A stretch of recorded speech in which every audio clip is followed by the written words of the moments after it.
YouTube. I say, my name is Jordy, and hello, friends. Welcome. Welcome. Hope things are good for you. You might be wondering why that strange black screen for a moment there with no video. So previously, back when I had actual graphics here, my webcam would be on behind the graphics. And so I turned over to here. The camera wouldn't have to turn on, so it'd already be on. Secrets, but now with no graphics, a little bit of trouble. So don't worry, I still know where the prior graphics files are on one of the other computers. I will dig them out at some point soon, just didn't get to it last night with other exciting things to do.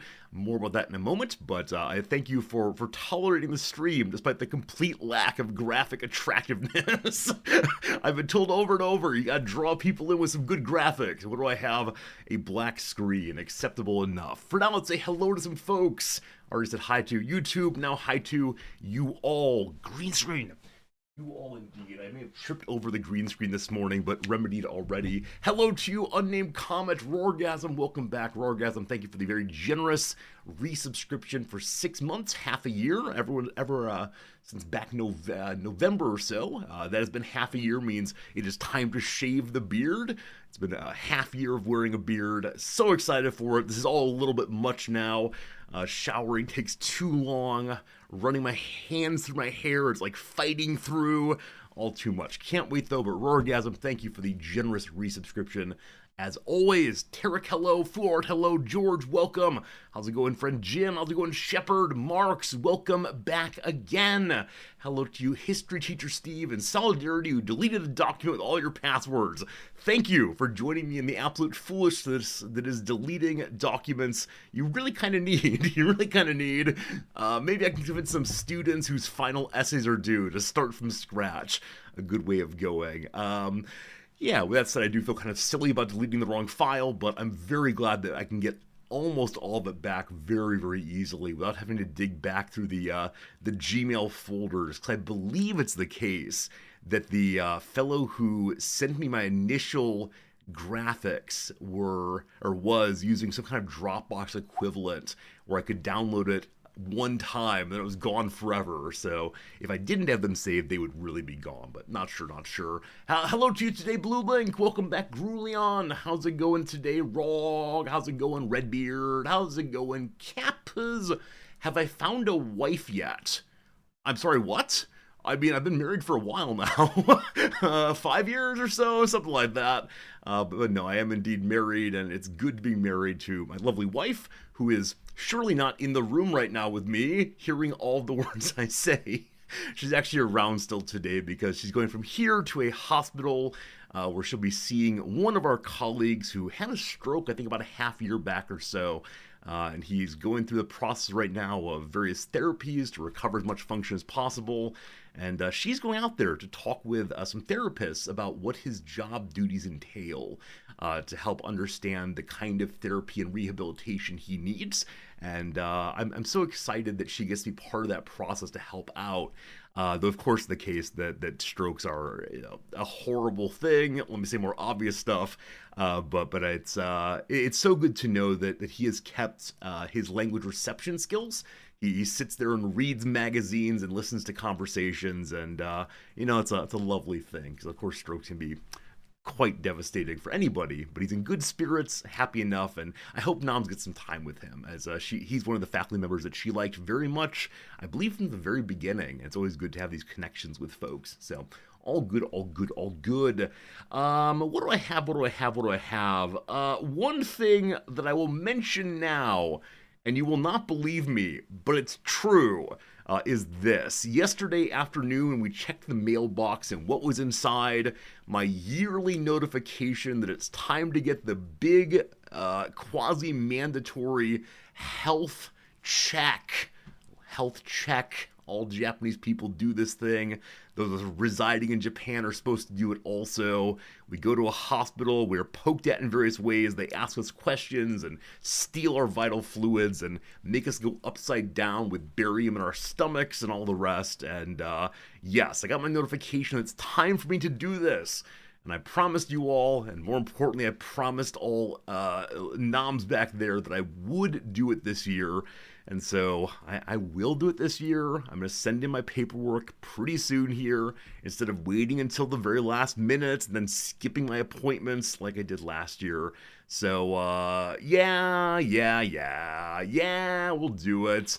In part because I'm noticing more little things popping up that probably are nothing individually, but remind me that the Middle Ages here, and so time to start taking health seriously, etc. You've been warned by the General Ripper not to give up bodily essence. Is this a Warhammer thing? General Ripper. I do not know this person, but for the sake of the glorious Japanese Empire returning once more, I'll go ahead and get my my health check done and see how exactly I'm looking. Oh, Doctor Strangelove. I've never seen Doctor Strangelove. I know the themes of it generally. I know what kind of mockery or sarcasm.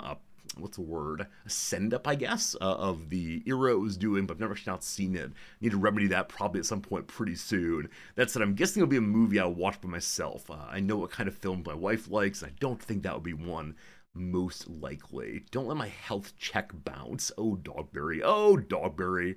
I'm looking forward to being in better shape. That said, since last night, Noms and I have both been having a bit of like a unpleasant, like, what's it? Like our stomachs are off a little bit, so it just feels a little bit weird, and we're both feeling kind of achy. So we're wondering if we had some food in the past day or so that was not exactly good, or if it's in the air or what. Let me check the AC units. I don't see any black mold. Wait, do I? I don't think I see any black mold, but I see one tiny spot that could plausibly be black mold. Well, time for this adventure again. It has been about 6 months since last we did it, so it is time again to do so.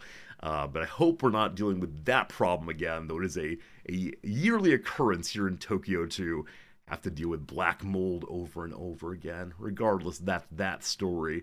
Other than that, what do I have for you? Friends, it's a frabjous day in my personal life, a frabjous day to share with you all, because last night I got an email. I sent my email on April 25th of 2025, and I got a response on May 27th of 2025. Hey, Resorty. Apologies for a late reply here. Normally I'm more caught up on emails, but between EU5's announcement, a Russian scam group spamming my inbox, and a few other personal reasons, I've fallen behind. I prefer referrals to my email rather than cold reach outs if you have friends interested. That said, without recognizing you, I did ignore you. I'm sorry for that. Please fill out this form. We'll send you an NDA shortly. Friends, Paradox has responded to me. Ayy! we thought it would never happen. We thought we were on Paradox's bad list. Instead, though, what were we? We were on Paradox's we don't know who you are list. I feel suitably chastened by that comment right here, that I'm no one to them, which is largely true. But I'm glad to know that we're in contact now. We'll have an opportunity for, opportunity for some future exchanges and hopefully earlier access to the, early access to the games that we've been buying otherwise on release date. Maybe it'll be part of the pre-release streamer thing. The Russians were keeping me apart. Apparently so. The Russian spam bots. I have no idea what that would mean. I know it's the case that many influencer relations managers receive a bunch of totally illegitimate key requests from people who want the keys either just to play themselves or more likely to sell on the alternative markets, right? So if a game's on Steam for $50 and someone gets a free key from one of the companies, they can sell it for $30. And so many people who enjoy having the, hey, I can use this website to get a really cheap key, isn't that amazing, are actually contributing to scams in a lot of ways. So many content creators have to go at great lengths to prove that they are, in fact, the person that they say they are. And I think that's legitimate. It used to be the early days. Devs would send keys wildly because they thought that everyone requesting would be honest, but turns out that that's just not the case, unfortunately. That said, happy day. We are connected with the people of Paradox, and I've signed the NDA. Am I allowed to tell you that? May I say that I've signed the NDA? I think I'm okay saying that much at least. But hopefully in the near future, I can tell you more things, or maybe not tell you more things, but get some Paradox behind the scene adventures, and most importantly for me, maybe the possibility of getting early access to EU5 so we can play that together. Before then, though, we gotta play EU4. We gotta learn the game. We gotta impress ourselves with our knowledge of clicking the buttons and moving stuff around. So it should be a lovely time. Some of you over on the other YouTube channel will be aware that I've been working on a video that's not quite done yet. Recently, I acquired a collection of cards, English and Japanese both, that were, it's a different story than usual. It's not someone selling their collection personally, but it's someone's mother selling their old collection. And I'll talk about that over on the YouTube video, but the thing to say is this collection ended up being about 1,900 cards. And when I bought it, I said, wow, that is a decent number of cards. Surely this will be a good idea. I've been spending the past, I don't know, 2 or 3 days trying to understand what I have before me.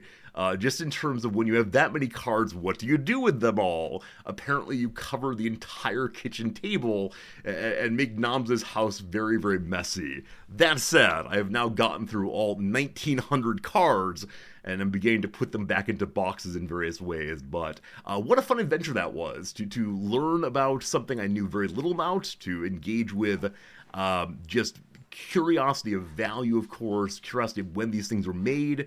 Some of them were made back in the 1994, 1995 era, and it was really, really cool. What you should do is let my mom sell them. No, mom's far away, but it's fun. It's fun seeing the great cycle of cards. Bet they're all rated heavily played. No, I've mentioned this before. Japanese people on the whole are taught to respect their things as if they were living. And so the majority of them, even the ones from 94, 95, are in really, really good shape. And that really surprised me. Now, some of them are heavily played, some are in sleeves, but there are a bunch of them that I think were unboxed and then treated with reverence all the way through. So we'll see. Hearing me talk about MTG makes you want to go through your old cards. Get to it, Cersus! Have some nostalgia moments, if nothing else. And that's one thing I've noticed when I've been talking about the older cards over on the other YouTube, is people mentioning, oh wow, this reminds me of when I opened ... whatever cards, and how much fun I had back there in the early 2000s or whenever else.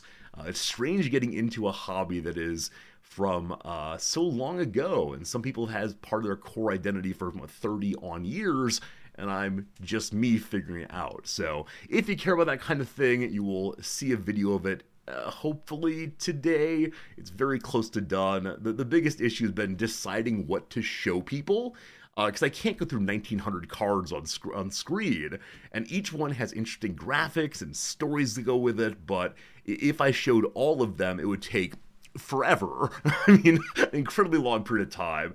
And yeah, so deciding which ones are worth showing, I mean, obviously part of it is the value of them, part of it is also the interesting artwork, and that's a lot. That's a lot. It's content. I mean, it is content to do all of them, but I think I would get bored at a certain moment, because after a while, a card that says "give flying to a creature," there's not much more you can say other than this one says "give flying to a creature."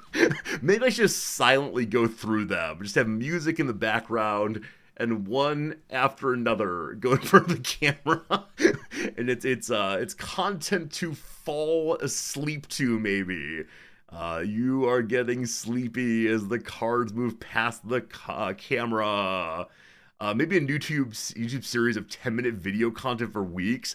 I thought about that. I thought about how many videos can I squeeze out of the so-called mom box. And initially I was thinking, oh, quite a few. But then I realized I've already bought 3 or 4 more boxes of bulk to go through. And so I got to keep this thing moving, because if I end up with too many boxes of bulk, my little area of magic down below gets absolutely overwhelmed, and then I start taking over the rest of the house, and that's no good. So I'm pretty excited, though. I'm having a lot of fun with this thing, and it's not terribly expensive. $20 for a week of digging through. I think the joy there, independently of financial value, is a good thing. I don't know, a whole video of just cars they give flying. I have found, I believe, 5 different versions of Counterspell, and man, the graphics difference is so striking. Oh, Marks, really? Wizards of the Coast might be using AI for their art, or are they already doing so?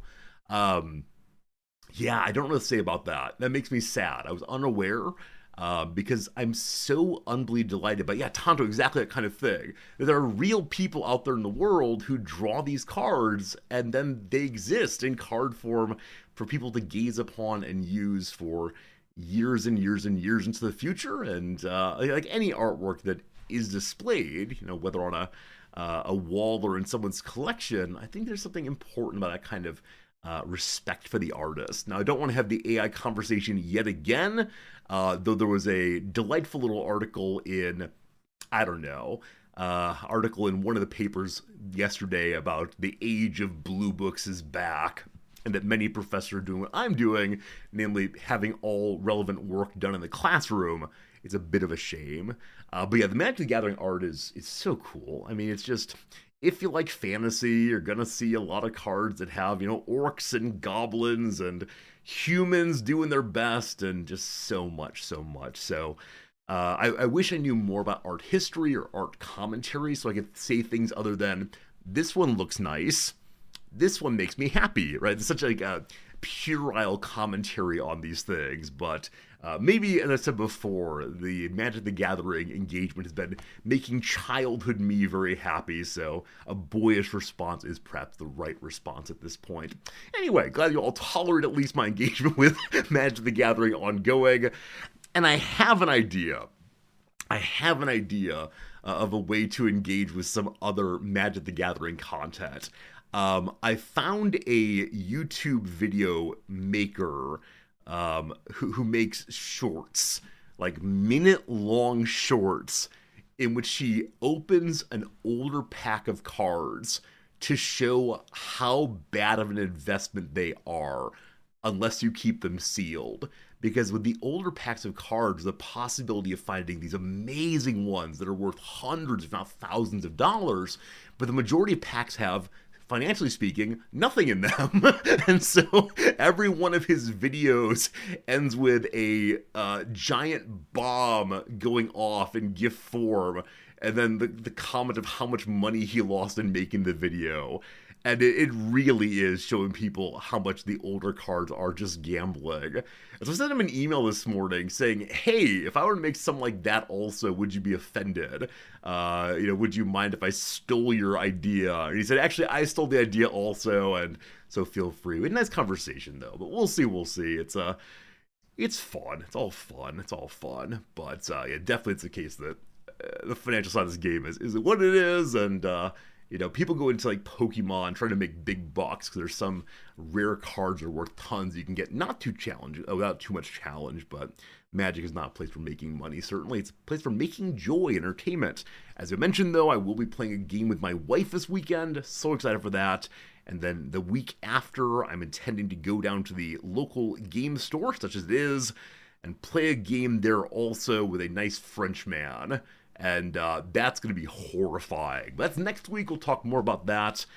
For now, I got one other thing to share with you. Also, Rorgasm, if you're still there, I meant to mention, I saw that you got a standing desk and have joined us in the ranks of those who do not sit all day, but instead possibly stand all day. I've noticed, though, that I've gotten a bad habit recently. I've been leaning on the desk more and more, where I need to make sure and have my feet firmly planted and maintaining all the weight. Also, when I play chess, you may have noticed that for thinking purposes, I lean forward like this much more. It's also despair in some way at how poorly it's going. But yeah, I'm very pleased with the standing desk. You might go in, you wish you could get one. Seriously, I hope you can at some point. I think probably the best one are the ones that move between standing and sitting. This one officially does so. It has a crank, which is so much fun. But I do leave it standing all the time for fear of my monitors falling over and so on. Back in the US, though, I had one that had a little electronic motor for moving it up and down. And then we moved to Japan and left it behind a storage locker. and that storage locker continues to exist, though we've not been back to the US since, and who knows in there? Not sure, not sure. But yeah, standing and sitting is nice. Hello, Shay, good seeing you. Shepard looked into has Magic the Gathering been using AI artwork? No, but they've used it for advertising. Okay, yeah. I mean, I think that the general opinion among us is boo, let's not use any AI creations of artwork or things pretending to artwork. But yeah, I don't know. I don't know. It's the future, comma man. The march of capitalism will continue. Unless it's the case that, in the case of Wizards of the Coast, everyone bands together and says, if it's the case that we have that kind of artwork, we just won't buy it anymore, right? The hard boycott by loyal customers will occasionally get people to stop doing that kind of thing. But there are people enough into the Magic the Gathering or enough into the opening cards that they'd be willing to, not willing to ever take a boycott. Because there's some things like I'm absolutely able and willing to boycott. There are other things, though, that I think are core enough to who I am. For example, I used to stream on Twitch before it was owned by Amazon. And then it came up publicly that Twitch was being sold to Amazon. And I had that moment of, ew, gross. I'm now a contractor relating to Amazon. What does that mean? How do I fit into this machine these days? And we talked seriously about it on stream at that point. And, oh, goodness. We decided there's nothing to do, right? If we want to be a Twitch streamer, we have to be part of this giant infrastructure, and that's just kind of how it is. There are various mediators between here and where you are, all the different internet companies and so on that are also capitalized beasts, and so here we are, and I get my little end-of-year tax statements with the Amazon name on them, and it feels weird, but that is what it is what it is. If we want to be here, it's how it's going to be. Now, of course, we could go to a smaller, independent streaming site like YouTube, for instance. That one's not owned by, oh no. Well, what's left? I guess Kick isn't owned by a giant corporation, and so we can go, I don't know. We can go and promote gambling indirectly or pop preps directly. I'm not sure. The only gambling we where is it? 1 second. Ow, my arm. The only gambling we promote here is the kind that's happening right now. All right, let's see what we get here. Let's see what's inside the gambling box today. Ooh, we have ourselves an orc army. Wouldn't you like an orc army, possibly? The backside of the Lord of the Rings always has an art card. Don't you like an art card? This is the art card this time. Ooh. What is the art card? It is Sauron the Necromancer. Wow, out there necromancing. You could have this card if only you opened yourself a little pack here. Fascinating. I'm looking at the card myself because I'm the one who's gambling here. You can't know how well I did. Here are the interesting cards here. We have a Frodo Sauron's Bane. Frodo is going to go and stop Sauron, hopefully. All right. That's the bit over. One fewer pack to open on the YouTube channel. I've stolen that joy from the people who follow that channel. Also getting very close to 100 subscribers over there, going more and more, checking TCG Player for the market price. Yeah, the problem when it comes to the market for cards is TCG Player, which is the big American service where every person gets to be a card shop and you can compete with the big boys. I live in Japan, and so I'm not allowed to take part in that economy at all. Nor am I allowed to take part in the European economy, so I'm locked into the Japanese economy. Luckily, it's the case that the Japanese economy for Magic has a lot of players who play only in English. The whole ALT thing, the people who want to come to Japan and teach English are often incredibly nerdy people, and so there's a big desire for English language cards here in a way I didn't expect. I figured that the Japanese cards would be the big, exciting place to do it. Japanese card would be a big exciting investment or cards played. But no, Japanese people on the whole play Yu-Gi-Oh!, play Pokemon. And so the Magic the Gathering community is so small by comparison. There have been some big pushes to get Asia to adopt more Magic, especially that giant market that is China, but I think they've not succeeded as much as they might have hoped to. But yeah, I've really enjoyed that. Enough words about Magic today. Of course I've enjoyed it, and when I get the 1900 cards and get to look through every one, the collecting, organizing impulse really, really appeals to me. You almost always make your money back on booster packs that way. See, don't say those things, right? Anytime I go to the slot machine, if I just play for long enough, I'm gonna hit the jackpot. Don't you worry. No, I mean, oh gosh. If you have the money to spend, then yes. Over enough time, you're not going to lose huge money because the cards inside sell for a value that's related to the big box buy. But no, we don't talk that way. Don't get involved in Magic, kids. It's just a waste of money. Unless you play the game, in which case it's very different. Putzaru, hello, my friend. How you doing, Putzaru? Hope things are good for you. Also, we do have one viewer. I'm not going to call them out right now, but one viewer is going to be sending me some cards to check out. And that's something I didn't expect to happen when I got into this, and yeah, all very good.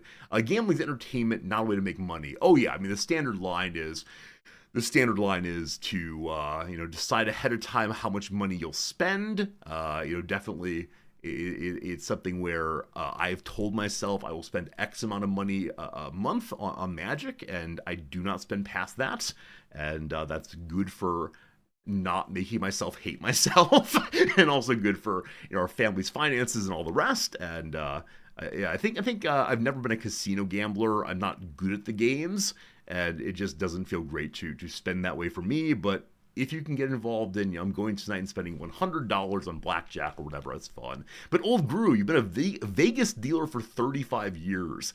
I bet you have some stories, and I hope they're fun stories. I hope they're stories of people enjoying themselves.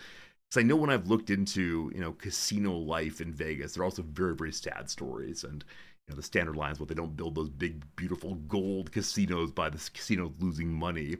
I have an uncle who is really into poker. He's a big poker guy and, has the skills and so on for poker. And in his retirement, he is moving to Vegas. I believe he's moving next month or the month after. He's been planning for this since he first got into poker back in his, I think, late 30s, early 40s, and now he's in his 60s, I believe, and has said, okay, I want to live in Vegas and play poker in the big poker rooms, and he's had a couple of successes at some of the bigger tournaments, but as the standard line, it's not gambling, it's a game of skill. And when we've played together, he absolutely shows that. In the same way that one of my uncles embarrassed me by playing chess when I was young, the other uncle here definitely did a number on me playing poker. And we were playing for toothpicks. That's what we would do back then. We had a little box of toothpicks, and each person got 50 toothpicks or whatever.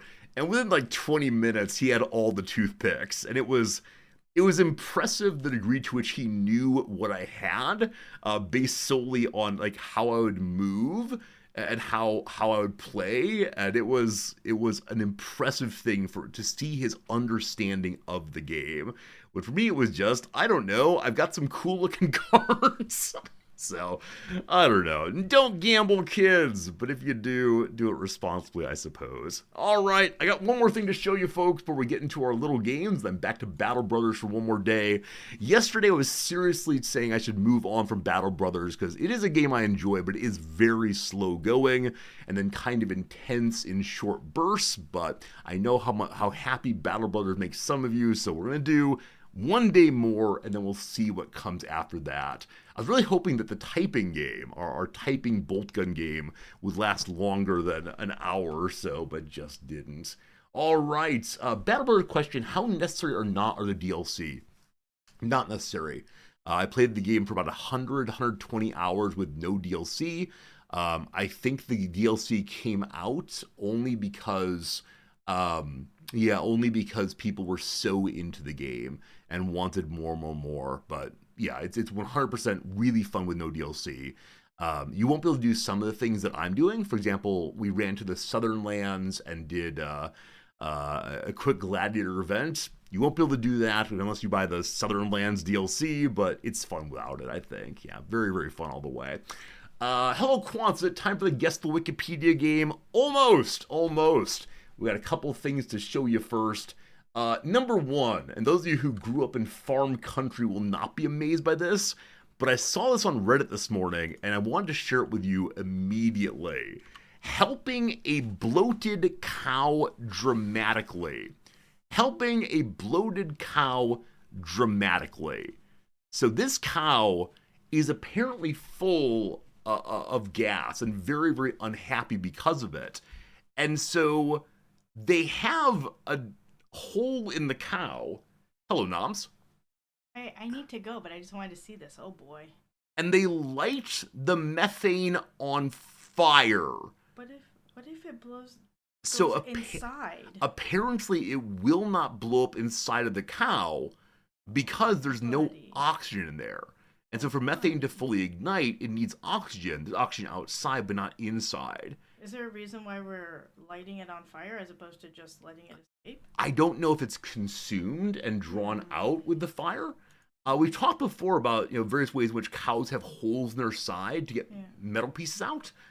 But yeah, apparently this is a thing that is done when cows are feeling overly full. That is awful. If they let it collect in the room, it'd be a huge hazard. Oh, good call. If they weren't burning it, it would then pool and then a big explosion possibly. George Plays Twitch, thank you for the giant emote there from Noms. Very good seeing you. Commander Keen says Redactyl is back if we should play one round of that. What? I think we were once at a school with an ag campus that had cows with windows in there. It's true. It's true. Yeah, we absolutely we're at a school that had an agricultural program, and you could look inside the cow and see how it worked, and that was something. It was amazing. I personally did not see. I never saw it either, but I do know about it. I drove by those cows. Klaus asked, "Did you see the cow that got impaled by a 2x4 in a tornado? It survived. Good thing it steered clear from real damn." Okay. I didn't see that. Okay. That's ridiculous. I cannot imagine, but crazy, crazy cool. Okay, I'm leaving now. Noms is now leaving. Yeah, it takes me like an hour and a half to get to where I'm going. Any comments? I shared with them, as you heard. Yeah. I shared that you're going to see one of our colleagues. Yeah. Anything you want to share about that, or you just? All right. Goodbye, sweetie. Have a good day. Have a good night, and don't stay out too late. Thank you, sweetie. Have a good day. All right. Very good. Very good. Let's do the word of the day. Let's do the word of the day and see what we're learning today. Yesterday, interminable. Today we have fiasco. Oh my, fiasco. I'm sure you know this one. Yeah? Give me a little Y in chat if you do. A little N if you don't. Fiasco. Yes, a lot of Y's. So much knowledge in the chat. A fiasco is a complete failure or disaster. The entire fiasco could have been avoided if they'd simply followed the instructions. Have I brushed my teeth before or after breakfast today? After. Always after. Those of you who brush your teeth before breakfast, I still don't understand. I mentioned this to Noms this morning. She also did not know there's a population of people who brush their teeth before breakfast. So maybe this is a non-Midwestern thing or something. Anyway, English speakers picked up fiasco from French, who in turn adopted it from the Italian phrase fare fiasco, meaning to make a bottle. To make a bottle.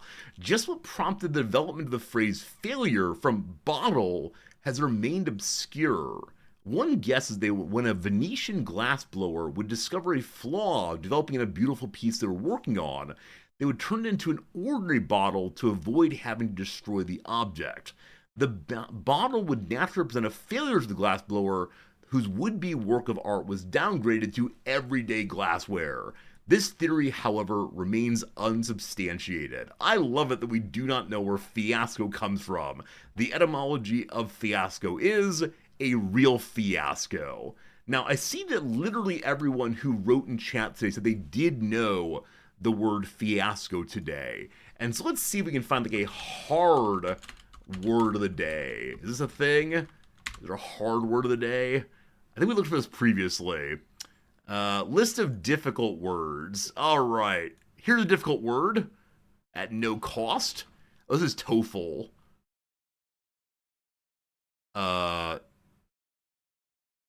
Okay, here we go. Here we go. Hegemony. Garrulous rather. Mellifluous. Mellifluous is really interesting. You'll see the word here. Mellifluous comes from the word in Latin for sweetness and from bees, I believe. So sweet sounding is mellifluous. Isn't my speech mellifluous? All right, very good. Quixotic, meaning of or related to Don Quixote. Extremely idealistic, romantic, often to the point of being impractical, like going and fighting dragons in Spain. Anyway, there's some words, all good. Exactly, honey in Latin is mel. All of these mel words come from similar origin. There you go. Tilting at windmills indeed. Friends, what's the other word of the day?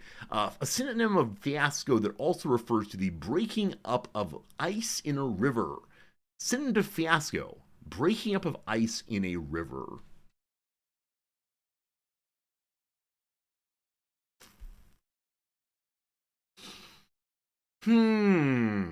I don't have it. Do you have it? I'm sure you can get it right away when you get it, but it is...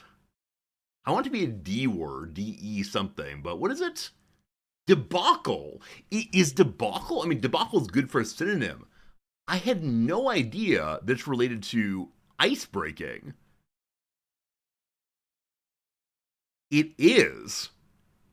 I think had it not mentioned the ice, I would have figured it out. If you need an icebreaker, ha ha ha, in some social setting, why not recount the history of debacle? After all, when it was first used in English, debacle referred to a literal breaking up of ice, like the kind that occurs in a river after a long cold winter, as well as to the rush of ice or water that follows an event. Eventually also used to mean a violent, destructive flood. If that's not enough to make some fast friends, you can let loose the fact that debacle comes from the French noun débarquer, which in turn comes from the verb décapler, meaning to clear, unbolt, or to unbar. You might then add to your listeners' grateful appreciation that these uses led naturally to meanings as a breaking up, a collapse, and finally, the familiar disaster or fiasco. We can feel the silence thawing already. There you go. There you go. Maybe if you are someone who's not a native English speaker, you may not know the phrase icebreaker. Icebreaker is a way of breaking the ice in a new conversation, getting the water flowing, the water here being ideas and questions back and forth. Friends, do you have a common icebreaker? Like, is there something you will use to open up conversation consistently when speaking with a stranger? Or is it instead just whatever comes to mind in a moment? You wonder if buckle is cognate with buckle. I doubt it, because I don't think that buckle is French, but I'm not sure. Talk about the weather, no, because you're an introvert. So because I'm also an introvert in one-on-one conversations, I've had to develop icebreakers for the same reason. You've heard it mentioned as debacle your whole life. Now recently you hear it as debacle instead. I've never heard debacle. Debacle. I've not heard that one. No. You ask favorite pizza topping in sales. How do you respond to what they say, Lord Gargasm? Can I see why that's a good sales question? Like, it's just like, haha, let's have a silly conversation. But do you have the same response no matter what it is? Like, oh man, I love that too. As a way of establishing the relationship and showing that you're all on the same side here, working not against one another in negotiation, but instead you two together are against their not buying the things you need. That's the team sport here, is making them buy. I can't imagine. It's on the fly reply. So if they say like, you all remember this one, right? The Australian PM pizza, tinned spaghetti. Where is this one? Wasn't it the PM of Yeah. Tinned spaghetti. Oh, it's New Zealand. I'm sorry. New Zealand, not Australia. I'm so sorry. But yes, the prime minister apparently put canned spaghetti on his pizza. If they say that, do you find a way to compliment it? Like, oh, how innovative, how interesting. You talk about sports, possibly. Got it. Weather. You don't have an icebreaker. You couldn't imagine one because you don't like meeting new people. But exists. You talk to your students, don't you? I think of the students as meeting new people also. So I tend to go with a what brings you here. I think that's one of these topics that is, I don't say it exactly that way, but trying to understand their origination in the situation. So that a party, I'd say like, oh, how'd you end up here? Who do you know here? As a way of getting it started. With students, that works very well because it immediately implies how did you sign up for this class? How did you choose this university? Why are you in this state, etc. This kind of thing has worked very well, and it's something that people feel safe talking about, right? If you open with an icebreaker that James Acaster suggests, a comedian, death comes for us all, then it's gonna be like a rough conversation for sure. But when it comes instead to a casual conversation, ask location works well. Tin spaghetti illegal? Now, Pepper, is it just tin spaghetti on pizza? Or is it tin spaghetti altogether? You have to make your own spaghetti from scratch instead. If someone says that their favorite topic is spaghetti, you say clearly you think outside the box of your toppings. Here's an out-of-the-box solution for your business. And this is why you're in sales and I'm not. Orgasm, I'm worried about your influence on the channel. You're gonna find a way to bamboozle me with, I thought you were a good viewer, but now I know that your good viewership is trying to sell me something. I am now on guard. Tin pasta, valid CB? See, I don't know. I don't understand the preciousness around food. I understand that like food's an important part of culture, but the minute that we begin selling spaghetti, for example, in places that it's not integral to culture, there should be no problem at all with splitting spaghetti, right? If the spaghetti does not fit into the pan or the pot, you just break it in half. This is not sacrilege. It's industry. It is effectiveness. I don't know. There's no food that I have a close enough relationship to that I care how people eat it. And I realize that's because Americans have no culture. At the standard line here, we only steal other people's culture and then paint it red, white, and blue. But sincerely, it does not bother me. And this might be a place where I don't have a sufficiently developed sense of like the holy. I'm lacking the sense of reverence that one can have to the world. And if it's a meme, that's fine, right? If it's just a bit like, oh, don't put spaghetti on pizza, it's weird. Fine, ha ha ha, funny, no worries. But, the standard, like, every few years, Americans have an election, and there's always the question of how does the politician eat their pizza, right? Oh no, politicians are eating pizza with a fork. Oh no, they aren't bending it in half correctly. Oh no. Yesterday we talked about, is it important to you when voting for a leader, or choosing a leader, that they know the everyday person's cost at the grocery store?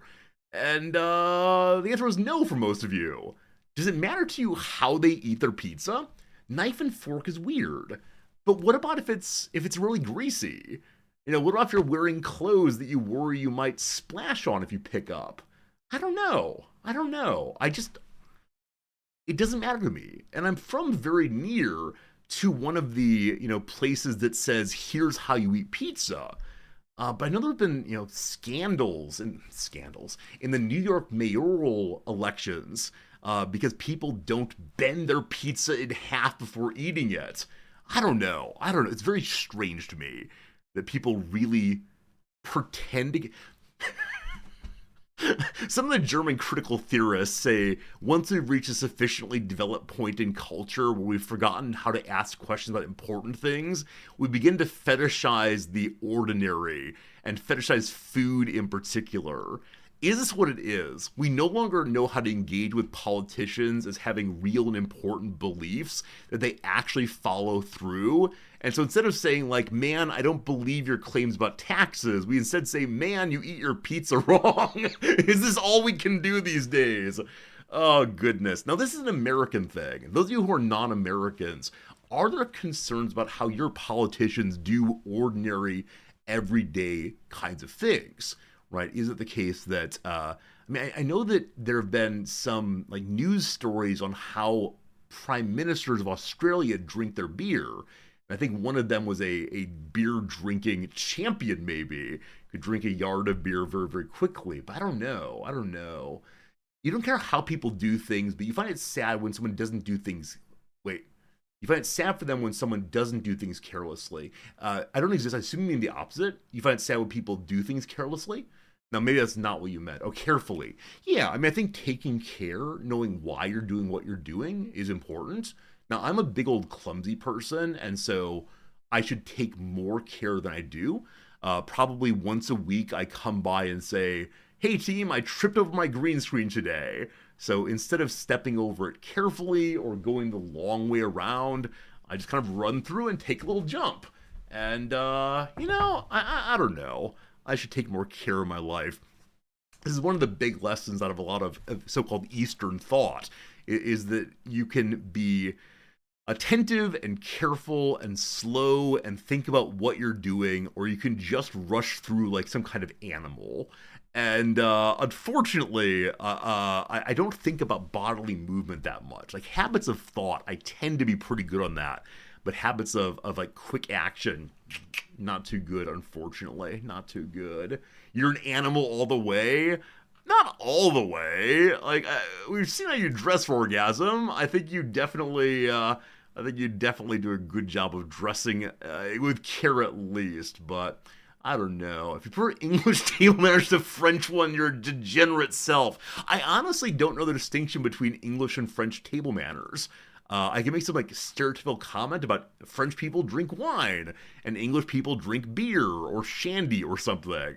But I don't know any distinctions of table manners in any culture really, except for chopstick culture versus fork culture. So like the table manners I was raised with are ask to leave the table. Do you mind if? Ask if other people want things before you finish them. Do not put your elbows on the table. And close your mouth when you're chewing. I think that was the totality of table manners for me.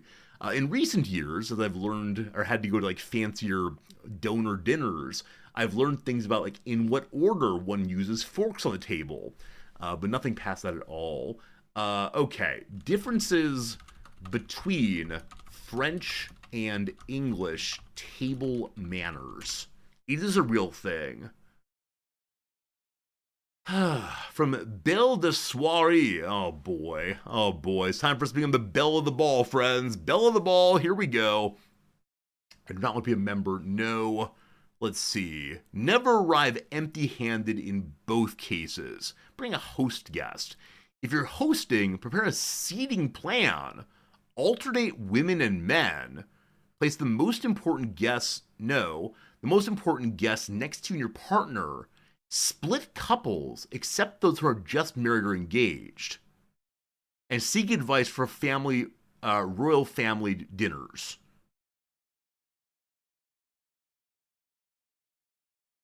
Really? What year was this published? Yeah, I don't know, team. I've had very good conversations with lots of different kind of people. And so I wonder what the background of this is. Now, historically, I can imagine, the desire to have couples form at one's dinner. But the breaking up of more established couples is asking for disaster. I have no idea. Maybe it's the thought that couples who are well married have fewer things to talk about that are especially novel. And so to liven things up, you put strangers together? Do not sit down until the hostess does. Wait until she stands up to stand also. Got it. When you sit, put your napkin on your knees, not in your collar. Ladies are served first. Now, I understand, team. I understand, team, that I am a person who comes from the lower middle class. I can't imagine caring about any of this. Going man woman is for conversation, but that's now. I don't. I want to suggest this is ridiculous. I've had lots of conversations with lots of kind of people, like I said. Now, I tend to have better conversations with women because like aggressive men intimidate me, and I don't like talking to them. But if I'm next to like some nerdy guy, sign me up. I don't know. As an English person, you do all these things. Ladies first, yes. Are you all from the 1950s? Did you find a time machine to come to twitch.tv/resorty? Don't eat with your hands, fine. No eating with your mouth open, or making noises slurping or speaking with your mouth full, or gesticulating with cutlery in your hands. This article's for formal events. But why? Why? Like, why do we carry on the traditions when they're regressive like this? It's impolite to reach someone else's plate for an item, like seasoning or water. Go for the item instead. Wipe your lips before and after every sip of water. Oh my. Oh, I didn't do it before, you fool! It's just good. Wait, really? Wipe your mouth before drinking. Okay, I gotta know, how many of you actually factually wipe your mouth before you take a drink of water? Or after, unless you spill a little bit. If you do this, put a 1 in channel so I know I can ban you. Wait, you really wipe your mouth before you drink? Why? Why? What am I missing? Again, I understand after, like, if you spilled a bit, you want to dry it. Not leaving traces on the glass.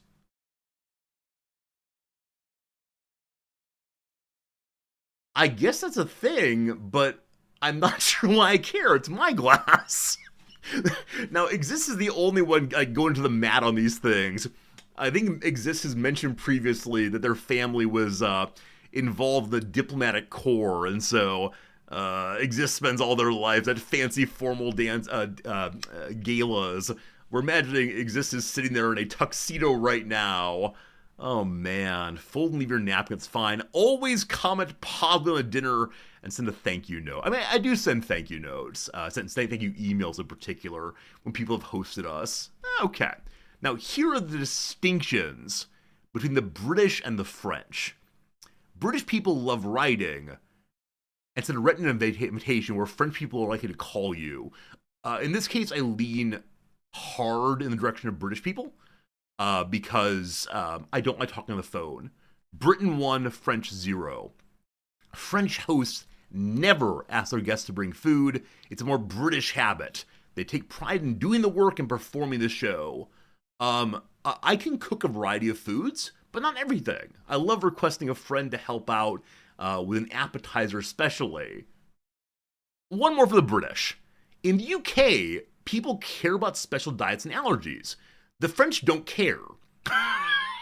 You expect to eat what's served to you. I don't eat the normal, any culture food. And so, another point for the UK. In the British system, adequate punctuality is a golden rule, where the French expect you to respect the court de police. 15 minutes late is politeness. Why aren't the people finished preparing at the time that they said? They said the party's at 6 p.m. If they want to start at 6:15, they should say 6:15. What? What? I tend to be outside the door 15 minutes beforehand and walk back and forth, hoping very much not to be noticed. Yes, for me, being on time is being early. My wife leans more in the direction of being late. We know how the British like to dress and how daring they are in terms of fashion, showing off gorgeous dresses or dinner jackets. French are more traditional. I don't know what traditional means here. I guess I prefer less flashy clothing. That's just me. In the UK, calling your boss by his first name is quite common. Calling a friend who is not a very close friend my love, sweetheart, or my dear will make him uncomfortable. So I don't say any of those words. I say, hello, John. So I guess I use like first name. Not in Japan though. In Japan, it's the strangest thing. We're all running around calling each other by our last names, our family names. I'm still not used to that, but there's a fellow with whom we go out to dinner regularly, a fellow with whom we work who refers to me by my family name, and I call him his family name. He works in HR, so he knows all of my name, but last name always, always, always. What goes in one's hands? So the Britons put their hands on their knees. In France, you have to put your hands and forearms on the table. Is this so that like no one's reaching for the gun? This is from a woman's perspective, not a man's. Oh. When all glasses are full, British guests rarely miss the loyal toast to the sovereign. Is this true, British people? Like, I can imagine this being something done for the movies. But when you're in your home and you set a meal for dinner, do you not say a prayer, but instead like, God save our noble king? Saying bon appetit to French guests is low class. Okay. Smoking habits are different. The French find it vulgar to spread your foie gras, pate, or cheese on your bread if you're making a sandwich. Instead, take a slice and set it on the bread instead. So set it, don't spread it. Okay. Bear in mind, you toast the master of the house. So, Quants, if it's like a family sitting together, let's say a mother and a father and two adult children, will the adult children say, here's to Dad, the master of the house, keeper of the zoo, ready to relieve him of a suit or two? All right. If you're hungry when the cheese arrives, you're allowed one serving. This is ridiculous, friends. I realize you'll never invite me to all of your parties now, but this is something else. I can't imagine caring this much about anything. Is that true? Like, where do I care about etiquette? I mean, in the classroom, I do, simply to avoid chaos. So I ask the students to please give me an indication when they would like to speak, instead of just shouting out. But I don't know. This is why I don't go to formal dinners. Yeah, so I go to formal dinners, but I realize I'm doing them wrong now. So it's entirely possible that I'm doing it wrong and people gossip about me after I leave. Do I enjoy having rituals in my relationship with noms? I mean, stupid little things. Like we call each other certain like pet names. I call her Bob and she calls me Smoo.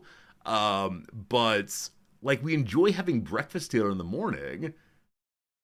But nothing like this, certainly. I don't know.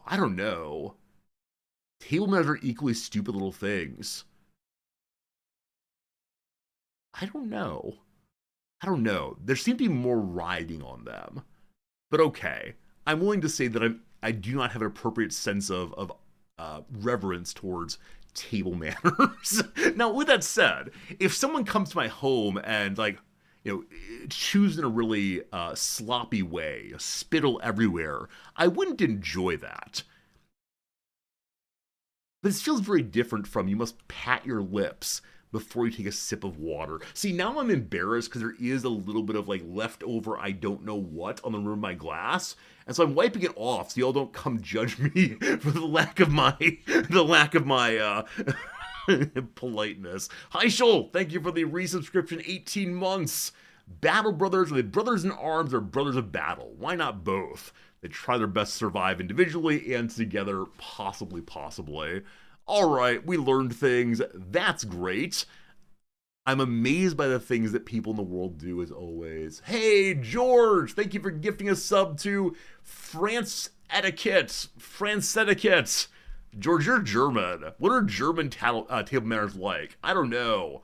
Let's see here. German table manners. Maybe I come from a Germanic background.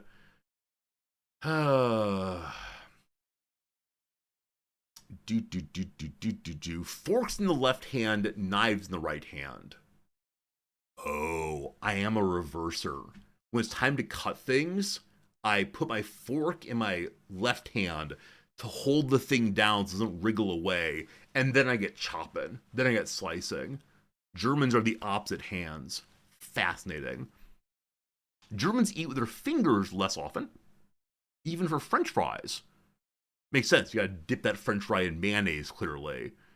Don't use your knife to cut your food first. Don't cut white asparagus with knives. Why not? What's wrong with white asparagus? What is it even?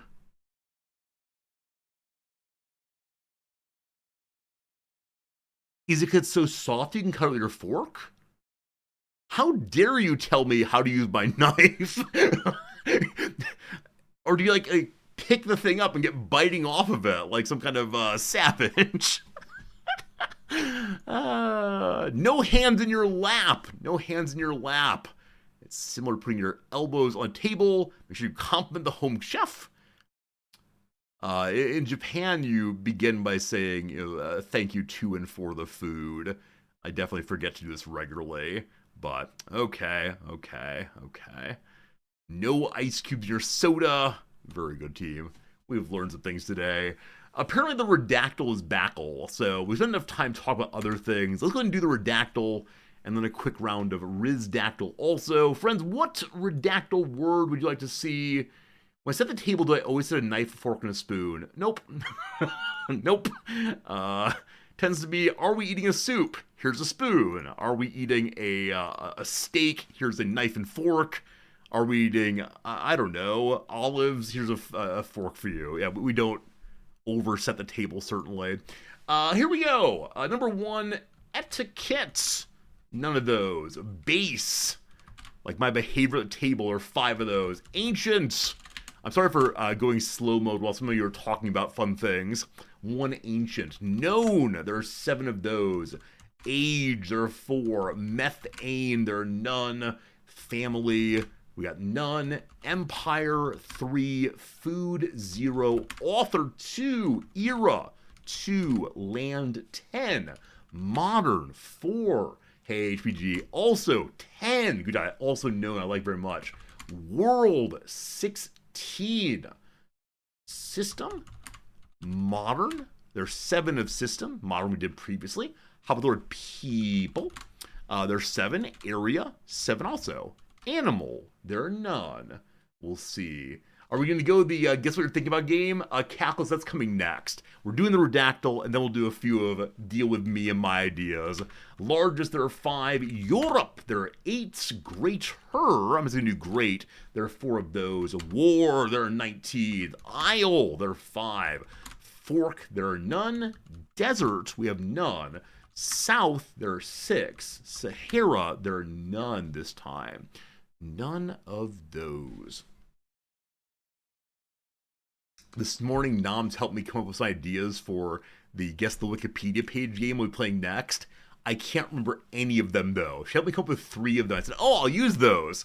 And now I've totally forgotten. We'll see. State, there's 1. Battle, there's 15. Napoleonic. Of the era, there are 3. Bomb, there are none. How about a channel? 124 channels. Old Gru, you genius. Well done on that one. Large est, we did before. Continental, there are 5. English, there you go, team. The English Channel. Well done to Gru for getting us started that way, and well done to Radicus for finishing up the English Channel. Now called the Channel of America, we've decided. Haha, jokes.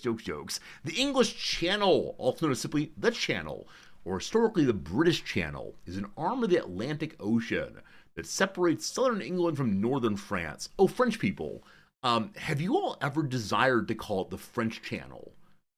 Honestly, I don't know how things get named. It's one thing to have a local reference, right? We call this the English Channel.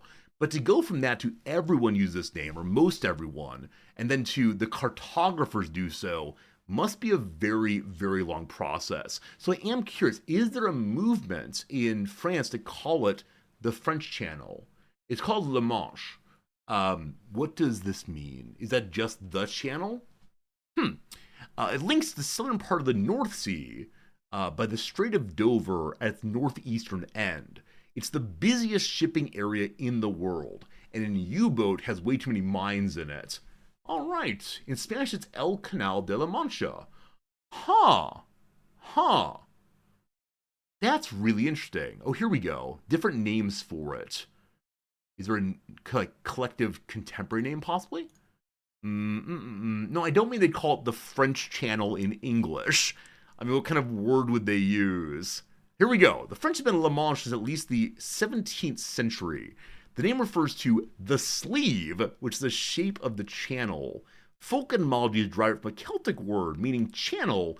It's also the source of the name for the Minch in Scotland, but this name is not attested before the 17th century, and French and British sources of the time are clear about its etymology. The name in French has been directly adapted in other languages like a carc, such as Canal de la Mancha in Italian, or direct borrowing like Canal de la Mancha in Spanish. I think I vaguely know this word, but I feel like I don't have it precisely. It's a loan translation. Yeah, loan translation, a borrowed phrase. That's what it is. Okay, very good, very good. Yeah, I bet there are many other things like this around the world in which different nations call things radically different names. And I think I assumed, not as like a everyone speaks English thing, but instead like there have been commonly agreed upon names that are then treated in translation between the different languages and cultures. Now, I know there's some contested area, right? Is it the Sea of Japan? Is the North China Sea? This kind of thing. But instead, is there instead is there, I mean, is there harmony in some places? Like, is the word Europe used in the majority of nations? Or the equivalent Europa, like Europa or whatever? Are the continental names largely the same? Or is there a radical difference there? North and South America, these where I've grown up with, but my knowledge of these is so different. Now, I recognize that the names used for one's own country do differ, like Japan versus Nippon, Germany versus Deutschland. But where is there overlap and where is there not? Yeah, nine. A joke about the Gulf of Mexico started this conversation, but I just didn't know enough about. I don't know enough about the world to know how other things are called. Let's see. Does Canada call the Great Lakes the same name as the U.S. does? Great question. Denali versus McKinley. So I'm looking for ones that are not political. La la la, everything's political. But ones that are simply like I don't take Germany versus Deutschland to be an explicitly political move, right? I don't take it to be, and maybe it is, but the Mount Denali versus McKinley thing is a question of, shall we prioritize the traditional naming of a place by the people who are there, or do we prioritize the American narrative of conquest? Which I take it not to be a hard political question. I don't know. I don't know. The Alps are probably called the same by everyone. This is a fascinating question that I wish I had more knowledge to consider. But for me, it's sort of like, I wonder. Canadian names for Great Lakes. Can we name the Great Lakes of North America the Great Canadian Lakes? It seems that people are talking about renaming them, but it looks like Canada might call them just the same thing. Fascinating. Great Lakes are Indian names both countries use. I don't believe that's true of Superior. The other ones I wouldn't doubt, but I think Superior is a non-native name. I'm not sure though. Many of the nations' names in Europe are based on the world wars. Yeah, of course. And I'm comfortable saying, look, the majority of all history and naming and organization, socially speaking, is something to do with violence. Terrible, terrible. But I'm curious about like non-recent violence. I'm curious about places where we can say we come in peace. It isn't I don't know. Maybe there's no such thing. Maybe no such thing. I want to get off that now, so it's time for the most exciting game on Twitch, really, which is going to be guess what Wikipedia page I'm currently gazing upon. Let's see first what the random one of the day would be. For those of you who want me to do the random one each day, it would be shadow and highlight enhancement. Could you get that one? I kind of doubt it.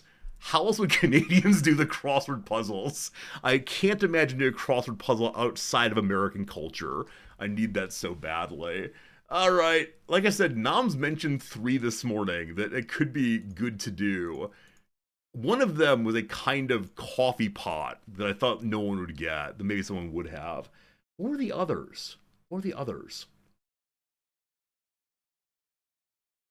I can't remember, unfortunately. I'll have to go to wherever I think of instead. Let's go ahead and do this one right here. Is this one too hard? I don't think so. Friends, I give you a Wikipedia page is before me. Yeah, the Mocha Pot, Klaus. The Mocha Pot is exactly the one she wanted me to do. So maybe you would have gotten it. A piece of media, it's not a piece of media. No, it's not a piece of media this time. Is it the Ojibwa word for Lake Superior? No, it is not. It is not that. Would it burn when exposed to flame? With enough flame, sure. Is it a person? It's not. Is it a body of water? It's not a body of water, no. YouTube, you can play too. I see you. You exist. Is it a human? It's not a human. Is it a sweet? It is not a sweet. No. Is it a structure? If you mean a building, no. Word structure is ambiguous, I suppose. I wonder if this game needs some background music. Is it a concept? It's not a concept, no. A construction material? It's not that, no. No, not that. A liquor? Not a liquor, nope. Nope.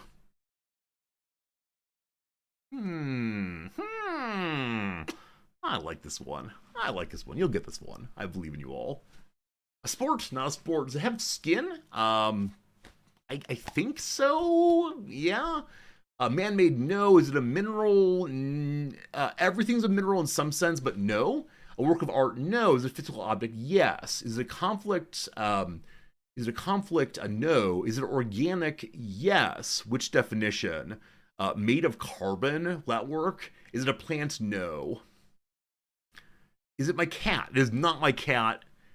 Is it an animal? No, it's not an animal. No. Is it a cell? I mean, everything is cells when it comes to this kind of thing, but no, not directly. Is it a diamond? No. Is it a fruit? No. Is it mitochondria? No. Does my cat have a Wikipedia page? We could make one very quickly. Is it a fuel? No. Is it alive? In some cases, yes. Agriculture? No. No.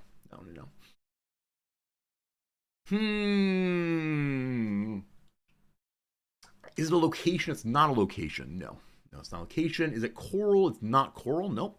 I like how you thought of that one, though. Does it exist on only one continent? No, it does not. Nope. Is it a ficus tree? It's not a ficus tree. No.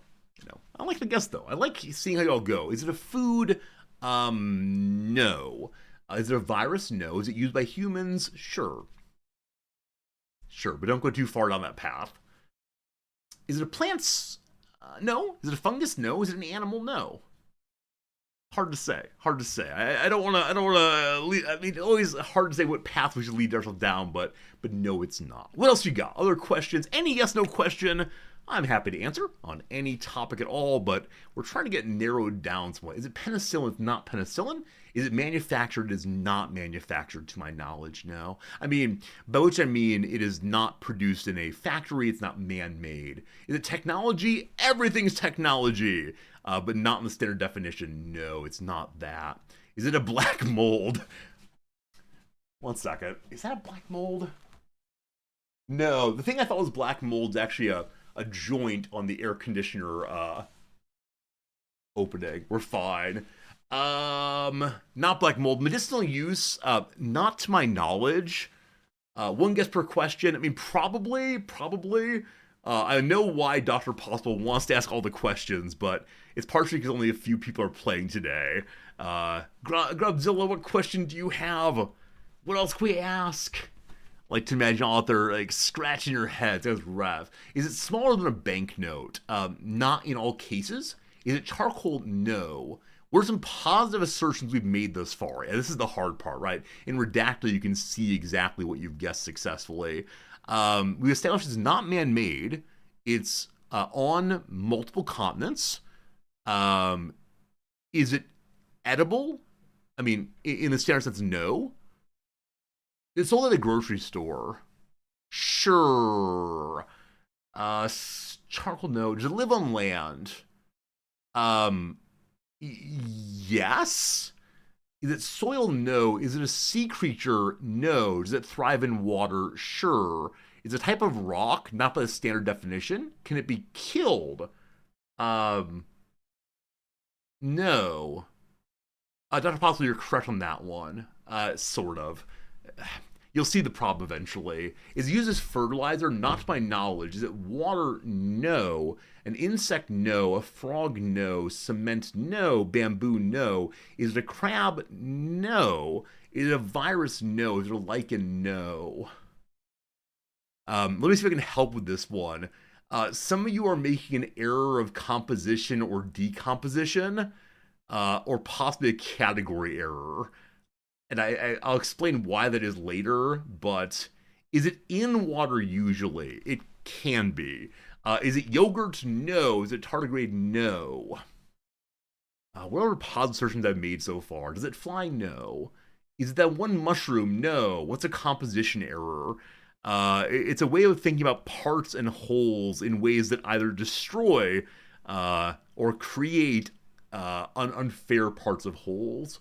Something like that. Bacterium, it's not a bacterium. No. Here's an example of category error. Someone comes to school and says, show me the university. And I walk them around and I say, here's the library, and here's the dean's office, and here's the classroom, and here's the lecture hall, and here's the cafeteria, etc., etc. And they say, cool, but show me the university. That kind of thing. Is it an ecosystem? No. Has it a distinct form? If what you mean is it always the same in all cases? No. An ore? No. A bean? No. A location? No.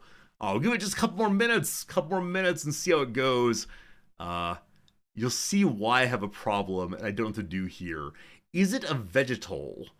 I believe the answer is no. Is it slime? No. Is it part of an ecosystem? Sure. I think so. A population? No. Can you wear it? If you're an RPG character, sure. Is it sweat? It is not sweat. But I like how you're thinking. Here. Real or fictional? Absolutely real. Is it milk? It is not milk. But I like how you're thinking. Do not get stuck on the liquidic part of I like how they're thinking. But does it grow on ships? No. Is it on all continents, including Antarctica? No. Is it fear? No. Do you eat it? I don't. I wouldn't read too far into that, though. Is it moss? No. Can it grow? Yes. Is it a process or a cycle? It can be related to one, but it is not one. But yes, it can grow. Is it flora? No.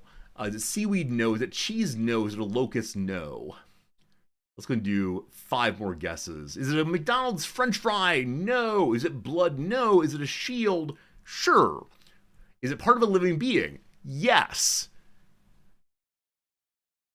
Is silica? No. Is it armor? Yes. Is it leather? No. Is it a plague? No. Is it a shell? Yes. Is it calcium? Is it a calcium? I don't know. I believe so, yes. Is it a turtle shell? Is it a shell? Good enough. It's a carapace, which turtle shell is one kind of. There you go, team. So the composition error you all were making is I said, is it alive? No. And then many of you got stuck on, like, is it a complete being? It'd be like if I'd said the answer's a knee, Like, is a knee a human? No. Is it part of a human? Yes. And so that's the composition error that was happening. I think we did fair that time. These are all fair answers. But there you go. Is the knee alive? No. I said the carapace is not alive also. I don't remember how I answered it, but I think I was right throughout. Anyway, carapace. Carapace. That's a thing. That's a thing. All right, we're going to do one more. We'll have to make it a little easier time. The hard one, I'm sorry. I'm sorry. I thought because of our like nerdy sense of RPG, we'd get there faster. But no. All right, let me couple another one. I'm trying to make sure I do ones that are unrelated to ones we've done recently. Let's go ahead and do... Yeah. Is that fun? I think this one's fun. I think it's a fun one. Hey, Aaron Mithrin! Aaron Mithrin, thank you for the resubscription. Aaron Mithrin, do you enjoy the new game? Are you pro new game or anti new game? Either way, I hope you're having a good day, Aaron Mithrin. Thanks for being here. You've been playing RPGs since the 70s. You never heard of a carapace? So I think they learned of carapaces in like Fallout 1, in which you defeat like spider creatures and take their armor, make carapace armor, that kind of thing. I'm not actually looking at a page yet. Here we go. Let's put this one in. It is this right here. You're definitely pro game. Awesome. Hello, Erd Mithrin and the family. Always a pleasure. Okay, I'm now looking at a Wikipedia page. What is it? Is it Aristotle? Is it Aristotle's physics? It's not. Is it a giant ant? It's not a giant ant. Is it organic? No. Is it a person? No. Is it alive? No. No. Is it burn when exposed to flame? It would not. No. No, it would not. Is it bigger than a bread box? It is indeed. First time you heard of the word carapace, the original StarCraft. Yeah, the Zerg had carapaces, that's right. Could it be worn by an RPG character? No. Is it a place? Yes. Is it a sedimentary rock? It's not. Is it explosive? It's not. Is it a video game? No. Is it Mongolia? No. Is it a body of water? Yes. It is a body of water. It's good. It's fast. A city? It's not a city. No. Is it a place on Earth? It is. Yep, absolutely. Shay, that body of water question, very smart. Is it fictional? It's not fictional, except in the sense that, like, everything's fictional, comma man. Is it a lake? No. Is it a Great Lake? No. Is it a Nile? No. The Black Sea? No. Is it a sea? No. Is it in Asia? No.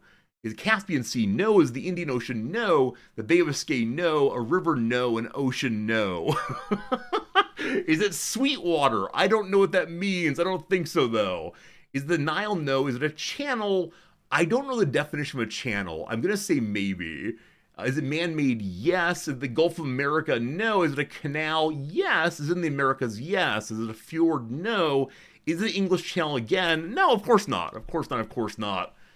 Of course not. Of course not. Is it Erie? It's not the Erie. Panama Canal. Hey, good job, team. Good job, team. Panama Canal was this one. You got there very fast. Shay, did you see the word canal in my reflection? That was a great, great question that really helped quite a bit. GG on that one. Sweetwater is the opposite of saltwater. I have never heard that before. I say freshwater, so freshwater versus saltwater. Now, when it comes to like water that I would drink at home, I don't call it freshwater. I think because saltwater is obviously right out. Sweetwater, though, I've not heard of that one. I'm sorry, Grobzilla. Trying to keep it light and happy. All fun. Yeah, I don't know the word Sweetwater at all. What culture or language says Sweetwater? No idea. No idea. Oh, let's go do one more because that one was fast. One more. Agua dulce. So freshwater is called Sweetwater in Spanish also. That's amazing. Absolutely amazing. Let's do. I want to get one that's not too hard, but it's harder than we just did. How about we do... Yeah. Let's do this one. Cool. I see a Wikipedia page before me. What is it here? It's a good one. I like it. Friends, an ad break is running. I'm very sorry if those of you are missing this thing. Is it based, wait, is it a person? Yes. Is it based of a war? I'm not sure what that means, unfortunately. A person? Yes. Would it burn when exposed to a flame? Sure. Is it a place? No. Is it alive? No. Is it philosophy? No. Is it inanimate? No. A living person? No. Alive in the 20th century? Yes. Is it part of the ad? No. Is it the Atchafalaya Basin? No. Is it advertisements? Sorry, yes. Is it published? No. Is it a general? Yes. Is it a man? Yes. Is it Michael Jordan or Michael Jackson? No. Alive before 1800? No. Military? Yes. My goodness. I forgot that you all are so war focused. World War II American? Yes. American? No. Can you play an American general? No. Is General Grant? No. Patton? No. Eisenhower? No. Powell? No. I don't know who Powell is, unless it's the fellow who was Secretary of Defense for a while, Colin Powell. General Montgomery? No. Roosevelt? No. Asian? No. Yeah, Colin Powell indeed. The General Pershing? No. I said American a bit ago. No. American? No. My apologies if that got lost in the shuffle there. Is it general discontent? Absolutely. Montgomery? It's not Montgomery. European? Yes. British person? No. De Gaulle? No. Is it German? Yes. Yeah, it is German there. Don't worry. Don't worry. We're not getting too weird here. Spanish? No. Russian? No. Is it General Rommel? It is General Rommel. Don't worry. It's the good guy. It's the good guy whose family lived down the street from my father. Don't worry. Don't worry. It's Erwin Rommel. sorry, George. We like Rommel. Again, his family lived down the street from my father. He's good friends with my father. Y'all are too good. Y'all are too good. Debatable good guy? I don't know. I apologize. Never happened, not real, etc., etc. Alright, my apologies. Gotta get the spirit back up again. I'll do one more then to return us to a feeling of niceness and pleasantness. Let's do... Yes. Let's do this one. Okay. I got one. This will be the last one for sure. That's amazing. Yeah, so YouTuber also got Panama Canal at the same time Twitch person did. Kiori Lee, good job. Yay, YouTube. Is Mongolia? No.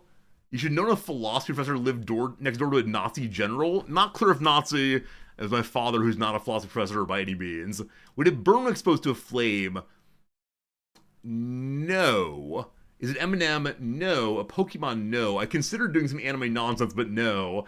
Is it a person? No. Is it Japan? No. Is it French? No. Is it Nepal? No. Why are you guessing random country names? A place? It's not a place. Not a place. Is it air? It is not air. Inanimates? Yes. Published work? No. A product? Sure. Sure. What else you got? Unfortunately, YouTube's about 15 seconds behind Twitch, so I always feel bad that YouTube is working at a disadvantage. Is it usually hard? The word hard is very interesting. I'll say sure. Is it food? Yes. Is it made of carbon? Sure. Is it a physical object? It is. Is it mostly metal? No. It's food. Yep, food, definitely. Oh, I could do this all day. I could do, I don't know if this is the carny in me, but I could do this over and over again. Is it composed of a single phase of matter? I believe so, yes. Cheese puffs? No. Bananas? No. Plants? No. A fruit? No. Is it vegan? I don't believe so. Is it a hot dog? No. Is it a space needle? No. Is it strawberry? No. Is it butter? No. Is it part of a living being? No. But I like how you think, given our errors earlier. Is it a grain? No. Is it a pizza? No. Is it meat? No. Is it milk? No. Is it a fruit? No. Is it a fig? No. Is it part of Asian culture? It is not part of Asian culture. Is it used in the East? Yes, but I wouldn't read into that. Is it a plant? No. Is it bluefin tuna? No. Is it a grain? It is not a grain. No. Part of European cuisine? Again, no, but I wouldn't read into that too much. Is it a sandwich? It's not a sandwich. Is it a seed? No. Is it haggis? No. Is it Canadian? No. Is it salmon? No. Is it a condiment? No. Is it a fish? No. I thought earlier we had the question, is it a manufactured thing? I said yes. Is it couscous? No. Is it a composite food? I guess so. Is it a mineral? It is not a mineral. No minerals here, at least to the best of my knowledge. Is it spam? I like this very much. I say, is it a manufactured food? And you say, what is the most manufactured food I could think of? Sure, let's jam the bits of pig together. Do you cook it? No. Is it gas station nacho cheese? A person after my own heart? No, it's not. Does it need to be stored cool? It does not need to be, no. Made of flesh? No. Is it meat? No. Is it sausage? No. Is it a Honda? No. Is it an electronic device? No. Is it bread in a can? If only, but no. Bologna? No. Enriched rice? No. Spray can cheese? No. Sausage? No. Does it come in a can? No. Is it beer? It's not. Is it chocolate? Yes. Is it nutritious? No. Is it canned? No. Tortilla? No. Is it sweet? Yes. Do you use a fork on it? You did not. Is it pickled food? It is not. Is it cornflakes? It is not cornflakes. Does it need to be refrigerated? No. Is it liquid? No. Is it a candy bar? Yes. Is it a Snickers bar? Unnamed comments. Unnamed comment, you hero. Well done, team. See, that one was fun. That was a good length there. Though I must have answered the question of, is it manufactured too quickly?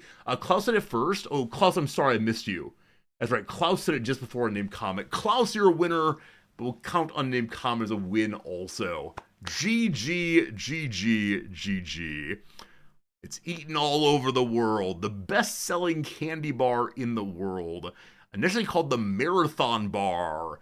There you go. Can it cut a pickle? If it's especially hard and you just keep ramming it, maybe. That was fun. That was fun. What is the Curly Whirly Bar? It's a brand of chocolate bar manufactured by Cadbury and sold worldwide. Launched in the UK in 1970. Does this still exist, friends? The Curly Whirly Bar? I've never seen this my entire life. I've seen, like, pretzels that are coated in chocolate. It is in the UK still, huh? Is it toffee inside? I like toffee very much. Very bad for my teeth, but are you, in fact... okay, so chocolate-coated hard caramel. Yeah, I'm all about that. I need a curly whirly at once. Anybody want to send me one? I'll send you $5 by PayPal. Curly whirly. Can I buy that on Amazon.co.jp? I kind of doubt it. Amazon.co.jp. Amazon.co.jp. Curly whirly bar. It comes up. A pack of 48 of them is $50. Also, hello to you, Maccabee. Maccabee.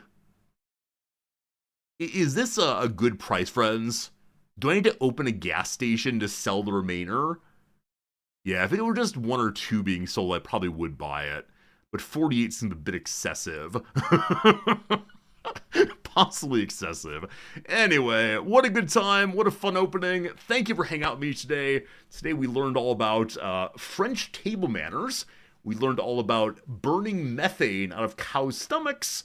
And I'm not sure what else we learned about. That doesn't look very healthy. I'll have you know that yesterday night I actually had a relatively healthy dinner. A small portion of rice, a bit of fried tofu, and some veggies, some asparagus sprouts. That pretty good? That pretty good? I think it's pretty good, actually. So, good stuff. $1 per candy bar isn't that bad. Jewel, I think you're right. I think you're absolutely right that if one is willing or wanting to eat 48 candy bars, that is a good price. I do buy my... my wife large collections of Reese's cups. They're pretty hard to get here. And she's delighted by them, and she engages in hoarder behavior with them. She hides them deep in our freezer and is able to largely forget they're there. And so she ate through a box of Reese's cups over the course of probably 6 months. It was really, really, really impressive. Where if I have things that I like, they're gone within 3 days. It's a real problem. I eat so many Tootsie Rolls. So good, so good. Anyway, folks, time for us to play a little game called Battle Brothers. We're now in the gaming portion of the day. I want to say thank you for hanging out. It's been a lot of fun so far, and keep it going. Does she freeze them? She does freeze them. Back when I was but a boy, my father, brother, and I had this weird game we'd play. For some reason, we would pretend, my brother and I would pretend, not to like frozen Reese's Pieces cups, the very, very small one. Not Reese's Pieces, Reese's cup, very small one. And my father, this is very strange described abstractly. I swear it was not abusive. My father would attempt to muscle our mouths open to put the candy in our mouths. And we would hold our mouths shut as tightly as possible and he'd pretend to grind them through our teeth. I swear it was a game. I swear it was fun. If I had a boy, I would lever his jaw open to put a candy inside of it too. Oh man, the games we play with our children, I don't know. It was like wrestling, I guess, like wrestling with a candy involved. It's fine. It's fine. Why do I tell these stories? Again, abstractly described, it feels weird. It was a very sweet game. We had a good time. Oh, the 1990s. All right, playing Battle Brothers. Naming brothers out of after many of you who have subscribed and tipped so kindly. We're playing on veteran difficulty. Complete noob-ery here. Is that a Midwestern tradition? I don't believe so. I think it was a dumb game, a fun game, a sweet game my father and brother and I came up with, and I don't know. Is that weird? Is that a weird game? It might be. Alright, we return to Death and Glory. Our team has been stumbling along, dying and winning over and over again. Our highest level character, we have a few level 4s in the back row. In the front row, we have 2 level 4 characters also. We just hired on 2 new characters, a Heartbert and Knubert the Peaceful. Alright, Knubert the Peaceful, you'll be known as Lord Rar. Are you the Peaceful? We'll see pretty soon. Can any other Americans confirm they played this game? I'm sure there are other Americans who like wrestled with their family. Like, attempt to pin and so on. I don't know. It was the 80s and 90s. Is it weird? Possibly. Heischel, you're in the game too. Friend George. George, I'll try to keep you alive. You are currently a level 1 front row person with a broken elbow. Also, Arid Mithrin. Arid Mithrin, do I have a character open for you? Meinholf the Quick. A miner who may end up being an archer, possibly. Gonna be Arid Mithrin. What would Jim say to this game? Or sorry, to the game I played with my father? I mean, Jim would say he's glad that I have a good relationship with my father these days. Arid Mithrin. Arid Mithrin. Do I say Arid Mithin? Sometimes I would say Arid Mithrin. Good. There you are. Maybe an archer someday. For now, I need front row characters, though. Alright. Heischel, who we've hired here, has some points in melee attack. And has a bunch of initiative, attacks early.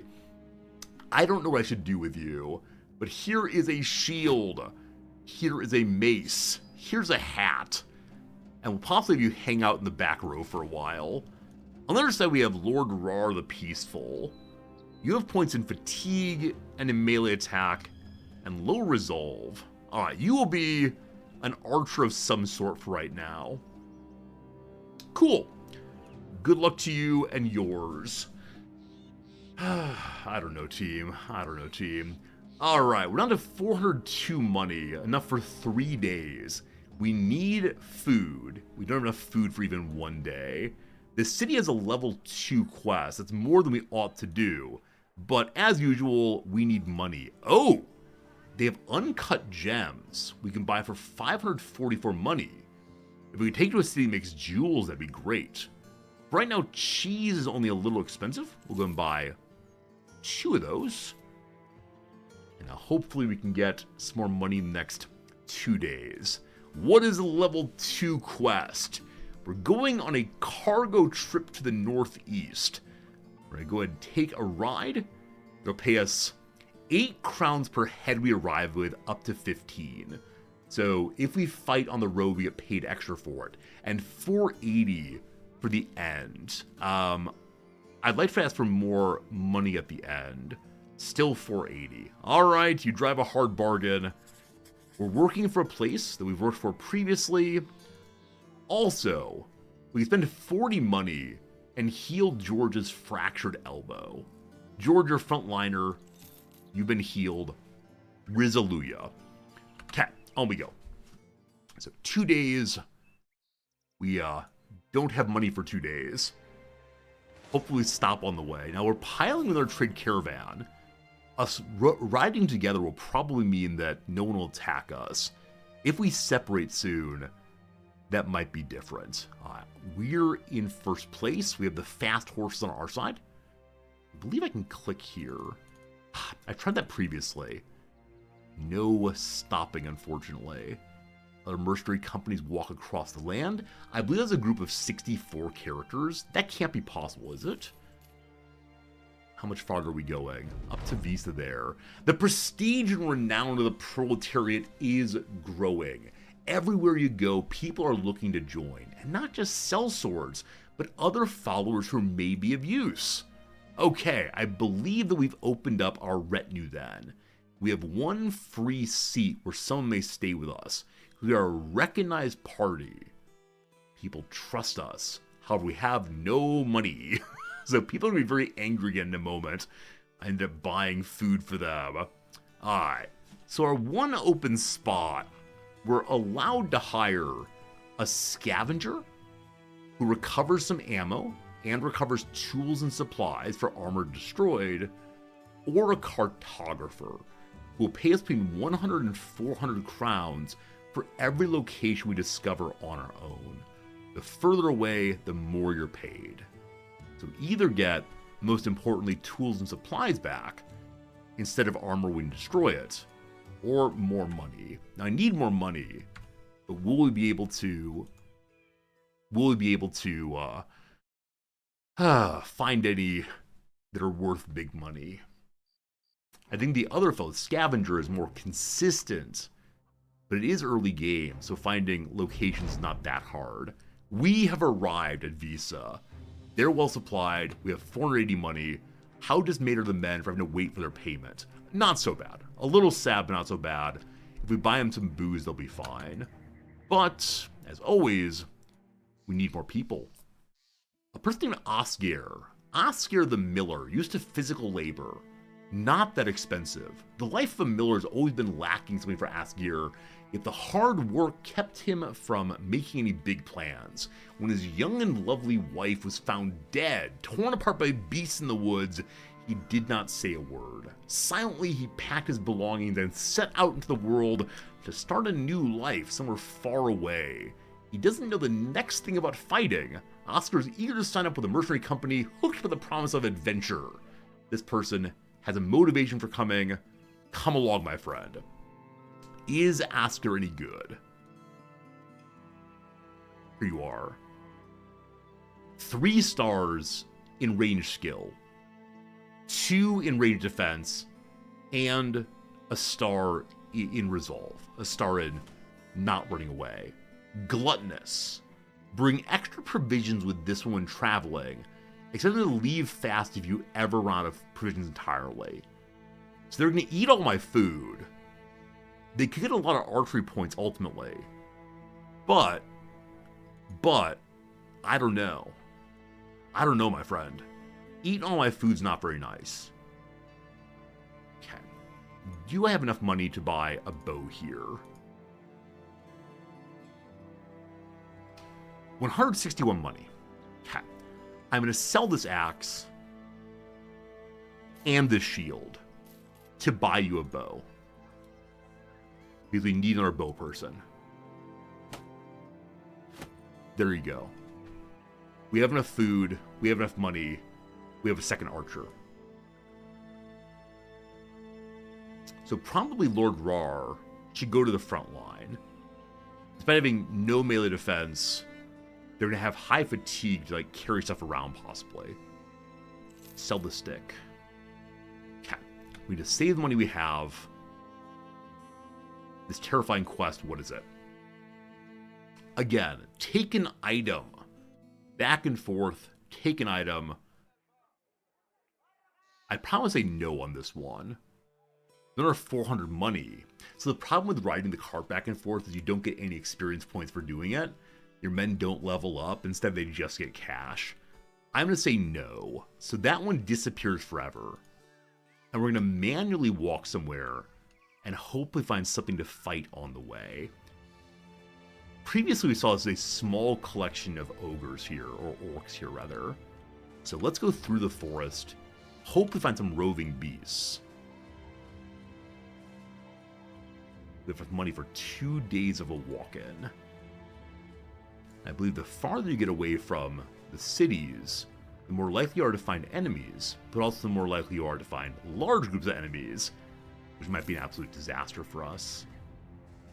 I have enough money for not even today, so that's no good. I may have to end up selling something that matters to me. Our short little forays out into the wild, I believe every time we'll find something of value and worth and interest, and every time I find absolutely nothing. Do I go and fight ogres with level 1 characters? Dusk, we've arrived, we can still trade a little bit. Okay, we get 2 money for our food. We need 3 money right now. I will sell a pile of cheese. We lost money on that, but we're okay. I sure would like not to take this fight. But we're going to do so. And there's a berserker who might kill literally all of us. The berserkers can do a ton of damage. Also, I believe that they get really high inspiration for killing anybody. Oh, there's people walking around here. Maybe a small group to fight would be better. They're in a big circle there. Did you all go back home, possibly? A few orc young, a few berserkers. Okay, I don't see their footsteps at all.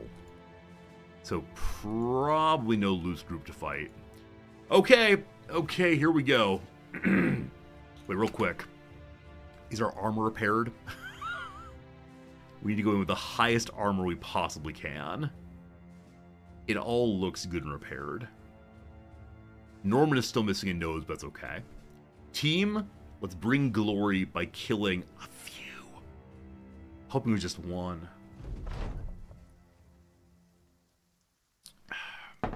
There are 5 of them and 12 of us.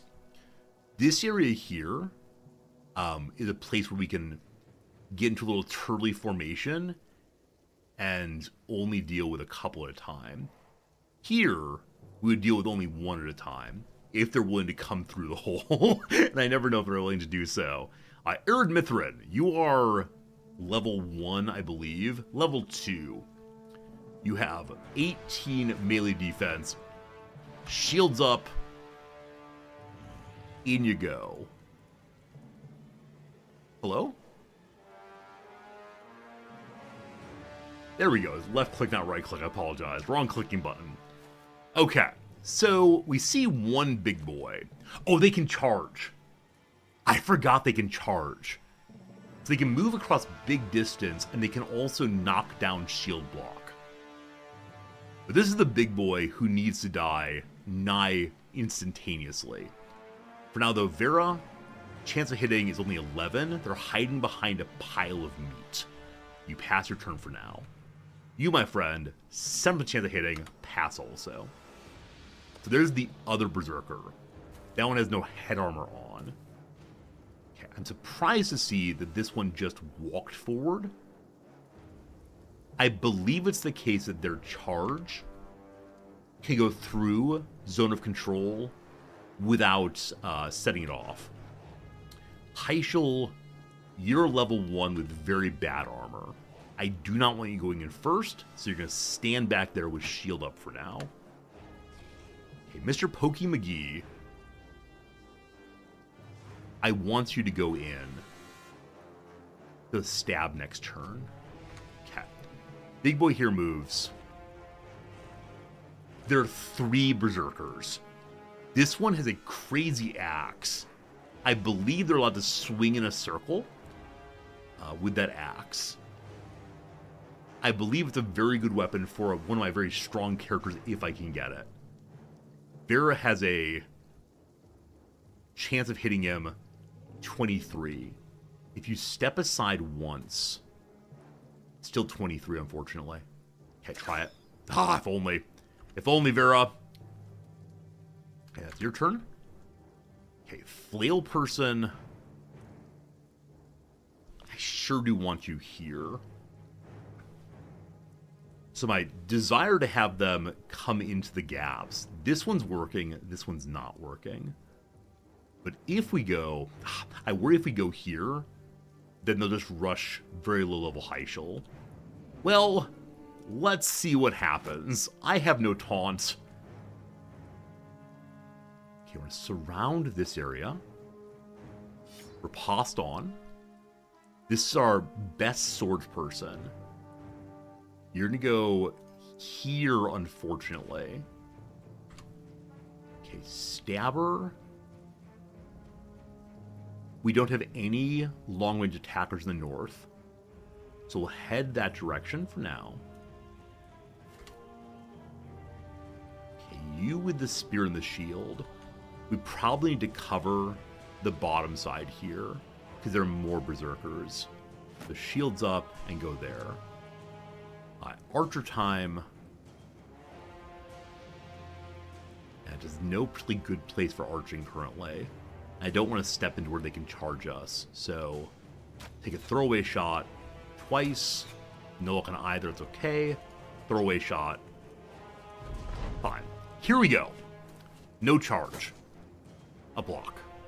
Big boy. Maybe they don't have charges. May have forgotten. Whichever way, initial stabbing. Lovely. Lovely.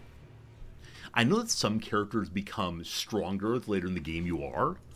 But for right now, I'm going to say they're so intimidated by our people that they are not fighting well. Okay. They do get different attacks later, or they do have them right now. Alright. Heischel, I want you to support here. You're just going to stand back. Alright, here's the big boy. Is trying to flank. Fine. Vera, shoot him. 60% chance. Did almost no damage. Oh, Vera. Oh, Vera. My archer friend. We could step in to shoot, but I believe that the whip can go in a circle also. I believe these are both AoE fiends. We'll move down here for next turn. Pokey guy. Well poked. Destroyed his hat all at once. Also somewhat dispirited. Okay. This is a blocker, so we can go here safely. No chance. Okay. I kind of want just shields up until my pokers can come and help. But we attack once and miss. Good. Shield up. Hit him in the head. Awesome. Almost dead. You just attack. Our men become inspired. They are glorious. Okay.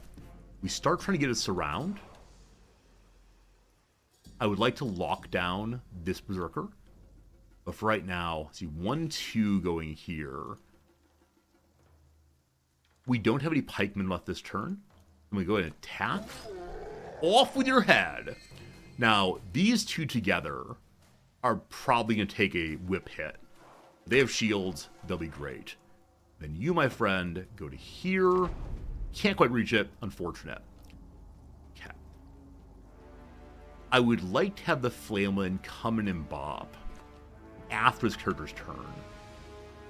Archer friend, go here for line of sight. Cool.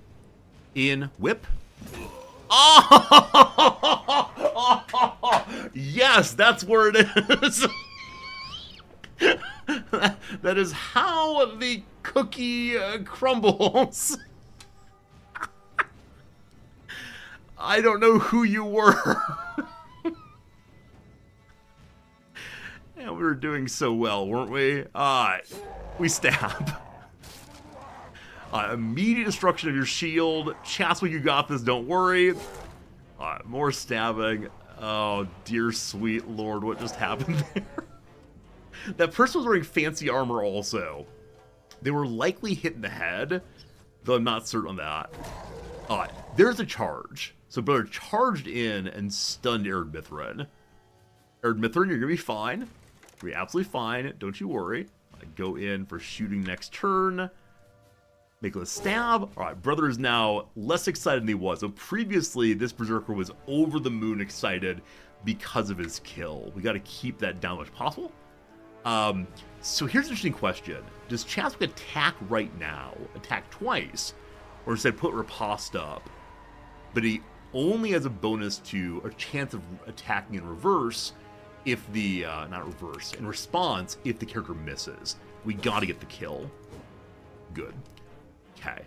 You're putting shield up for now. Stab once. You're putting shield up and hanging out.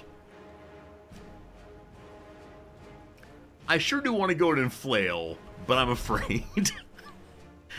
Alright, we focus fire and miss, unfortunately. Here comes a flail, a miss, thank goodness. Poker. This one is now fleeing. Thank goodness. Because it's fleeing, I feel comfortable having George finish it off. So we're going to have you move down and help with this now. Here comes the axe. Good. Oh, that's a one-handed axe. I just now saw this is a one-handed axe. This is the two-hander. Shields up. Hack once. Good. I don't mind finishing him off with the ridiculously sad stone weapon. Good misses. Okay, you're passing. Next turn you go in again. This buddy's about to attack in a moment. So we're going to shift down. But don't go in. Please don't charge. There's the big swing. It's a miss, thank goodness. You pop to here. Vera shoots. I think my archers have missed almost every shot so far. Not great. Okay. Shields up. Stab. So here's the intended attack. Still alive. So next move, hopefully get him. If not, we'll send the archers after him. Okay, Heischel, you can do this. In, miss the head. That was definitely the plan. Okay, pokey kill. Good start. Just try to finish him off. Archer, straight line, good. No armor left there. In one. Lovely.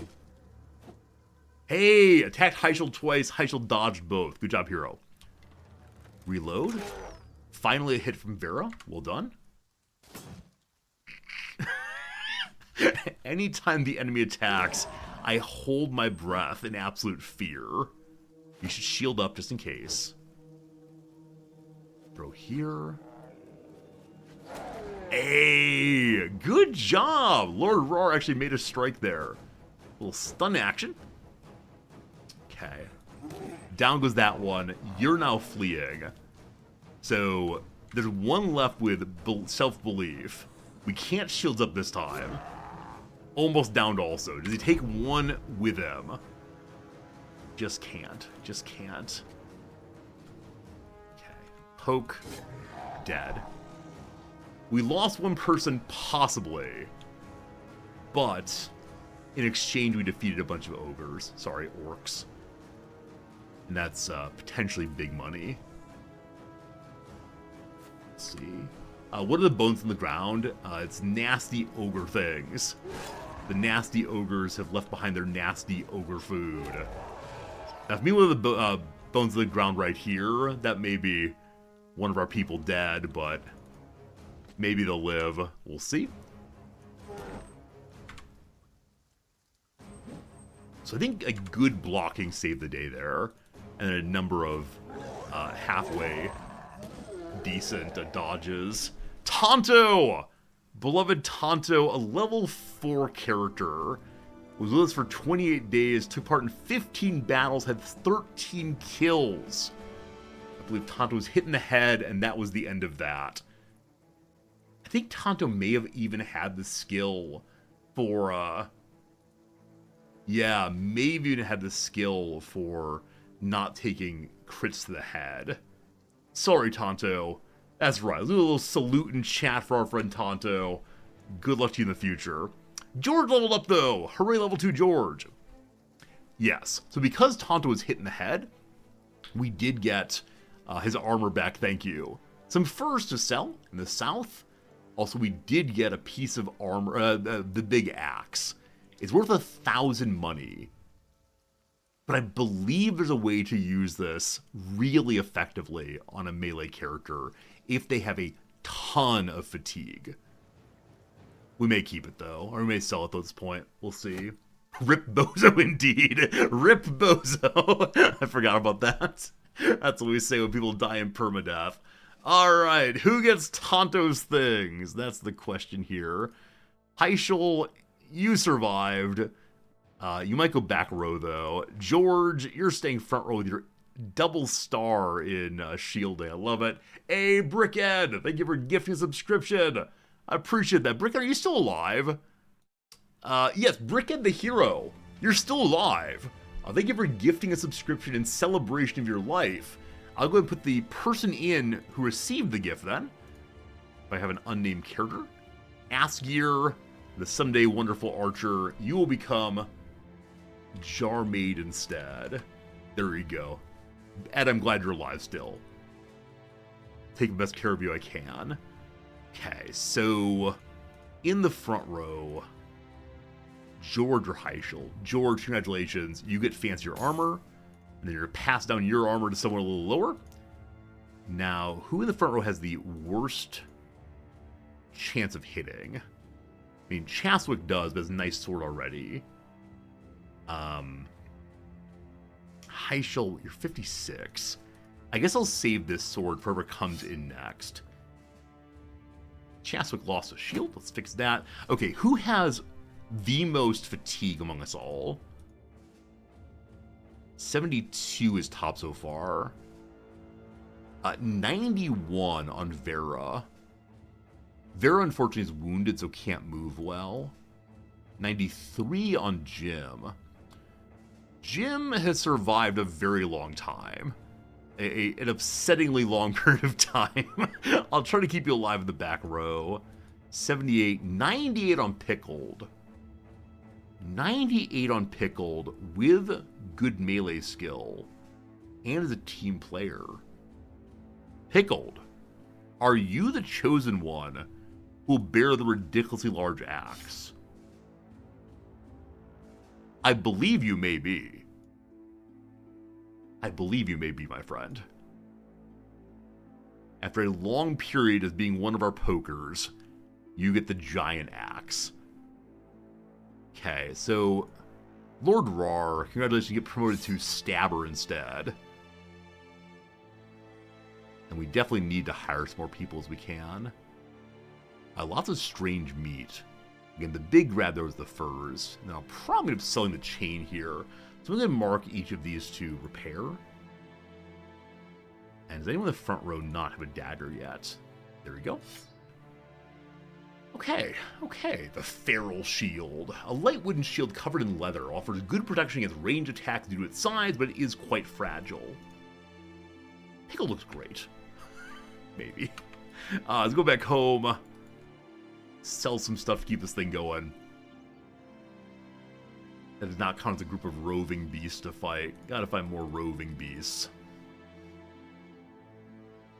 And sorry, Tonto, for the death.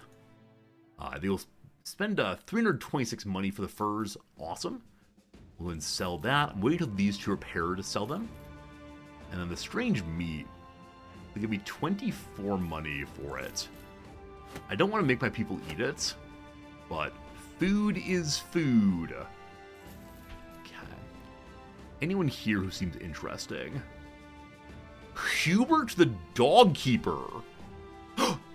Didn't Tonto have the dog in his pocket? Wait. Does the dog die if it's in someone's pocket and they die? No, the dog just ran away, team. Don't worry. No, the dog died yesterday, didn't he? The dog died to a goblin, I believe. That definitely happened. I forgot, but it did definitely happen. So Hubert the dog keeper, once bitten by a wild dog, Hubert confronted his fear of canines by learning to train them. For many years, the Houndmaster used his dogs to help lift the spirits of orphan children and the crippled. Tired of training his dogs for that purpose, Hubert seeks to train himself for, well, this purpose or that. Only 270 for old Hubert there. Doesn't come with a weapon. You know what? I'd like a dog. You come with a dog, my friend? Does not come with a dog. Swift, bonus range defense. Huge! Being particularly huge and burly, this character's strikes hurt plenty, but also a bigger target. Has a point in health, 40s of melee, and starts with 92 fatigue. Are you the striker-in-chief then? Being huge means they hit harder. I just need to be absolutely certain that they don't take any damage. They can't dodge anything. You know what? Huge Hubert here. Pickle the Impaler. I'm not sure what I'm going to do with you. So you step out. I guess you step to the front row. With no shield for now. Awkward. Super, super awkward. I guess you can go on the other flank. So move everybody over a couple steps. Also, see a level up on... Is that George? Hey. George of the Red Hat. So my intention is to have my 2 non-shielded characters come in late. What kind of attacks do you have? So number 1 is called Split Man. A slow overhead attack performed with full force to split a target in 2 from top to bottom. Has enough force that it always hits both head and body for additional damage. Goodness. It is 20 fatigue and 6 action points. So only a little movement allowed before splitting man. And then the big one, Round Swing. Hits everybody nearby, including your own men. Reduced chance to hit. Do they both have that? No, reduced chance to hit, but can do up to 132 damage with no armor. Up to 211 damage on armor. That is insane numbers. But it does have a chance of missing. But had a chance of missing more characters, chance of hitting more characters. Split Man seems very, very strong.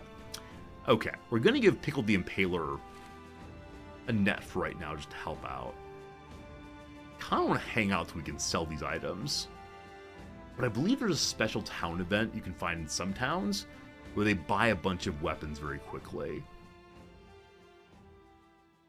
How close are we to friendship with one of these factions? So far away. But Stronda almost loves us. These will eventually contribute to House Adelheim giving me fancier adult jobs, we'll call them. Okay, we're going to poke out in the wild just a bit here, and then head on down to Vorlin and so on. So, nice long arc out. Fights have been here recently. Anybody? Bandits especially. Oh, is it nothing again? Somehow it's all safe. Alright, at this point, I don't have enough money to pay the men tomorrow. So we'll go ahead to this city right here. We could pop to the woods there, but disappointing. The bandits these days have given up too easily. I know that some streamers play with speed 4 movements. You have to get a mod to do that, but when you're going longer distances, it does take a while. Hey, a level 1 quest, awesome. And they have ambush trade routes. The selection of goods is lower, prices are higher. They'll buy my Berserk chain for 255 money. Is that worth it? Just not sure. But with that, we could potentially get something nice here. Yeah. Various things are kind of expensive. They make cloth here we could take elsewhere. It's a little pricey right now. What do we see? What do we see? I do need a basic shield. Do they have other traders here. They have an armorer.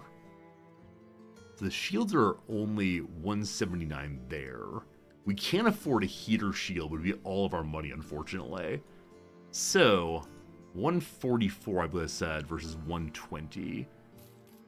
Okay, so shield then for Pickled will be joining the front row. Also, George, I'm sorry I didn't level you up yet. George has a pretty good melee defense skill at 18, so you get more of that. You then need more fatigue and more health. Looks good. And then what's your perk? At level 2, you get the student for more XP more quickly. Fantastic. Any other nice armor here? Anyone not having a hat at all right now? Yeah, so Hubert the dog keeper has no hat. Let's go and remedy that if we can. Best hat they have right now is a 30, it looks like. So, oh, wait. The 30, a 40, it's cheap because it's partially destroyed. Fantastic. A nice bonus for Hubert now. Needs fancier armor, surely, but right now has only 59 fatigue. What that means, I believe, is you can attack one time. It's negative 34 fatigue simply for carrying it. If I take your hat back off, you have 60 fatigue right now. If I take your armor off, you have 66. Does he need armor? Or can he just go in and finish people off? Now, as long as he doesn't miss, we're good. But, oh, Hubert. Oh, dear sweet Hubert. I'm not sure he'll ever be able to attack anyone. You build up 15. You return 15 fatigue per turn. Okay. And I know there's a perk called Recover, where you get more fatigue back after a while. Alright, Hubert, we wish you the best of luck. Can't attack each turn. That's okay. As long as you do it occasionally, I'm happy. Alright, people of Grunmark are furious. Someone has stolen an idol of fertility. Follow the footprints. 330 money. More! 340, good. Alright, here we go. Oh, some brigands. We're at the edge of the map here. They're thieves. 6 thieves. Poachers and raiders. So it's second tier meleeers. The lower tier archers. Only 6. Let's get some nice armor, please. Hello to you all. So their poacher is hilariously bad. They have a number of longer range weapons. One character has no hat on. So they might stay back because of the poacher. We'll get the high ground as fast as we can and then work off of that. See if they come in against us. We have one archer who can let fly right now. Actually can't. They're just out of range.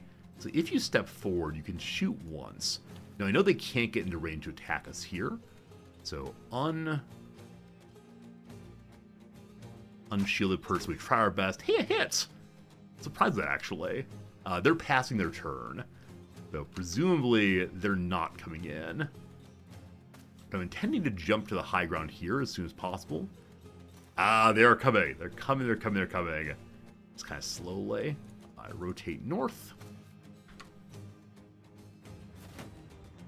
Slow movements. You, my friend, Pickled, you're higher level, correct? Yeah, level 4. Unfortunately, their skills were mostly for back row fighting, I think. They're not super defensive, but maybe they're a nice balanced character then. Okay, up we go. Now, the flail person I could put a level below. We'll move this far for this turn, and then next turn we'll step in and smash him, hopefully. Archer, 17% chance of shooting. Step forward 1, you can still shoot. Even 2, you can still shoot. Hit the shield. Okay. Other flail person, I want you on these as well. So you're going to bounce to here for now. And then move in next turn also. Alright. Giant Axeman. I don't know what we're to do with you. For now, you'll hop to there. And then, do I want to engage here? I don't exactly want to engage because they do have the big poking weapon. So let's hang back for right now. Shields up, and we'll see if he charges into us. Okay. Likewise, you shield forward to here. Okay, here they come. Interestingly, that person took 2 range away from my archer. They'll need to step back next turn, definitely. And I want to put you on high ground. I believe if I put a character here on high ground, this character can't get in range and attack at 2. They can. They can't get to range here and attack at 2, but it's a shield person, I'm less concerned. So I think that's fine. Alright, what happens now? Forward, can't attack at 2. Forward, can't attack at 2. No stun, fine. Okay, good to good. You forward, shoot the person with the big weapon. A strike. Okay, additional polearm. We'll move down here, I guess. Just make sure that Vera walks back 1 step. Okay, in you go. Bop 1 had 31. Here, 51. A miss. Okay. Delighted they missed that attack. Also, brother here got to attack before Vera, and luckily they missed. So back 1 step, reload, can't attack this turn. I don't know why I call them brother when they're not on our team. Brother? Okay, Pokey Eye, straight over top, awesome. Pierced his side. I want to save your armor, of course, but happy to attack for now. This fellow no longer needs high ground. Into the hole you go. Awesome. You shield up and attack anyway. Hey, there we go. 1 down. Then we can advance to the front again. We have high ground once more. Okay. If you step in, you can't attack. But if you step in 1 step, you get attacked by giant weapon at range. Your mission is to get onto that poor poacher. Okay. This mission should probably get on the poor poacher also.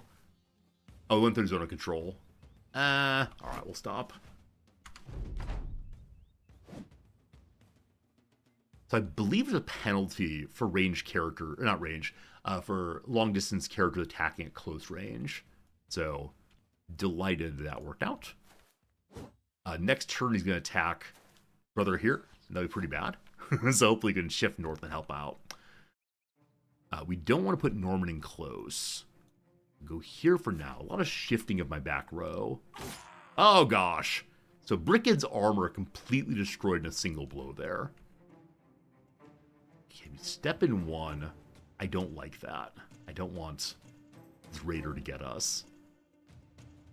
How do we move? High ground to be blocked out there. Okay. We rotate. You go for the head twice. Wow, high ground attacking, missing. No good, no good. Okay. If you go here, you've locked him down. You are 2 away from this character. Well, Hubert, we barely knew you. We'll see what happens here. Crossbow can fire into this group. Hit somebody, maybe? Hey! Alright, hit a character's not super important, that's fine. You, my friend, poke hard. Shield, though. Shield.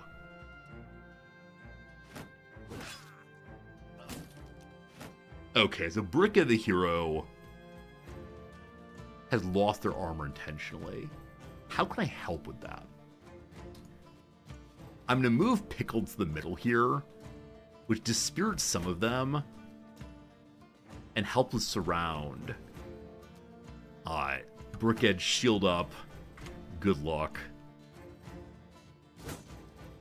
Endless shield attacks. Okay, so I worry about this raider attacking Hubert. This raider goes before Hubert. We'll see. For now, in you go. The Raiders hit, more Dispirited, good. Move to here. It's blocked out still. Forward once more, blocked out. All right, next turn, straight line of fire. Okay. Hubert will not be hit this turn because that guy's fleeing instead. It's all working out. Now, having said that, we'll see if Man with Mace finishes off Brickhead. That said, here we go. Split Man. Ah! Very, very good. Very, very good. Very, very good. I want to mention that character was at full life at that moment, and then went to no life. But he can never attack again, unfortunately. Alright, so we'll probably go Daggery pretty soon.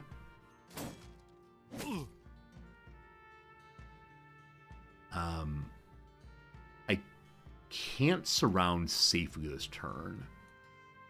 If you go in... Oh, actually, we just missed the attack opportunity. Completely missed that. Okay, so you, my friend, change to... You don't have a dagger? We'll bop your head instead. We can't aim head. You just hang out then. You deal with this guy, hopefully. Keep your shield up, Brickhead. You can't put your shield up. And you're not going to get a kill here. Brickhead, good luck. Alright, no surrounds. Armor's destroyed, unfortunately. Boo. Not for beating armor, but keeping our character alive is armor enough for us.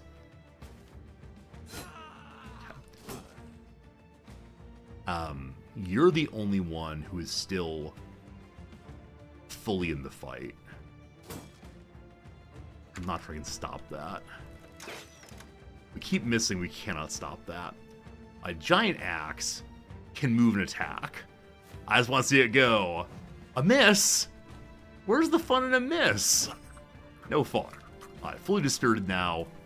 We go for more surround, so the fellow knows that he is at his end. Another one down. He's fleeing now, awesome. He has some armor still. So can we get a surround so he can't get away? We can save his armor. No daggers, only blocking. Okay, he's gonna flee, unfortunately. His chest armor's destroyed. Maybe we can get his hat armor still. Okay, you're not gonna step in. You are? Let's see if anybody has the requisite poking weapons of those standing around. Hey, we found one. Cool. Chester, good luck. One more hit will do it. As I said previously, this part feels so unbelievably cheesy, but it's what's necessary to get armor. But no one's a dagger near there except one person. You have a dagger, Brickhead? I think you do. I think you do. Is that true? That is true. We should win right here. And we do. No one died. We got 2 levels up. Arid, Mithrin, and Heischel, you both still live. And what loot do we get? At least 1 new fancy hat. And another fancy pike. We'll take it. Excellent. Every battle of victory, every victory feels so good. And so close every time. Friends, it has been an hour. It is now 11 o'clock my time. Time for a quick little ad break. We'll go ahead and do some crossword puzzle as usual, and I want to say thanks for being here. We didn't finish the Tuesday nor the Monday, so the puzzles are piling up. We should get through the Wednesday fairly quickly, and then work our way back through them as usual. So if you enjoy what you see, consider throwing a follow this way. If you're enjoying it quite a bit, consider subscribing so you can watch the crossword with no interruption. A disparaging term for a newspaper, a rag. A business with massage tables, a spa. The Lion King protagonist is Simba. Throat-clearing sound. Ahem? No further discussion needed. I have decided. Not sure.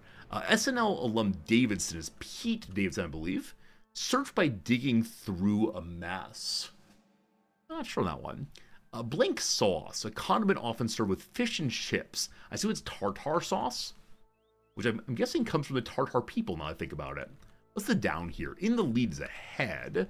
Accomplish things. Get her done. Get her done. Blank caps, a chocolate candy sprinkled with white dots. I only see at the movie theater there's snow caps. Blank People's Campaign, a 1968 movement for economic justice. MLK had switched to working on this thing. Time of his death, it's the Poor People's Campaign. Might cause someone to text no instead of NP. I assume like typos, fat fingering, autocorrect. I say the wrong thing. Like a piercing sound, possibly shrill. We'll see. Lead in meaning equal. ISO. Hawaiian Island, where tourism is contributing to a water shortage. This is like tourism to the Japan, leading to a matcha and rice shortage. Maui. A predicament is a bind. Throws in ads. Okay.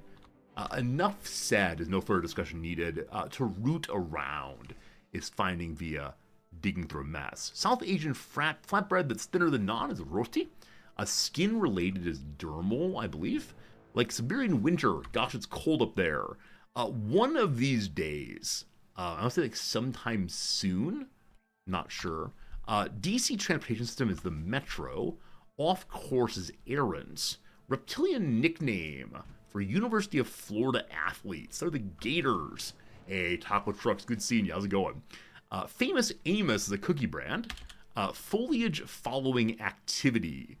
Like leaf watching, possibly? Not sure on that one. One of these days. No one doing.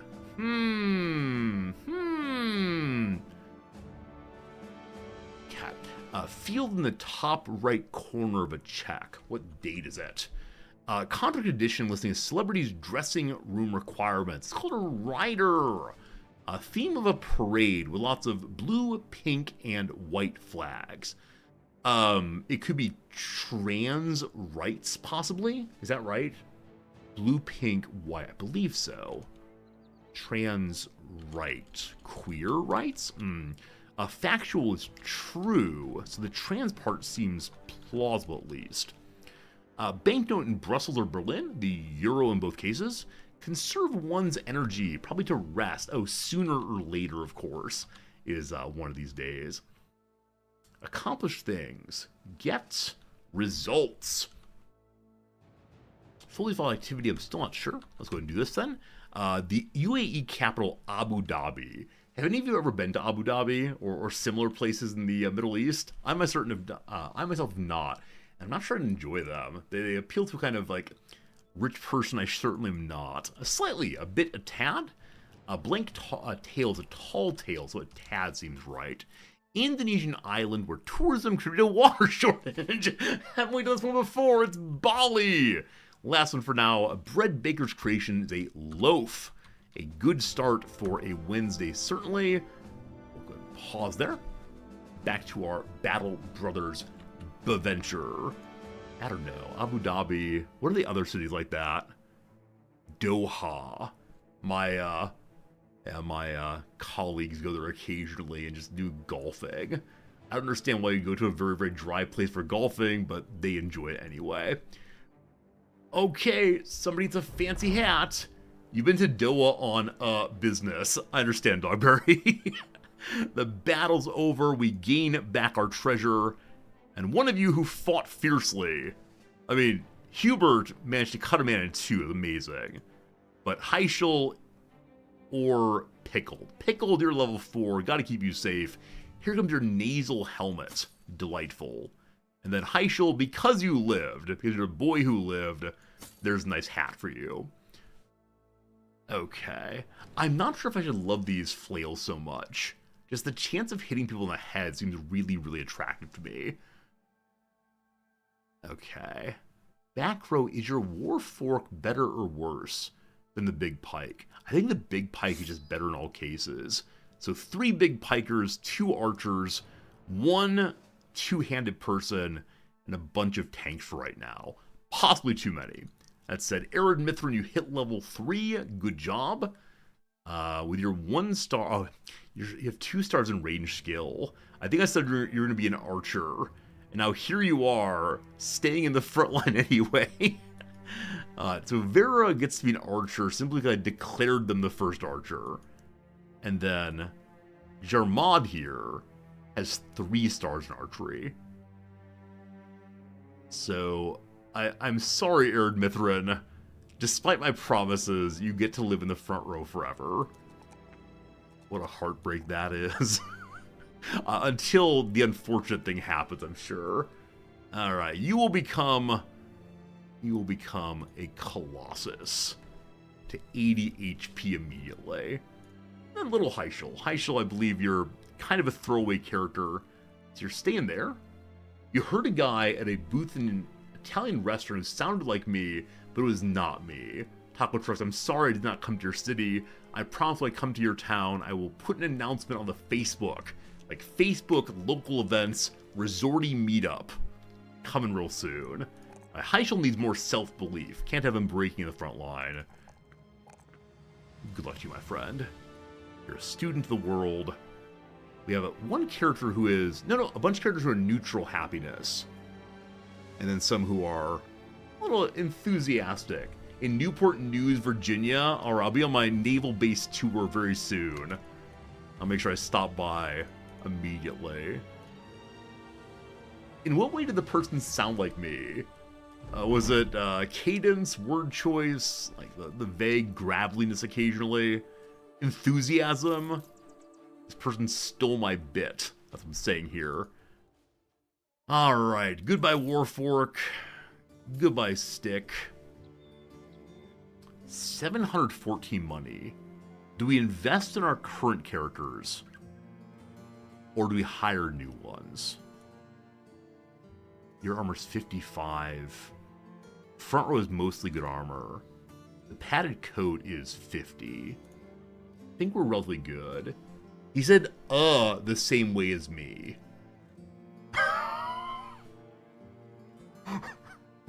Resorty, I recognize you by your hesitation noises.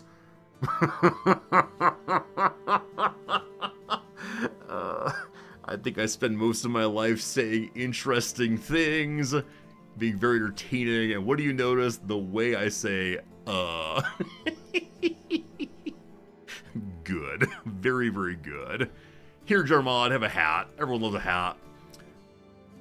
We're going to repair the shield. We'll use it someday.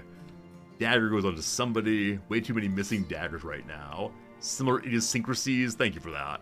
I wonder how the person became who they are. We do need to get 1 repairing tool. 432, enough to keep us going for a few more days. Let's check the pool of workers here. There are a couple that are relatively inexpensive. Conrad here comes with a pitchfork. Gernot, Conrad, Vitakind, or Harmut the Miller. You know what, Gernot?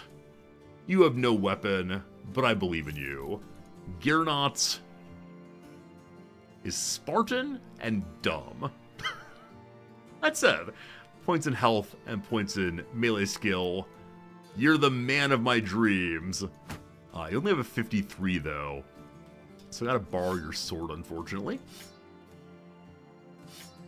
Okay, you have no armor, so you'll hold the flank over here and hopefully survive a round or two.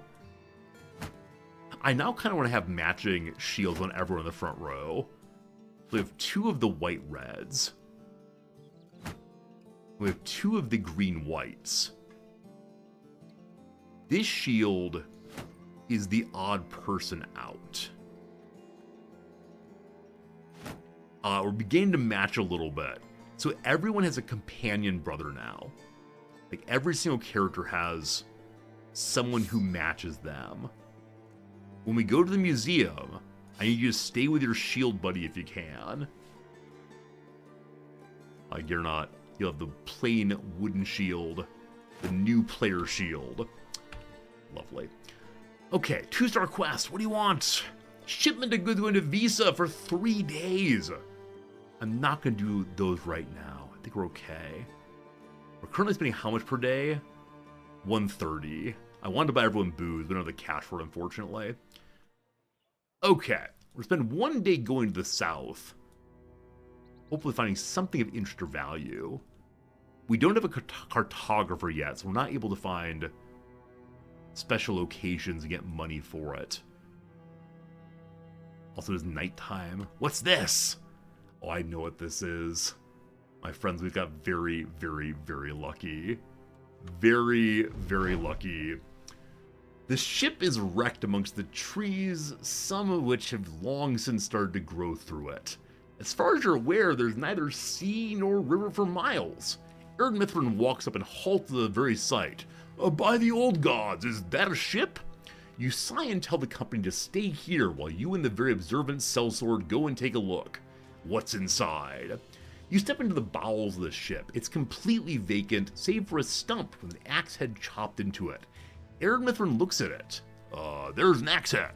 Nodding, you say, there it is indeed. But the metal of it carries veins of a sort of a golden hue. Getting closer to the stump, you can see embers flittering upward out of the wedge.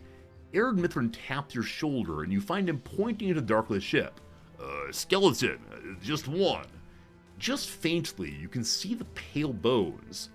As you draw nearer, the clothing becomes apparent, and readily obvious as royal attire. There's a cracked ale horn in one hand, and a molded loaf of bread in the other. His jacket is blown open and shredded by splinters. Upon closer inspection, the wood is embedded in his brain pan. Let's check it out there. Seeing as how the skeleton and his beer and bread ain't going anywhere, you leave it be. The axe head, however, draws your eye again. Erdmithrin walks over to the stump and the glowing wedge. He tries to take it out. Finding no luck there, he angrily steps back and kicks it. Erdmithrin, what are you doing? The stump cracks in twain, and the sellsword suddenly flies upside down. The axe head shoots through the ceiling. You can hear it clunk and clatter down the starboard.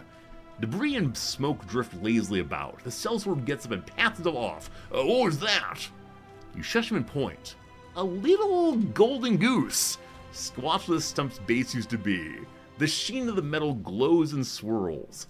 You've heard stories of a golden goose, but never thought there were anything beyond that. Is this thing real? Erdmithrin stumbles forward. Sir, what are you doing? You wave him off and pick the golden goose up. Holding it in both your hands, it feels oddly warm. And it is exploding or melting your face. You feel its metal rippling ever so slightly against your fingers. It might even be growing? With the treasure safely huddled beneath your elbow, you wonder why the skeleton didn't fare better. Erdmithrin walks up and touches the golden goose on the head, but quickly recoils. You ask if it burned him. The sellsword purses lips. Really, sir? Was it not obvious? Erdmithrin sticks his finger in his mouth. You tell him not to be so snappy with his commander, or you'll throw the goose at him, and see if it makes short work of him as it did the skeleton. The man shrugs. Oh, look at the man chose my shiny bauble. Put a blade beneath its wings so he can knight you, or why not put it on your head and call yourself king already? You look down at the goose. A drop of red blood runs down its length, turns gold, and drops to the ground with a tiny plink. You pick it up and bite it. The gold swishes satisfyingly in your teeth, and you throw it at Erdmithrin. It does not burn this time, and you realize you may have found the genuine golden goose from the tale. You gain the golden goose. I know that some players look for this location immediately in every playthrough. We got very, very lucky to stumble upon it. So, the golden goose, a small statue crafted from solid gold. A tiny golden egg mysteriously emerged from the statue once a day. It's worth 3,000 money if we can find someone to buy it. But it generates 15 coins every single day. Not a huge amount of money, but every little bit helps. The golden goose will live with us for the rest of the playthrough. Also, we're almost out of food. What a fantastic find that was. Money, money, money. And down here, animals. The trail goes cold. During camp, while training, Chaswick, not being the most dexterous fellow, managed to hurt himself with his own weapon. He cuts his arm sinew open. What's wrong with you? At least he didn't kill himself this time. I don't see where the animals went off to. And we are close, equally close to Grunmark and to Tanweir. Is it time to go to the arena again? Is it time to set our level 4 bros in? Oh, 11 Naxers. Naxerers. That's a lot.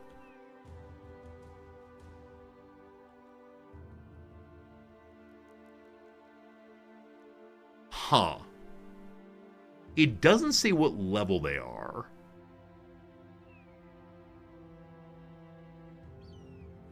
And they'll be able to surround us. And they'll be able to eat each other to get strong. Here we go. Here we go. Never, ever run away. They're running from us. They're little animals that way. I have no food. Hey, look at this. A free souls encampment. Nomad outlaws and a few nomad archers. No, no, no. Time for combat. I'm sure we've made a great decision there. Cat. Man number 1, very high confidence. I believe they can get to our line this turn, but cannot attack us this turn. No high ground to see. Hold your positions. Okay, they seem to all be low level. This is fine. May the battle be blessed. Thank you, Tim. Though you are dead, you are with us in spirit. Never back down, never surrender, etc. Lots of friends. Hey, it's level 2. Hey, it's level 2. Okay, so we have a couple of them that are ready to rock immediately. I want to damage but not kill them. So Jarmod, only a 30% chance of hitting. Let's try. Good shot. Very proud of you. Lord Rar, hold your ground. Gernot. Oh. I did that backwards. I meant to give Pickled a shield, and you're not the net. Well, that's exciting. Alright. Everybody hold the ground. I'll be moving one of my linemen down a bit, I believe. Vera, do not kill. Missing is one way of not killing. I'm very proud of you. I'm going to move forward one step with you. Why am I doing that? I'm actually not quite sure. Okay, you move over this way. Okay, you can go to there. Hold your ground. Shield wall. Forward one step. Ah, not shield wall, sorry, spear wall instead. Should've brought more spears. Hey, it's a poke! Hey, it's a miss. Okay. Hey, it's a miss. Okay, you did well with your spear for one strike. That's so we have no backup spears at all. They're all holding back for now. Gotta play it safe. So, because they've all passed, it is safe for us to walk forward now. And stay. Okay, good. Very proud of you. Thank you. If we step forward one, we can net somebody, hopefully. Great. Very happy with that. Step back. Okay. Pokey McGee. This one could step forward and protect Pokey in a moment. Almost dead, but not quite. Archer friend, step to here. Fantastic, these archers. Okay. You're stepping forward to protect that person. She'll, go forward again. Surrounding, thank you. You will step here, pass your turn. You need to go forward. Like so. Okay, you're fleeing. We actually don't exactly mind that. Kill is preferable. They're getting discouraged. Okay, you pass again for now. Vera is ready to go. Awesome. No kills, they can't eat. Everything's going well. I believe that the enemies can't eat if they're in melee, so we don't need to step on this one, but we'll hang out for a turn. You, my friend, go forward and miss. Good job. Cool. Everybody's doing well so far. So in melee can't eat. In melee can't eat. In melee can't eat, I think. We'll see. Big boy's locked. Hey! Hey! You jumped to our line. Alright. Alright. That's not good. That's not good.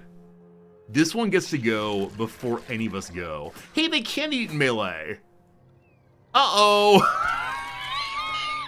Who believed they couldn't eat in melee? I believe one of you said yesterday they can't eat in melee. Whoever said that, let me know who you are so I can ban you immediately.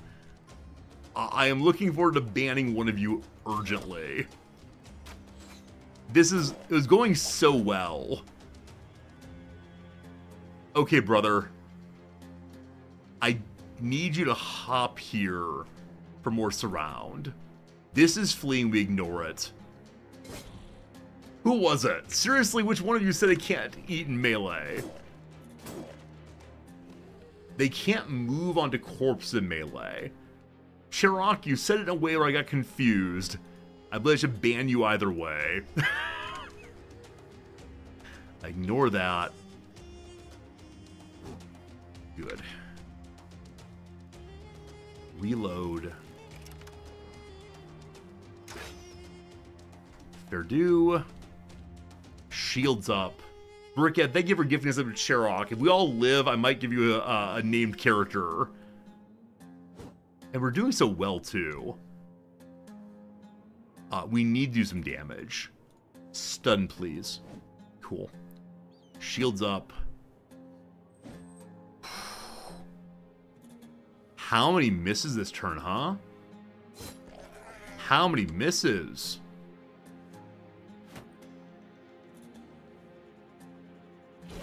Okay, the hope is that next turn, Hubert finishes one of them off.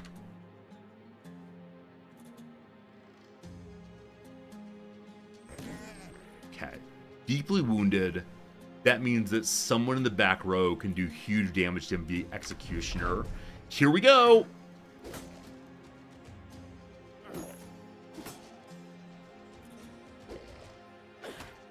Excellent, Hubert didn't die. Good luck with the shields.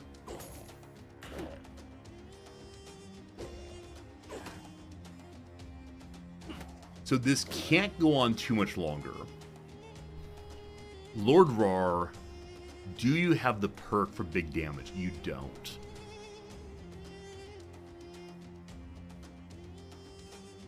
Because I'm going to move you forward. Awesome.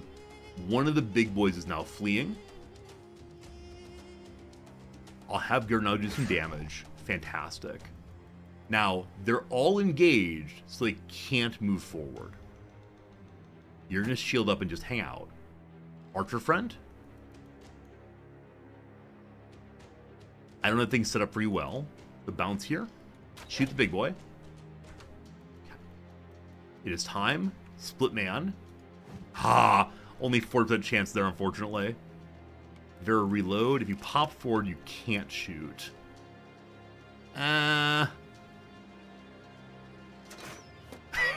Missed through the enemy. Hit our own character. Luckily, shield. Do you have the perk for... It is Jim's. I believe he does. So Jim can do big damage on wounded characters. Pierced lung. Awesome. Good job, Jim. Everyone's inspired right now. So no shields, only attacking. Fleeing, awesome. Stun? No luck. Stun, yes. Okay. So big boy here, I worry about. We can't shield up. So discouraging more of them. So long as there are any of the big ones that are not discouraged, I got problems. Okay, you're fleeing. I can shift to here. So we'll hit both of the fleeing ones if it comes to it. There's one more. Okay. Everyone's still alive somehow. Pop forward. Good. Good. Okay, so these two are the concern. My archer can't rightly hit them. Okay, this one is not fleeing also. I can move him here to hit the running one. Big axe, finally a hit. Good. You're fleeing. You're not wounded. Hit anyway, or miss. Vera, recharge, reload. Next turn you can fire.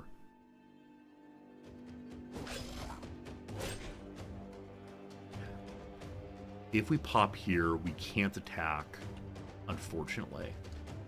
But popping here anyway advances nicely. Awesome. There's one remaining, of which I'm afraid.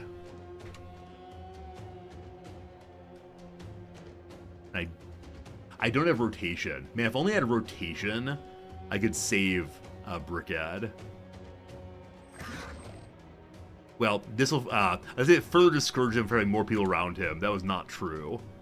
Shields up, Brickhead! You haven't died yet. First time for everything, I suppose. Alright, please, please, Brickhead.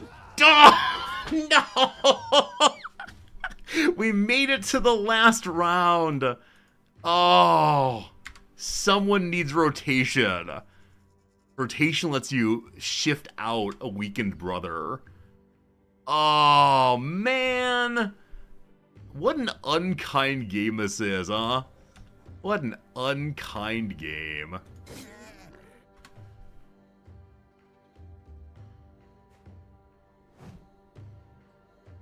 That's all the time I needed. That's all the time I needed. Ah. I'm so sorry, my friend. Ooh, growth pearls. The fast growth of Noxer tissue sometimes engulfs small particles of debris and turns them into shimmering pearls that can be found within the creatures. Should fetch a good price in the next city. Also teeth. Also horns. Also a lot of the items of poor old Brickhead the hero. That's unfortunate. A little 4-character lost, unfortunately. Alright, alright. Who gets the hat? Congratulations, Gurno, you get the hat. Pickle need a shield. So, Fancy Spear, we really should have on everyone in situations like that last one. George, level 3 again. Ah, one of these days y'all will live. George, you're doing frontline forever, so I'll give you your big old health bonus. Also, come on, high melee defense roll. 3, that's pretty good. Give you some more health.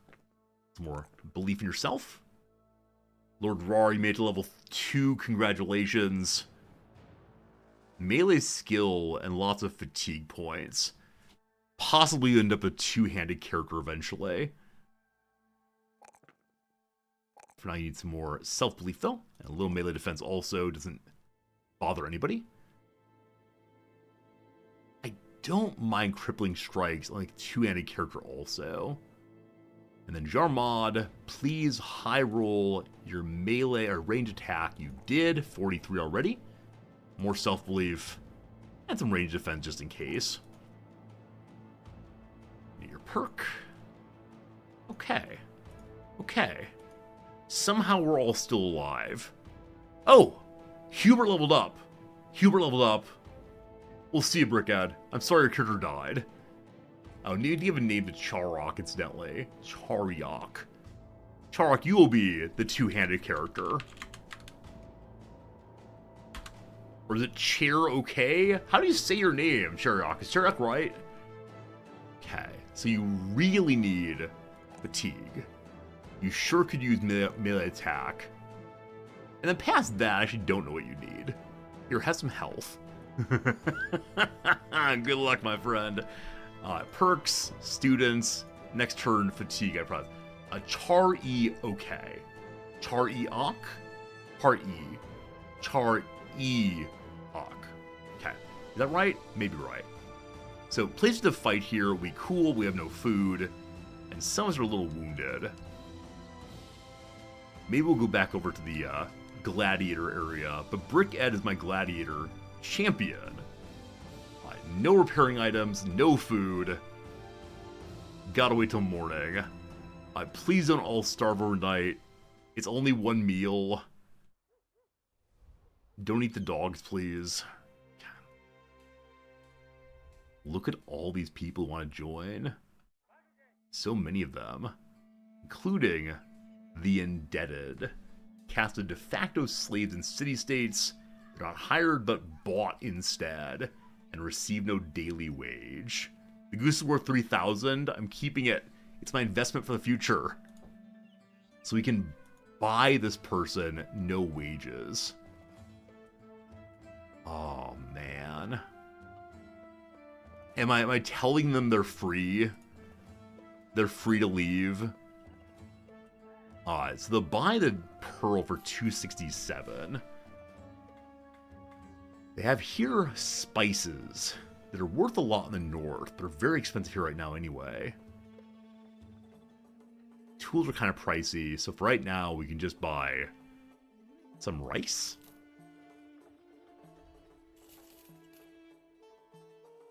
We buy the tools, we can't pair people. Huh? Oh, it is. They would sell it. They would buy it for 4,000 money. Oh, gosh.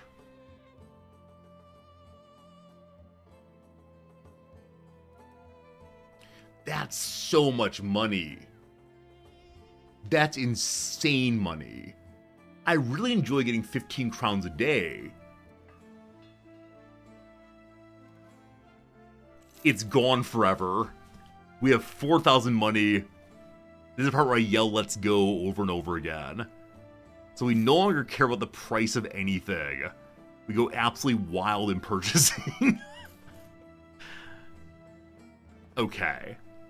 Okay. Don't get too ridiculous. But who wants to join us? This person is a beggar. Living on the streets detrimental to their health. Whew, not sure. The indebted feel awful. A day tailor. Any kind of physical work. Not good at anything much. Here we have like a bunch of lower class people. Hafiz al-Bayij believed in himself. He's an unfortunate soul who swears he's from the north, but the deserts of the south have left him darkly tanned, and frankly, you've not much reason to believe the words of a former prisoner of war no matter where he's from.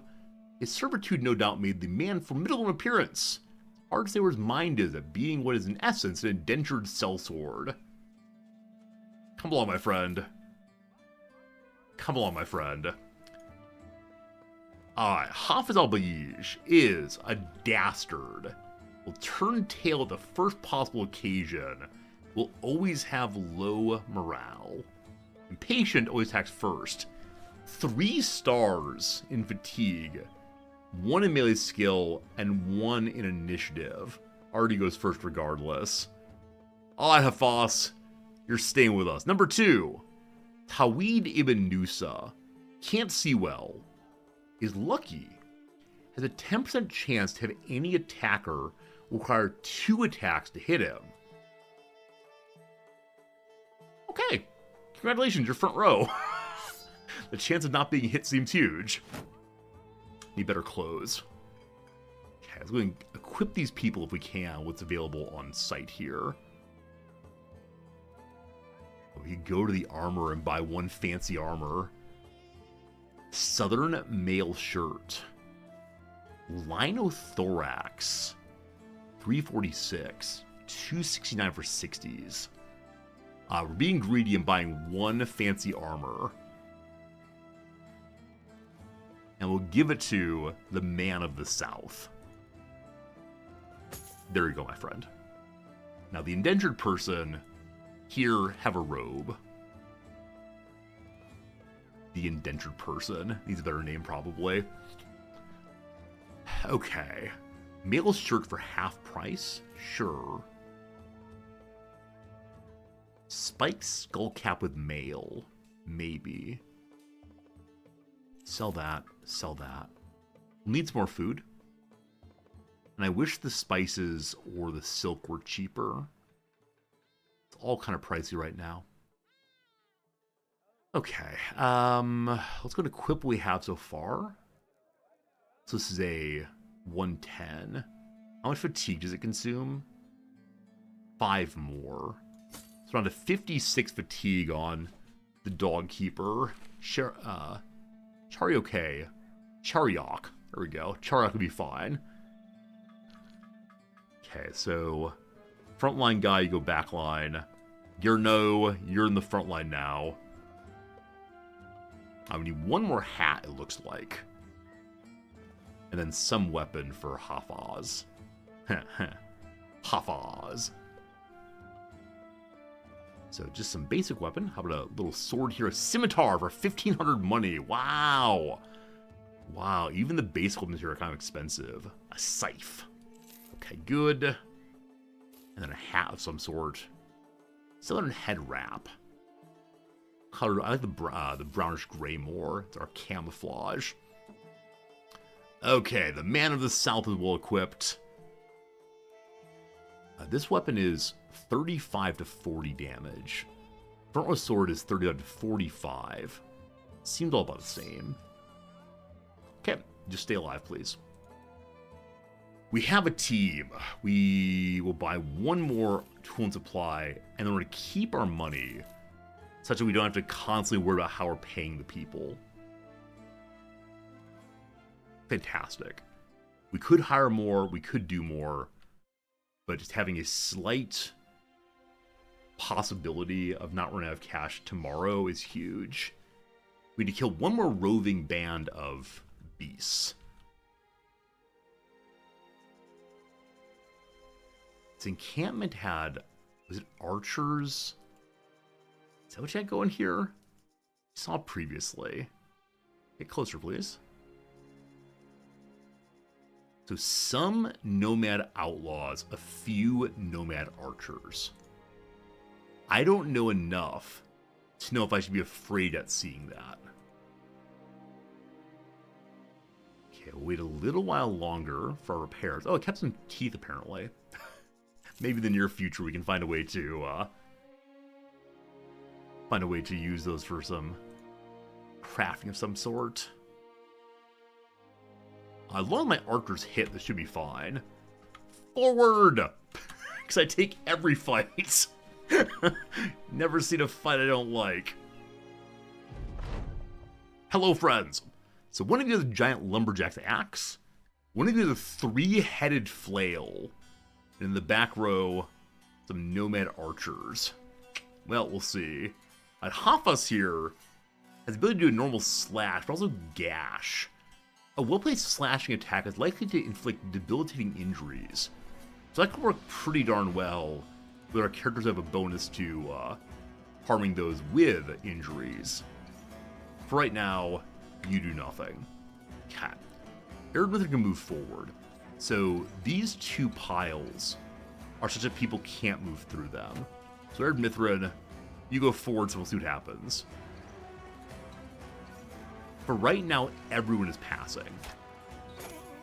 Okay. An archer shot George? It's awful. You pass for now. They are coming forward also.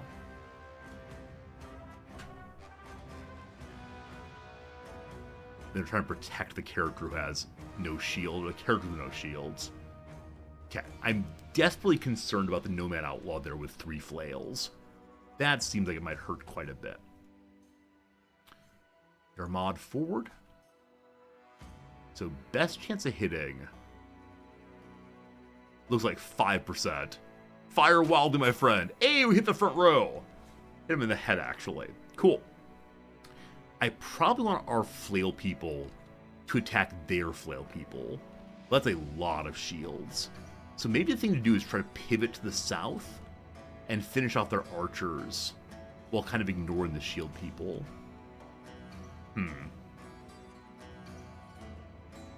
Seems like an idea.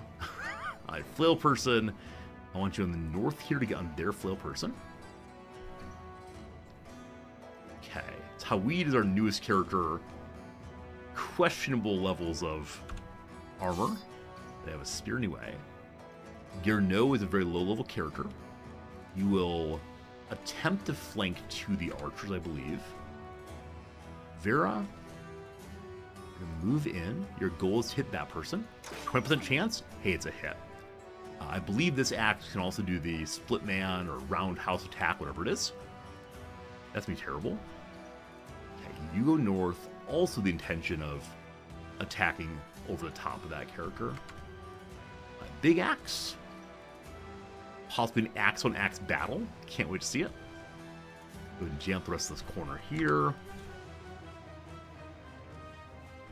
So right now it seems like I'm playing the same way every fight, which is kind of turtling forward. Hope for the best. These characters are well equipped. I look forward to taking their items and selling them. Yeah, at this point I don't know anything about the Southern Raiders and how their items compare to others. I see a gold shield. That looks pretty cool. But, so this goes. You, my friend, who want to leave at any moment, you tuck in again.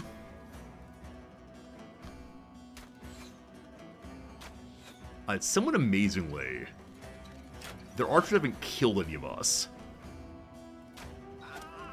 Good. Just had to point out they hadn't pulled it off yet, and now you know they have.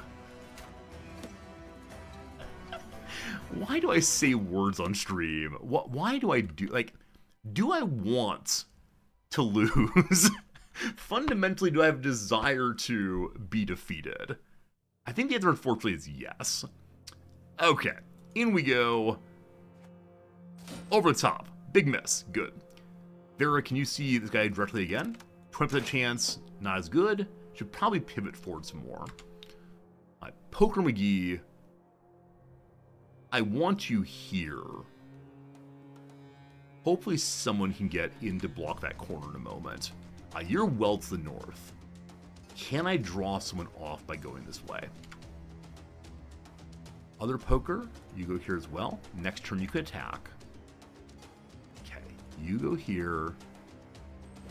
Another miss, unfortunate. I would like to lock this character down so you can get on the arch without being intercepted. I think the line-on-line action is not great in that it makes it very difficult for me to focus fire. I guess it's fine, but I'd like to have multiple characters on one character ideally, but it's not really happening.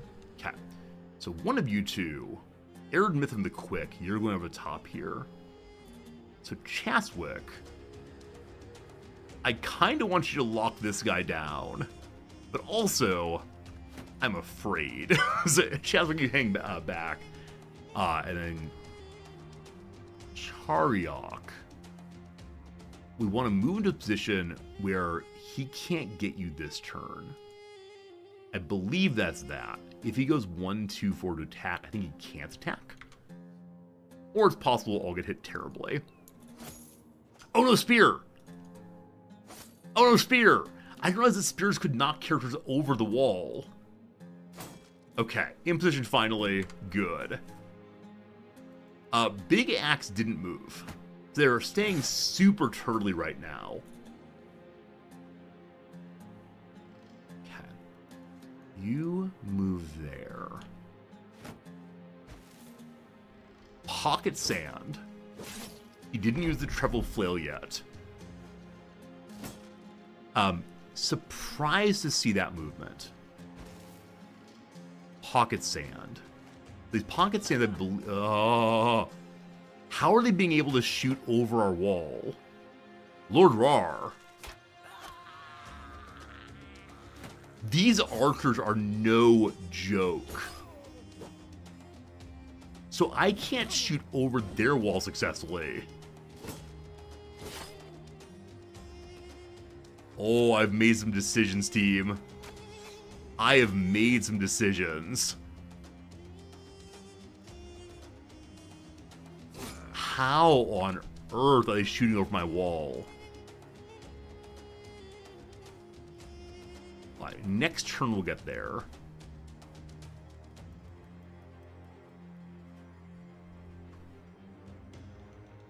Okay, what happens from pocket sand? Less damage, that's fine.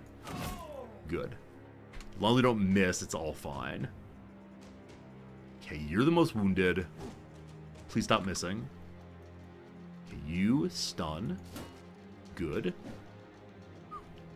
You need to shield up, brother man. Good luck to you, Tawid. We need a kill here. Wonderful. Right, shield up. Good luck, George. George is bleeding out. So I want to first round this character, but I know if I do that, we'll all get hit terribly. So you're going to move in preparation for replacing somebody. And then you might get a kill. Not quite.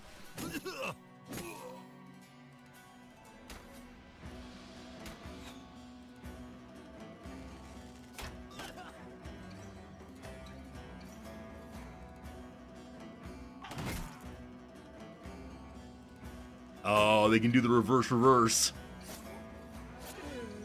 Good. Good. I believe that was Tawid, who's a brand new level 1 character who should not have been there anyway. Axeman's scared, but Axeman didn't kill, so now our Axeman kills, hopefully.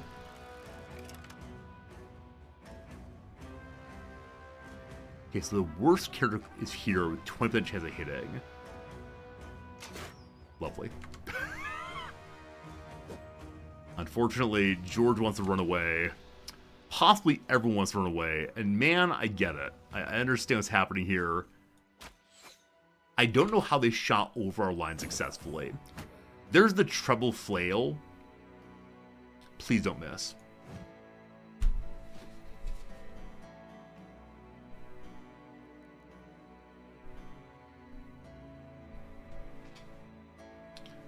How can we fight when all we do is miss? All right, Axeman down. Axeman down. Heichel's shields up. Hang on a turn. Swordman. Still Arid Mithrin believes. Still Arid Mithrin believes. That's lovely. Okay, stun please. Cool. Hi, Gernot is with us. Gernot, I want you right here. The Nomad Outlaw is very close to death. Also, we've locked down one archer now. How? How do they shoot over the line? That's insane. Why am I taking this fight?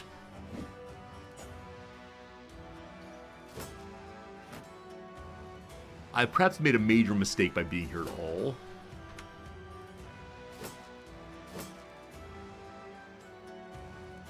We've learned an important lesson, we will all say here. If nothing else, we've learned something of value. 5% chance of hitting them. 5% chance of hitting them. All 5%. We can do the better aim. It's still 5%, unfortunately. We tried our shot. Cat. So Gernot was not hit by the treble flail, thank goodness. Awesome. Gray's net. Necro, good job, Vera. Cat. Just get the kill.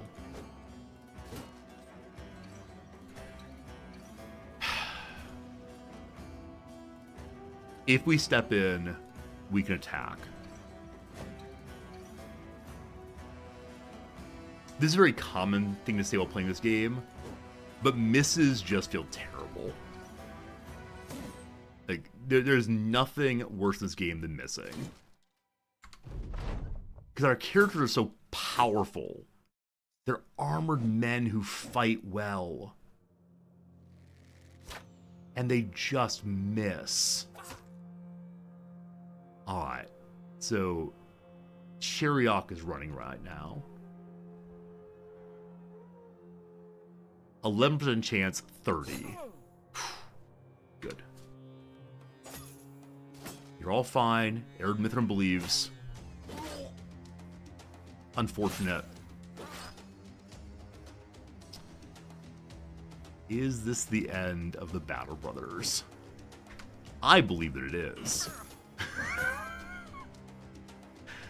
If at least one of you survives, we'll be okay.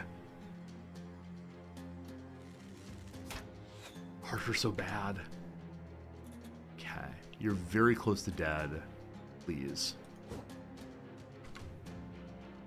So is it just that I'm fighting characters who have significantly higher melee defense than we have melee attack? I think that's probably at least part of it. Awesome. In you go. No time to move. Okay.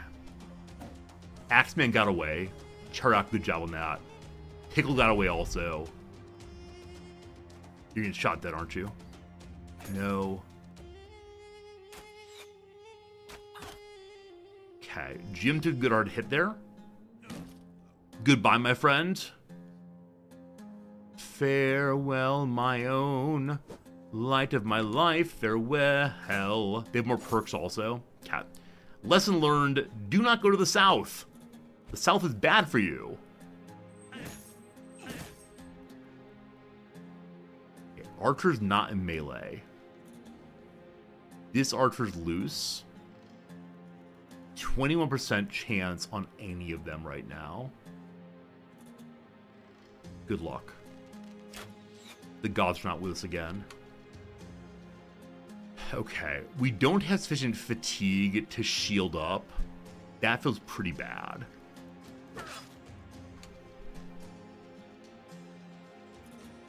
Please just get a kill. Everyone runs.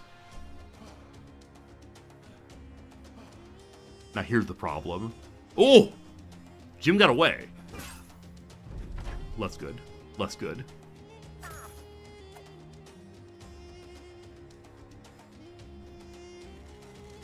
So we've now become, boy Jim. We've now become encircled. All these knockbacks though. So this knockback was actually desirable for us. Because now we can attack at 2 distance. 14%. If we step to here, we can't reach him there. If we step in again, we can't attack at distance. I don't quite remember how Jarmad's in melee. You have no...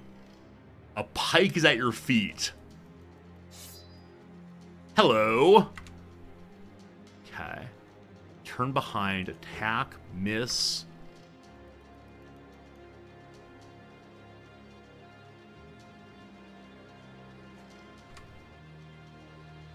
Jim is back with us. Jim again believes himself. Got away, good job.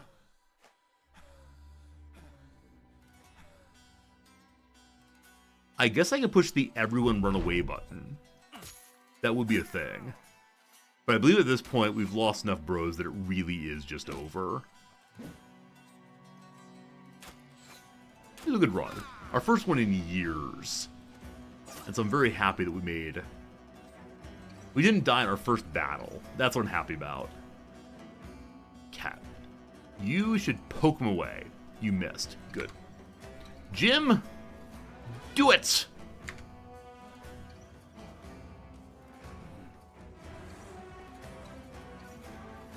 What does one say? Is it time for a speech for the ages?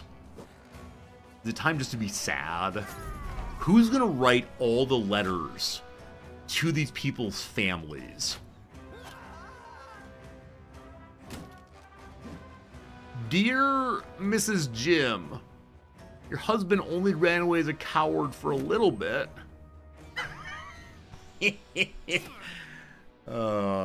Yeah. So it definitely, taking this fight was not a good fight. Didn't realize just how rough it could be down here. We went down here previously and fought a gladiator fight, and we won. And it was great to win. It felt really, really nice to win. But then this. Fatigue problems, missing problems, dying problems.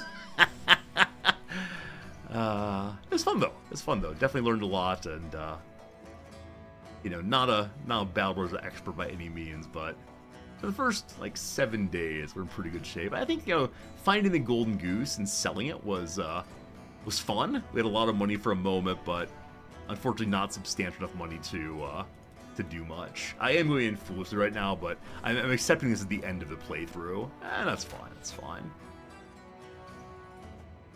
Was that a restart? Yeah, maybe a restart, or maybe a that's enough Battle Brothers for this time. Back on the shelf it goes, perhaps. Well, does Jarek get away? Oh, they're all coming. Oh, they're all coming. You're hopping around, having a good time.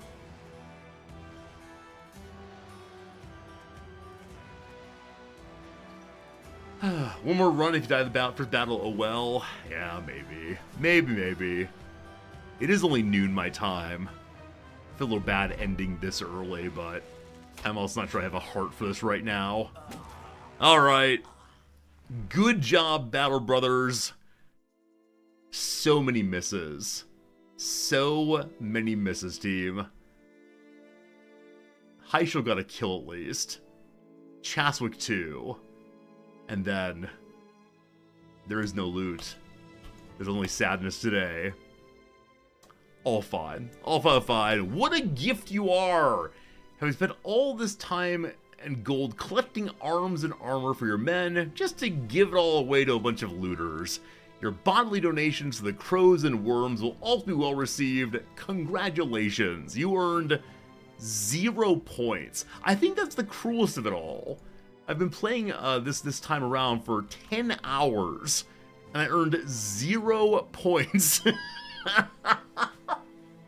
How is that? How is that? I found some cool stuff. We got some kills. We, what else we do? We got our reputation up a little bit. 0 points. Well, that's that run. I guess we can go ahead and try one more. I need a brief moment to go fill up my water glass and, you know, curse a little bit, possibly. Made for entirety at points? Possibly so. Possibly so. There's an ad break coming in about 1 minute here, so I'll run it right away. I'll run FK real quick, refill my water glass, and then come back. Ready to start a new playthrough with, I don't know, probably a different start. Maybe a standard start. We'll see, we'll see. A fun time nonetheless. See you in 3 minutes, and thank you.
Alright. Hello again, team. Recovered from that last bit of trouble. Once more into the breach we go. Very good. El Turtle Hermit, you, can go for some Taco Bell. The ads are saying it's time for Taco Bell. I think the later in the day it is, the more susceptible I am to Taco Bell advertising. That said, the Taco Bells here in Tokyo are absolutely terrible. Genuinely awful. They're the vaguest thing. Like Taco Bell, but not quite. Alright, good night to you, Brickhead Ed. Nope, sorry, good night to you, Sheriok. It's 4 a.m. Oh, Europeans. Any other Europeans still awake? Any Europeans be sleeping? Possibly. I think we're going to play this one on the lower, more friendly difficulty until we remember what on earth we're doing in this one. So, I'm not going to do a tutorial. I remember that well enough. We can do a new company. That's the end of the tutorial, I believe. Deserters. I see how many skulls these are. How many are the peasant militia? Only one skull. Only one skull. Trading caravan.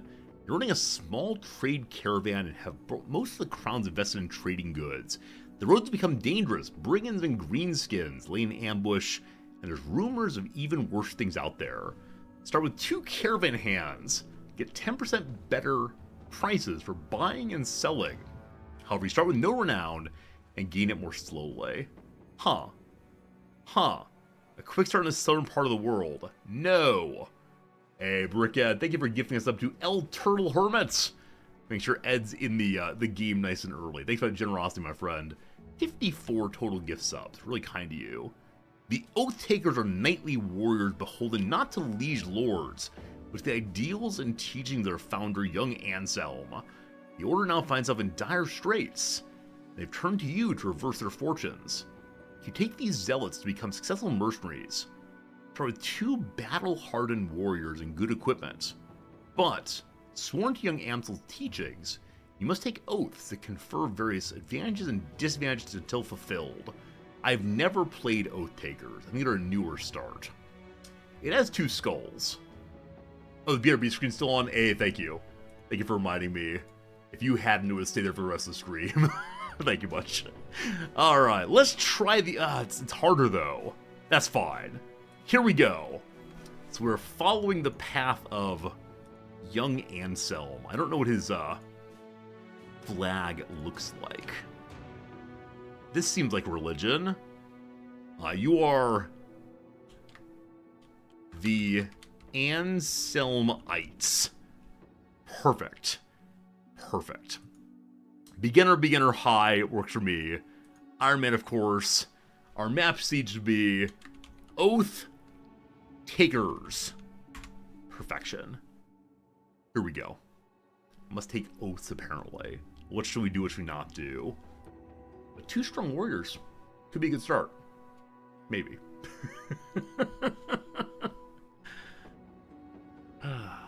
Axes are effective against trees. You knew the game well, and like any good game, you got burned out on the rules and the rule setters. Oaths for this, oaths for that. All you know is you never got to hold young Anselm's skull, and last you saw some Oathbringer had stolen off with the lad's preeminent jaw.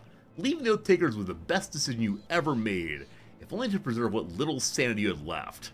Unfortunately, the faithful have a strong nose for an apostate scent. When you opened the door this morning, it looked like 2 piles of shite some prankster kid left you. Grimwald and Oswald the Crusader in the flesh. The former an older man who simply never shook his beliefs, the latter a talented squire who reminds you of yourself. No doubt the mawkish talker is the younger lad who made the plead. The Oath Takers need a man familiar with the land to help them around, completing quests and oaths. You shut the door only to find the older man's foot in it. He held up a pile of gold, and your nose must have wrinkled or wiggled because both men lit up. Now you're only going along because times are tough, and because mercenary work, even under the guise of religious duty, can make some outstanding coin. If someone's willing to bankroll me into such an opulent task, then so be it. There's only one condition. You will take the oath of captaincy, which means all the battling and rough roading will be done by others. Without pause, the Oath Takers agree, and then they show you young Anselm's skull. you've lost touch with the organization. But seeing that lad's dumb dome still brings a stir in your heart. Oswald the Crusader nods. Alright, so this whole religion is based on someone who is dead in their youth. And we have his head. Or at least his jaw. Team, I give you 1,500 money and 2 characters. Grimwald the First carries a battle standard as a weapon. And then Oswald the Crusader. So Grimwald, the Squire, I believe, is level 3. Where Oswald's only level 1. They all have very fancy armor, though. Brickhead, you want to be the Crusader, or you want to be the, Squire? Your choice. Grimwald has young Anselm's skull on their body. The skull of young Anselm, the first Oath Taker. Adorning yourself with a priceless artifact, which surely make any man fill the brim with courage. You're Squire, alright. Brickhead. What's your job? This be encouraging, I believe. Brickhead, the joyous. There you go. The Grim? The Insistence? Let's do the Grim in honor of the abandoned Warhammer playthrough. Adorned male shirt, 150. You have a battle standard. A company standard taken to battle. Held high, allies will rally around it with renewed resolve, and enemies will know well we're about to crush them. Allies at a range of 4 tiles or less receive 10% of the resolve of the character holding the standard as a bonus up to a maximum of the standard bear's resolve. So they want really high resolve of this character to pass it along. Brickhead the Grim. You're no back row for now. Front row is Oswald the Crusader. Wait, what are your perks? Old. Wait, are you actually the Crusader then, or are you the Squire? Old. And can't see well. What's old do? More resolve, believes in the cause, but physically struggling a little bit. In the front line we have Oswald the Crusader. Points in melee skill and defense. Sure footing, some more defense, and also a team player.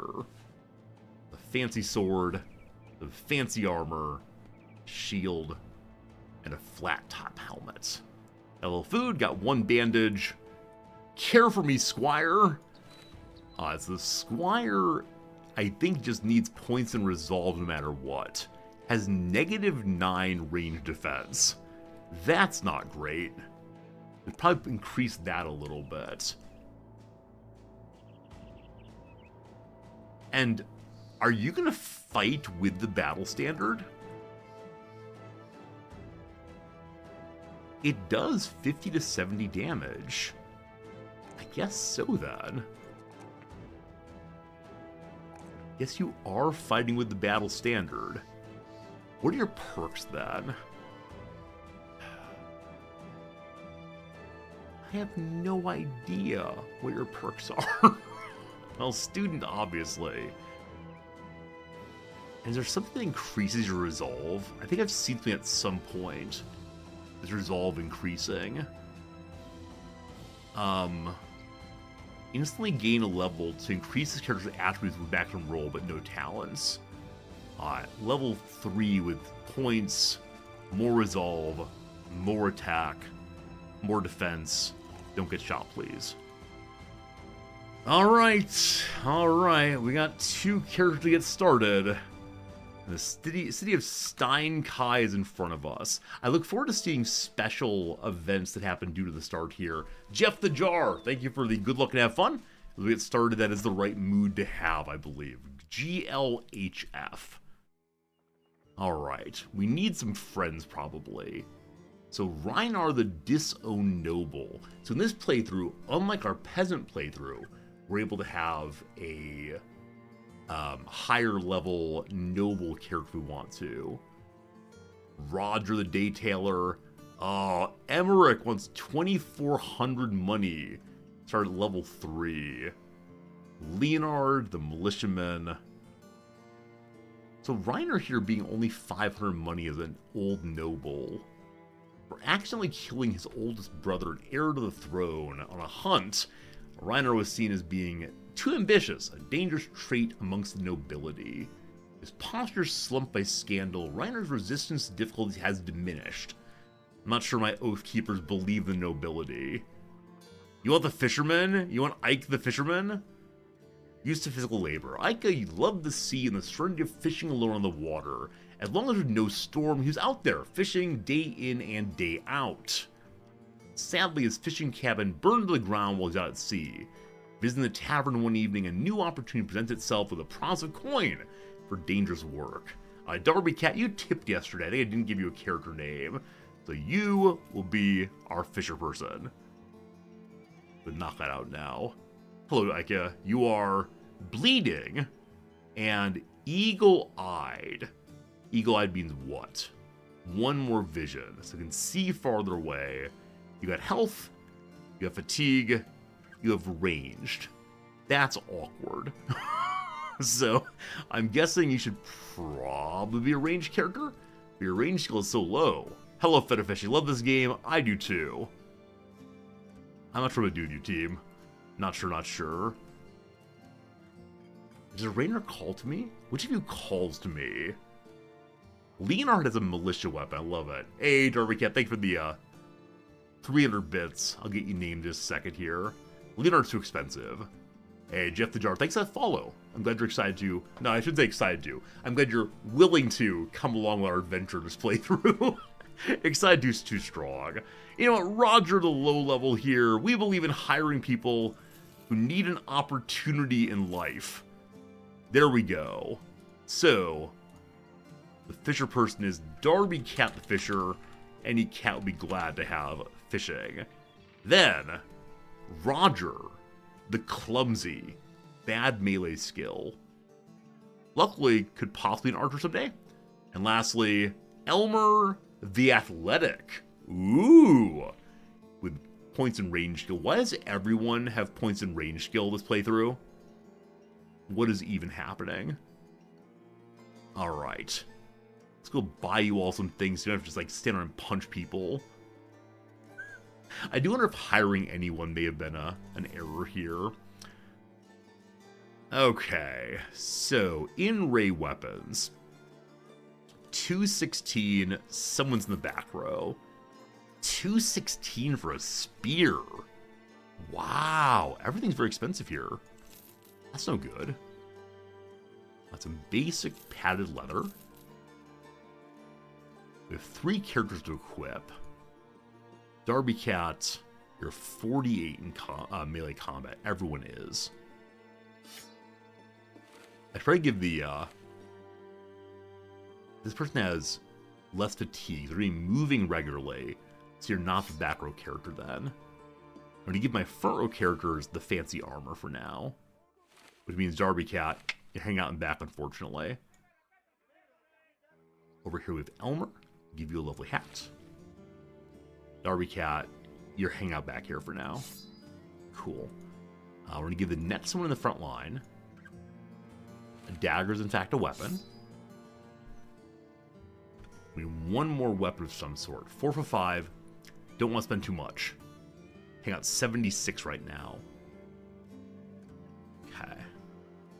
Does everyone get a dagger for right now? You get a bludgeon.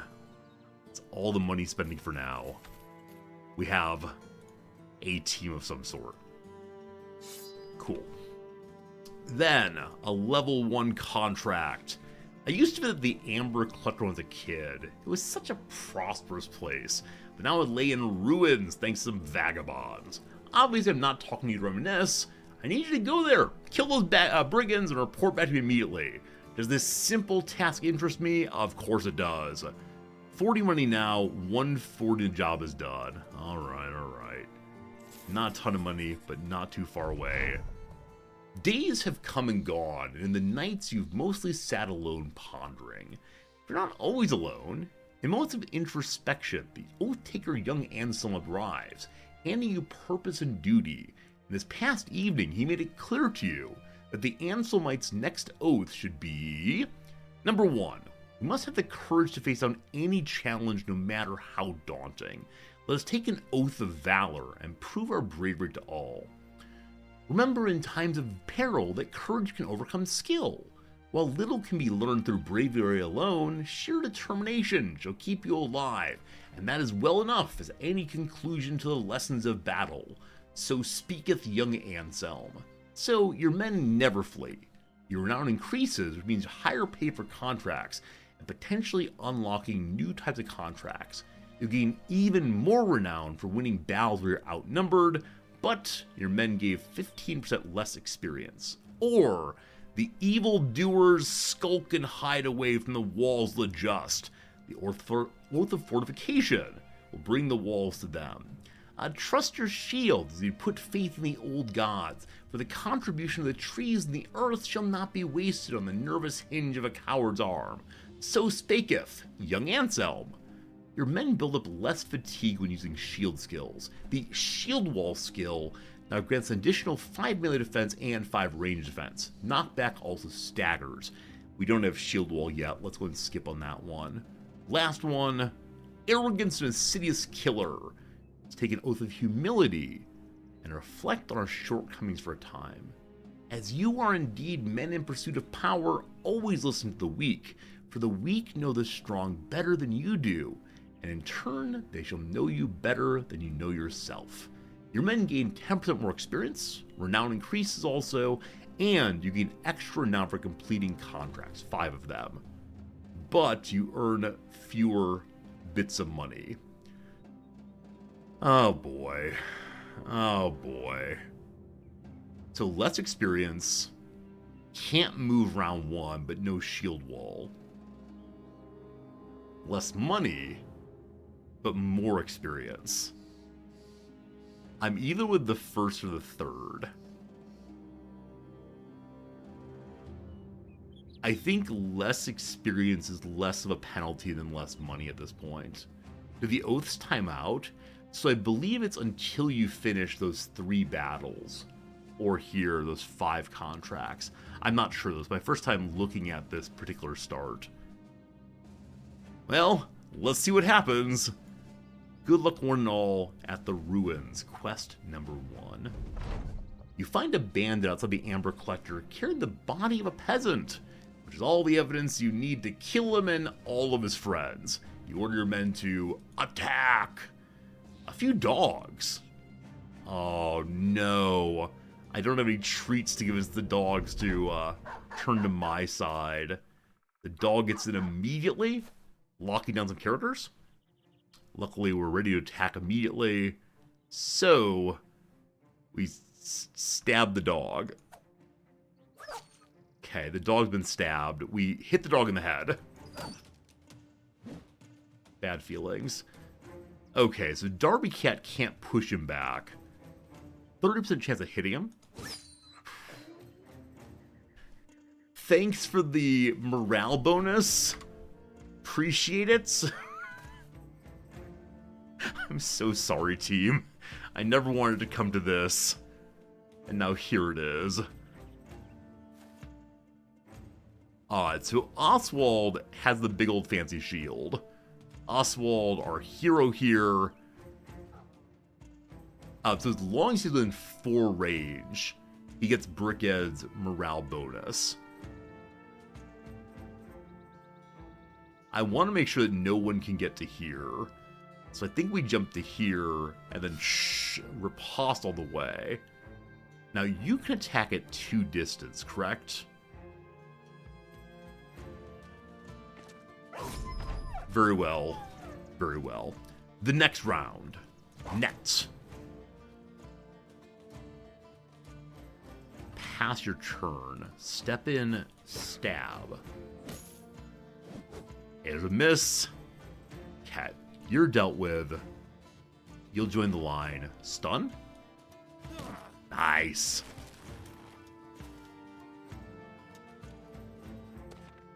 Cat, not ideal there. Luckily shielded. Hey, riposte worked so well there. Maybe I should not let anyone come into range. I should just stayed back with just Oswald fighting. Lovely. here's Oswald. We can't do the riposte again. We have very low fatigue. It's all the heavy armor. Okay, Bouncy McGee, if you go here, you can't attack. But I want to furthest from this character so they don't kill Darby Cat. Darby Cat, go! Well done. Shouldn't have believed Darby Cat would ever die.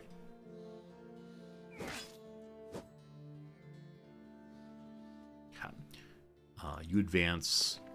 Try to keep the armor in good shape. At this point, any armor is desirable. So you're stunned out. Let's bop you the same way. Is fleeing. Fantastic. Everyone's fleeing now. Good job, everybody. Oswald moves forward. Hold them both in place. We run them down. I need anything they have. We poke. Well done. We go behind. We poke. There we go. No levels up.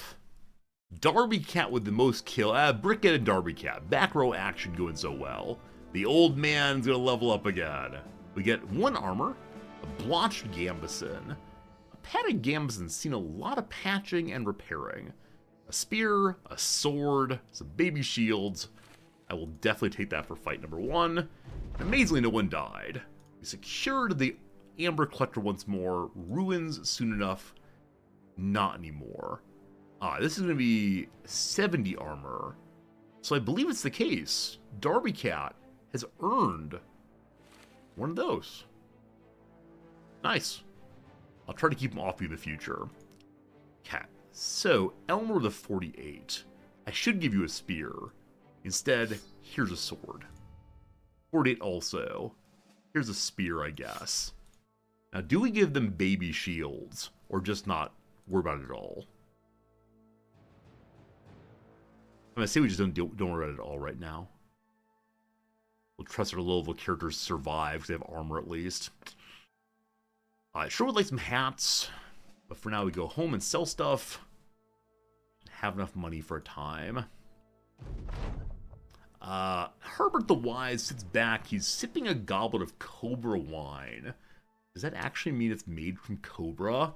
No, thank you. Or isn't there a kind of malt liquor called Cobra something? I know about Mad Dog, of course. I think there's some Cobra.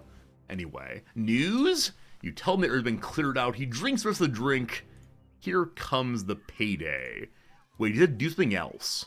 Protect them here. A long journey there and back again. But it seems the Amber Collector is now about to get his legs underneath it again. For making sure the workers are safe, you start the return trip.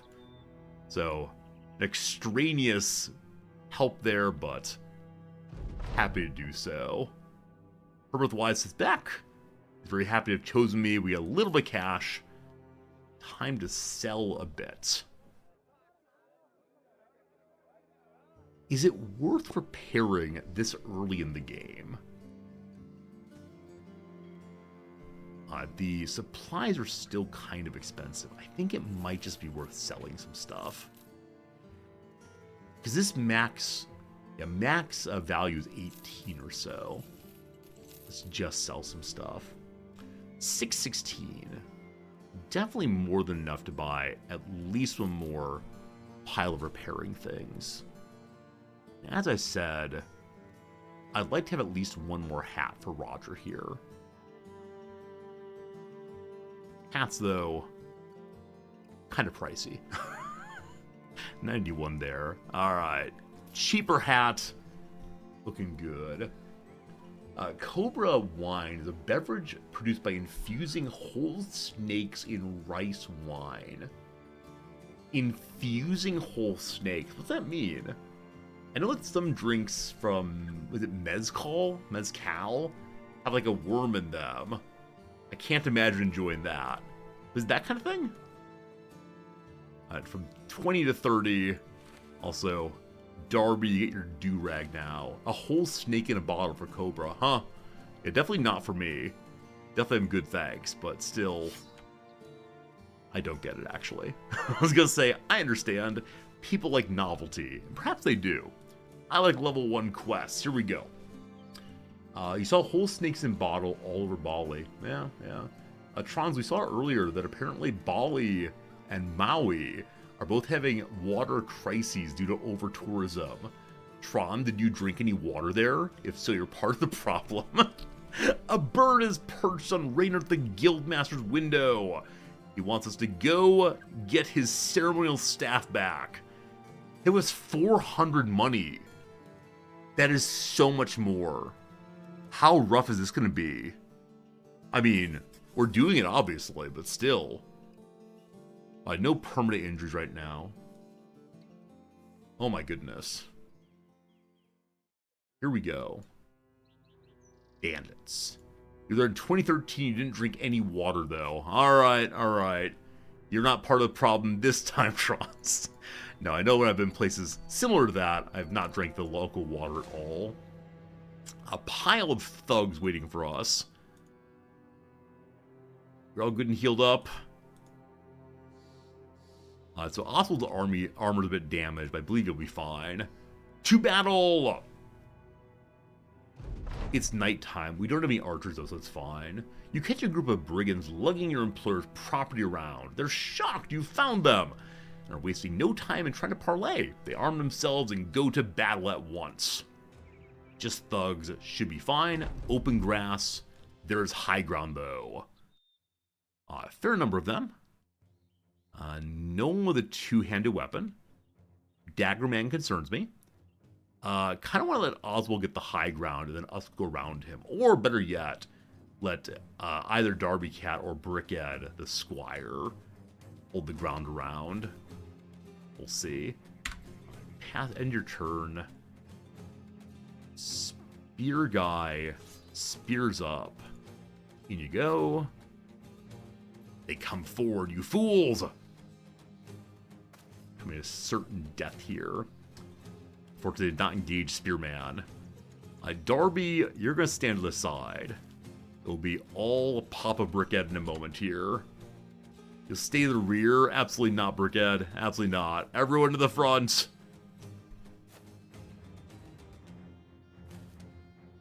They're entirely ignoring the spear. How rude. Alright, we have the high ground.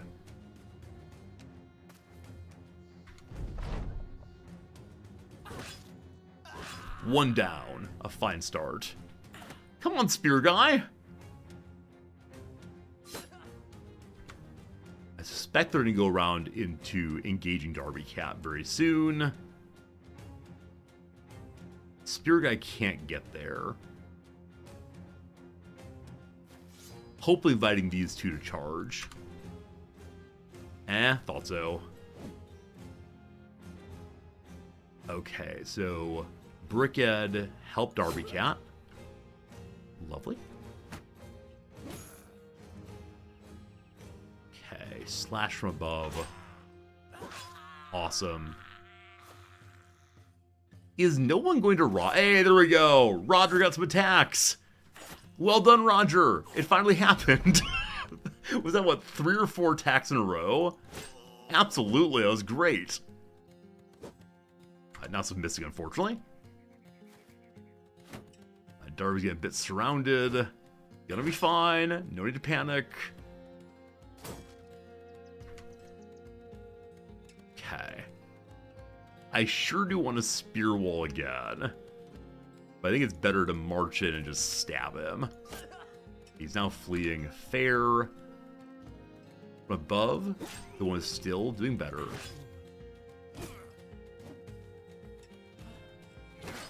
Nice. Got away, no good. Didn't get away, awesome. Ideally, I'd like to have Darby chase this one, but at close range we can't do that, so just attack 16 or 43. The Squire from behind will help here. Go between both of them to discourage them. Awesome. Another runner. Good. Can you move down to here? Not quite, so you stay there. Have a lovely Roger chase. Off with his head. 'Tis good to be a crusader this day. He's gonna get away, unfortunately. We're running down the one who's nearby, though. Well, that'll do it. So now we have to chase him to the edge of the map. I don't believe any of us can keep up with him, unfortunately. He got the head start. Because of the head start, he gets to keep his head, I suppose. Maybe he'll rally. Next turn, he jumps off the map. The fleeing enemy is much better at fleeing the map than our fleeing characters are, unfortunately. Oops. There he goes. Alright, bunch of levels up. Fantastic. And some more armor. Another nice dagger. Actually shields this time. Get some good items this time. Retrieve the staff once more. Let's check all the levels up now. Or first of all, give people shields. Though their having swords have been causing additional damage. That's pretty nifty. Okay. Do I trade off of the spear for a sword? So I think it's the case. Oh, when they're actually running to hit the flag, all of a sudden I didn't see a flag. I'll keep my eyes out, thank you. I thought it was the case that once they started fleeing, if I didn't say don't chase them down, you had to chase them. So good, Olafson. Thank you for knowing the game mechanics. This seems fine. Darby Cat, you did not die. I'm very proud of you. So, yeah. Bleeding seems bad. Definitely. Additional vision seems good, but what a mess of stats. I think you're just going to hang out in the back line, my friend. You're going to hang out in the back line and stab folks. So, stabbing points. Yeah, missing these +4s. Ugh. Oh, feels bad. Okay, front line. Roger. Every time I say Roger's name, I think of one of the characters in Rent, unfortunately. Your bonus is what again? Clumsy. Yeah. So lowered melee skill. Not ideal. Roger, do you become a ranged character? You're not very good at it. I might need a ranged character out of you, so... Sure. You will be ranged someday. And that will be glorious. Okay, we know we need to get Oswald. Fatigue, definitely. And lastly, young Elmer here. Yeah, Oath Takers. My first time trying it all of a sudden. I'm really excited to try Oath Takers. I was saying before that this might be the last day of Battle Brothers. You all talked me into a new start. So we'll see what happens. You are fit. And so you will move more tiles.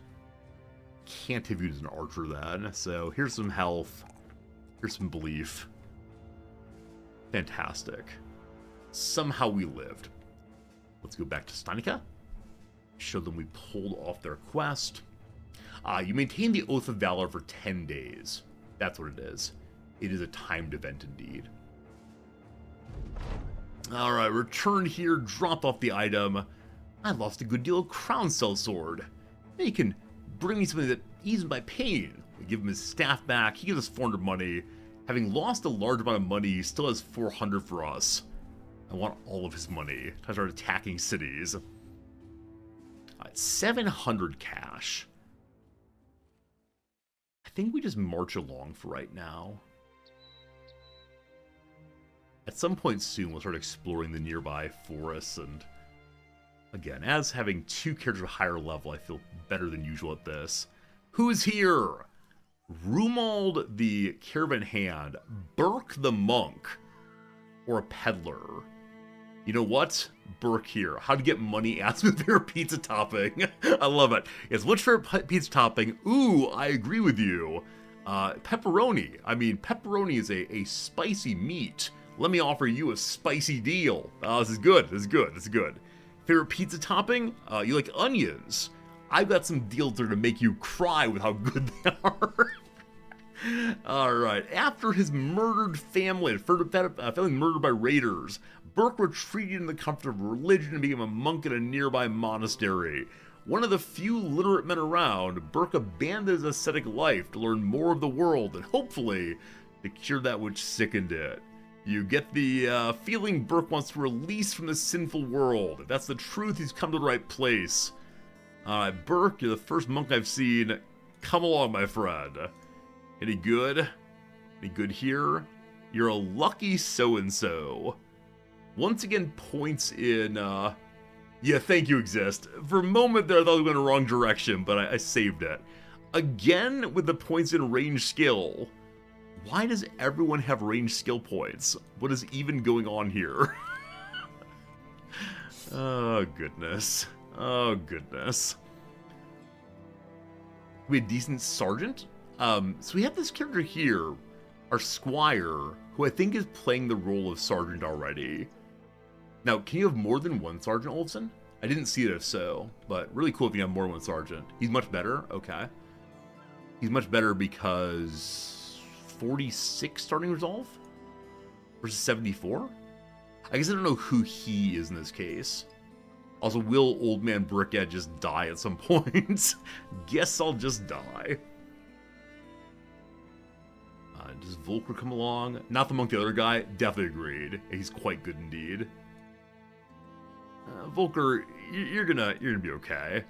Only one hire at a time. Goodbye to your monk's clothing. What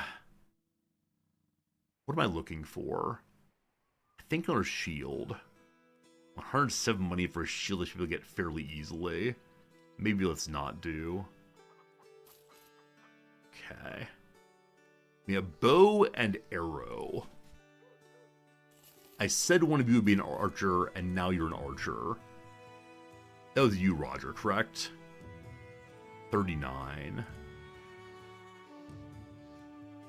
I know I said pretty emphatically that someone got to be an archer. Roger, I believe it is indeed you. And so we're going to be changing armor between you and Burke. Give him his shield also. And your hat.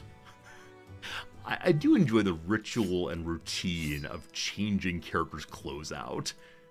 The clothes probably smell absolutely terrible. No one's actually washing here. I haven't seen a single Let's Wash event. Pure body odor for everyone. Alright. Looking good, Roger. Please don't miss too much. Okay, let me go ahead and repair these items. That's the wrong button. It's alt-right click. There we go. We have a quest here. Our quest is an escort for a caravan to Grunberg, a day east of here. You know what? It's only a single day. 150 crowns. More, please? 150 crowns. All right, let's go, let's go. Hey, Fetafist! Thanks for the resub, my friend. I'll go and get you into the caravan before we leave. Fetafist, do you want to be an archer or do you want to be a frontliner? What are you feeling right now? I'm going to go ahead and steal the Crusader name for myself. Resorty the Crusader. Rarely do I go to the game, but today I want to. Archer? Alright. Fetafist. He'll be there soon.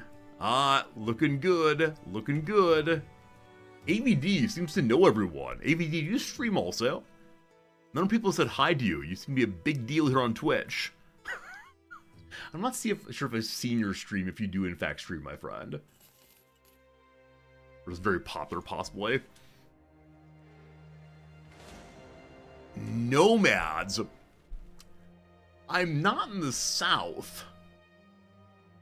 You also cross paths in the same stream as Taco Trucks. What stream is it? Feel free to advertise. I don't really care too much. Cutthroats. Nomads. Toki, T-O-K-I. I don't know that person. I swear I'm playing this video game. Who is this? Is this gonna be some anime nonsense? Or is this some anime nonsense here real soon? A Factorio and Just Chatting. They streamed last 12 days ago. They play a wide variety of games. Interesting, I do not know this person at all.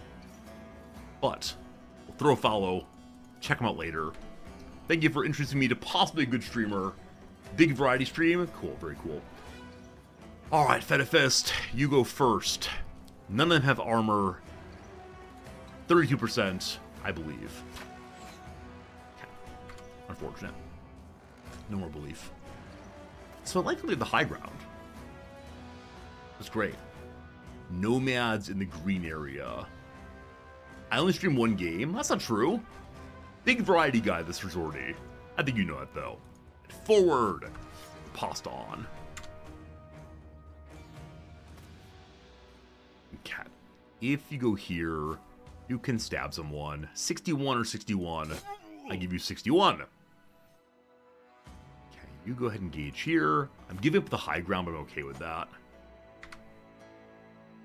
I do wonder what it would be a single game streamer. It's been such a long time since I've done that hard for me to imagine how it would even go these days. I'm sure many of you would stay along, but I think my trouble is always like, what game would I choose?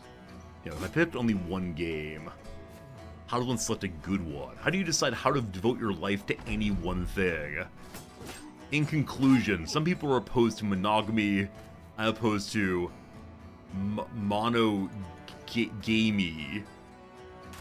There's some way to phrase that. It's a funny joke. One game, possibly. Oh, Toki, whichever way you say your name, immediately stops by. Why did this strange person follow me? Hello, I'm the strange person. We were recommended to you by someone who is an absolutely lovely member of our community. Monogameonomy? That's better for sure. Flory Warriors, the person who does one game, is massive. Yeah, Flory just plays, what, EU4 over and over again forever. Far too close. So here's the attack at distance. Look at that. A follow for follow scheme is underway here. I go follow other streamers, and they come follow me. Who else is not online right now can go follow? Unfortunately, the grinning caravan hands back here are not contributing to the cause. It's no good. We're going to go and do the knockback effect here, and then step into the gap to protect Darby Cat. Our old Squire Brickhead is here to help. He stabs fiercely with our banner. He misses like a fool. Luckily, we have Resorty, the Crusader, to also miss like an absolute fool.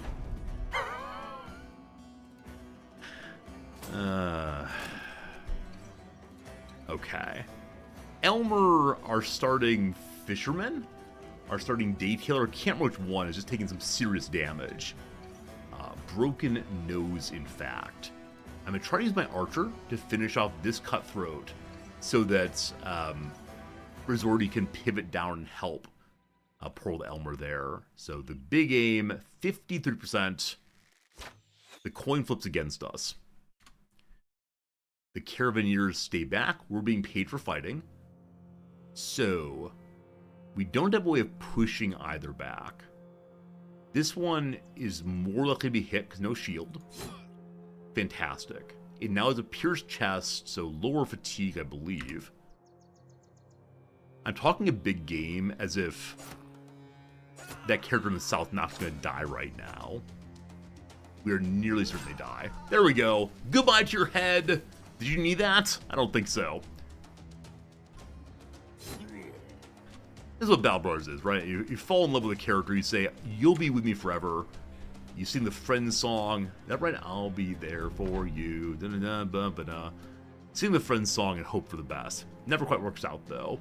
Maybe when he struck down, they're currently stomping on him, and I believe his head came off. Not clear he needed that, but still. They all seem a little bit dumb. Are you really running? This character's running before fully dispirited. Possibly the archer can catch up. Maybe he's involved in a strategic realignment. We now run after him, yelling, "This is Sparta."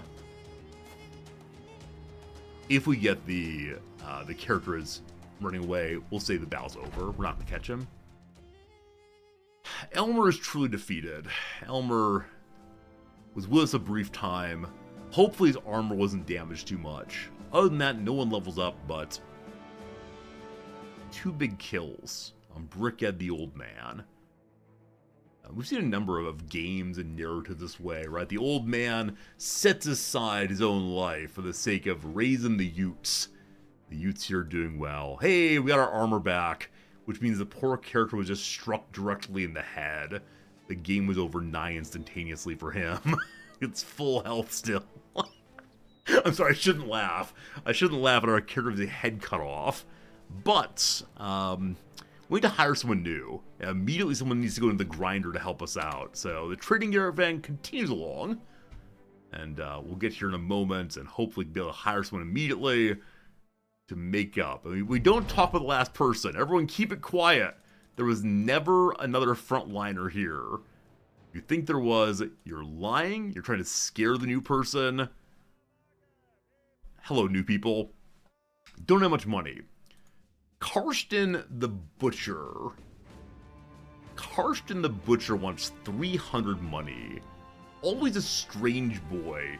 He took to butchering, not for profit but for pleasure. After a human finger was found in one of his deer wrappings, the man was driven from his business. Many are disturbed by Karsten's mere presence and all too wide eyes. Mrs. Lovett? Oh, Mrs. Lovett? Alright, we hire Karsten. Come along, my friend.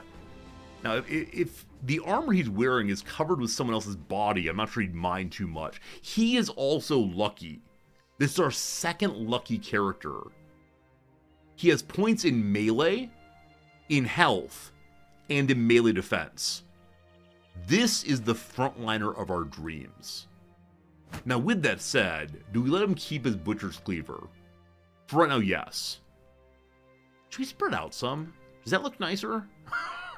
Obviously, this whole game is about what looks nice, not about strategical goodness. So Karsten here is the best character we've found so far for the front line. Need a hat, though. Needs to have a hat. Not sure I can afford a hat, but he needs a hat.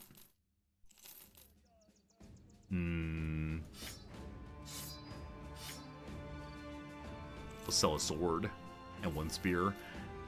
Okay. So we can afford a half-repaired Akaton cap. That is more than enough. Psychopath, but he's in. Yeah, we don't ask about people's history. This is like the French Foreign Legion. You don't tell me where you came from. You fight fiercely, and someday we'll give you French citizenship. That's good. Okay. What now? No quest there. We're gonna wander through the woods here and see if we can find any deer. Unfortunately, this game, there are never friendly, happy people in the woods. It's not history, it's your character, right? We don't care what kind of baggage you have, so long as you'll use it for the greater defense boss. 5 brigands. 1 thug, some brigands. Because we have the Crusaders... Oh, they're being chased in multiple directions. Do we get there first? Oh no, they bounce! We're joining the fight. Unfortunately, by the time we get to the enemies, they've probably been defeated by the other team here. I just heard a dog die. It was not my fault. Not to blame. Alright, forward goes Fedifist. We find a character looking in our direction. That means this is an enemy. Even though they're allies there also, we found one enemy. If we can deal with him, there are more enemies. But this fellow here with the amazing looking glaive is on our side. Now, I believe there are no conditions under which we get that glaive. People who get the kills get the armor, I believe. And so we are rushing forward in hopes to get at least 1 or 2 kills here. No think of strategy, only thinking of getting to battle. Throws himself into battle. So there are 5 enemies and 11 on our side. We have 6, so they have 5 remaining. This is a case where if we stayed back, it's possible that all the mercenaries would die, and then we ourselves would find a way to get a lot of armor. Also possible they'll take all of the treasure for themselves. That first shot hit him in the head. So his armor is still untouched. You're a good candidate for a dagger party, I believe. He runs away, though. Ah, it's a shame. A shame. Okay, we see what's going on now. Brigand Raider with Giant Hammer is incredibly confident. And so I believe it's the case that that Raider has killed a number of people on our side. Confidence and Giant Hammers go together well. That's why when I go to the carnival, it's such a good time. Some fancy armor, too. Oh, boy. So even with our allies here, it's not clear to me we'll actually win this thing. Oh, boy. Big hammer again. Actually, no, I apologize. The mercenary here killed his ally. Yeah, remembering which direction people are facing a little bit rough. So this mercenaries were very good armor also. But their raiders are currently focused on their crossbowmen. Huh. This is a mess. Like, we all agree with that. It's an absolute mess. I'm going to have Resort of the Crusader head north to hopefully deal with Giant Hammerman. We don't want to spread out too much, though, because Brickhead gives a radius of support 4 tiles away all the way. Okay. Another mercenary just died.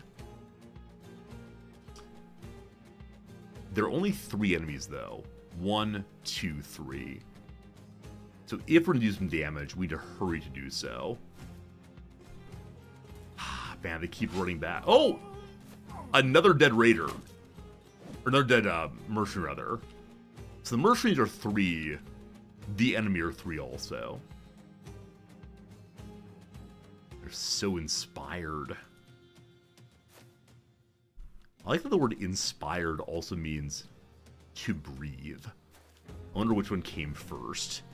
Inspiration meaning excitement and a willingness to hammer guy.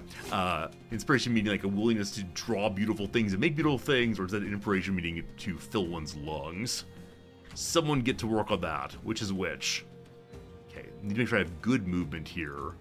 Can't have my squire being picked off. So if Hammer Guy manages to hit this turn, that merchant will die also. Chance of hitting here is 22. If we move in a fair bit, we can fire again. 8%. Good. What a waste of ammo. Okay, so I want the mercenary to die. So we're going to hang out right here, not moving at all, and see what happens. Okay. So we're 2 right now. Try the tree button up here. Oh, it has trees. You can see through them more effectively. That's interesting. Thank you, Olafson. I don't think you're ever trying to backseat me, Olafson. All right, big hammer. Oh, misses. Boo! Boo, big hammer. We are setting up a big hammer circular swing. I'm going to have Brickhead go center. This might be an error.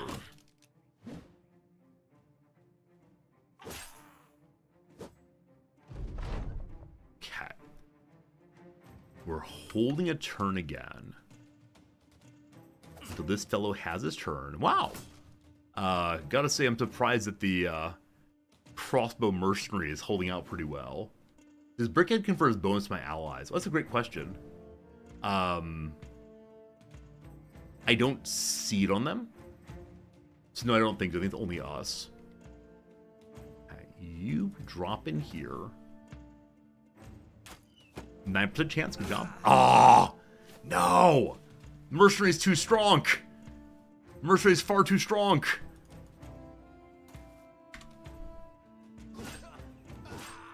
No! We didn't do any damage. We get nothing for that.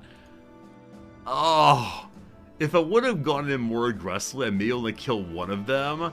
The Forsaken Brigade are not my true enemies. Do we attack them?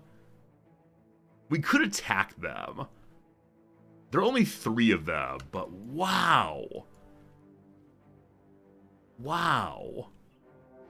Hey, brigands. 7 thugs. This is what we need. Hello, thugs. Lower level, but they're all for me.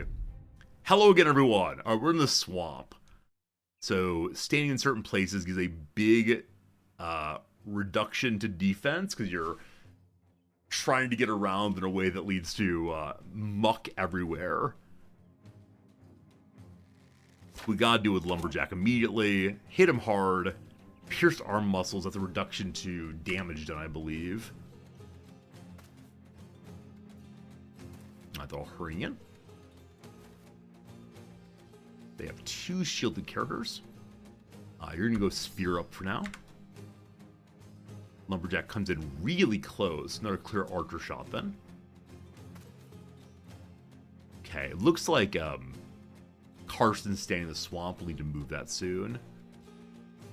And I'm going to leave Darby Cat here for right now. So I want to step in a way where we control these enemies, but Fedifis can still take a shot. We go. Do we go? If we go, then the Spearman doesn't get a chance to push him back. Okay, this might be dumb. We're dropping back to there for right now.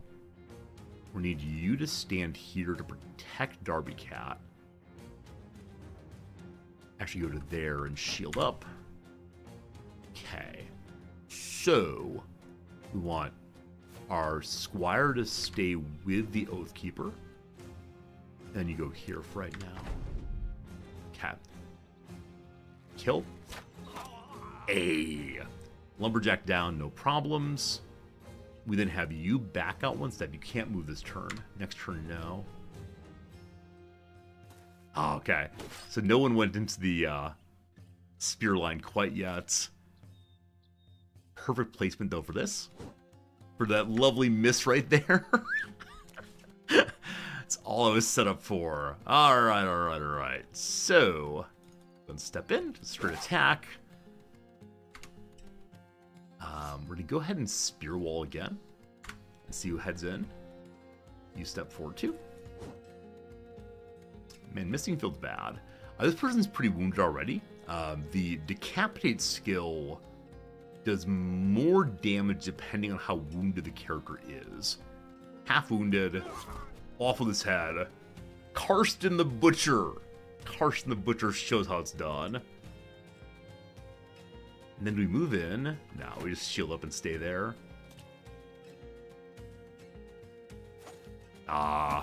Spear wall fails. Obviously, there's a potential concern with Fedifist being flanked. See how this goes. You're fleeing now with 1 health remaining. Fair. So if Fedifist attacks here, then this character can move down to support the right flank.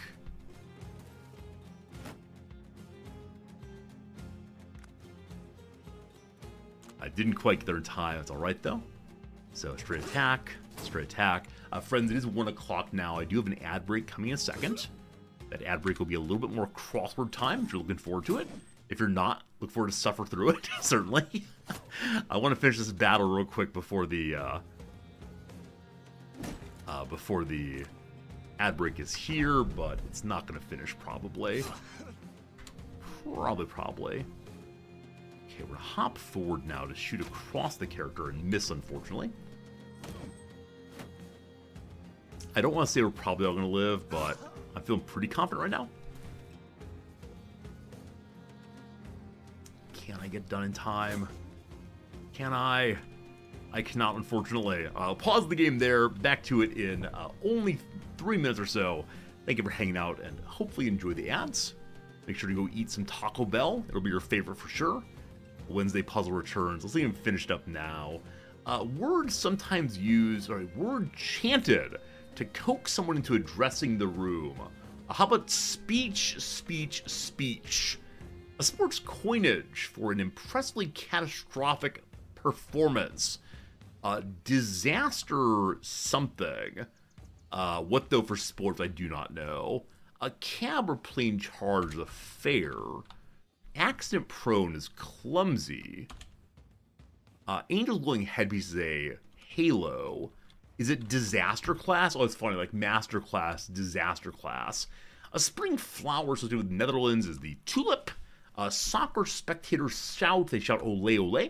A shelter seen in some native-led pipeline protests. Possibly a teepee. Teepee can spell T-I-P-I. We'll see that's right in a moment. Gentlemen prefer blondes, Marilyn Monroe, oh, Wednesdays.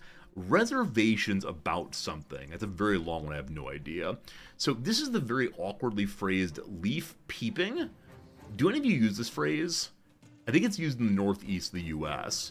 You go to watch the autumn colors, they call it leaf peeping, which I've got to say is just kind of vulgar. A theme of a parade with lots of blue, pink, and white flags is trans pride. I said trans rights previously. Make a concerted effort is to strive. Social criticism, couched in comedy, is satire.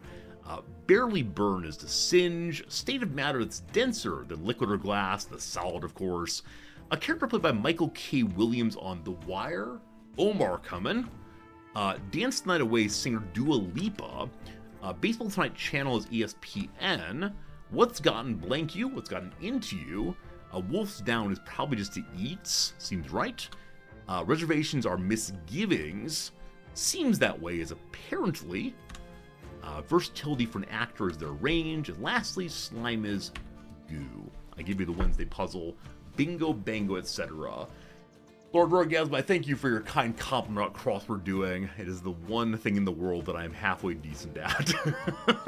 Certainly not Battle Bros gameplay, but I'm glad that you enjoy watching the crossword. It is something I really enjoy doing. I'm glad I've been able to integrate it into the stream.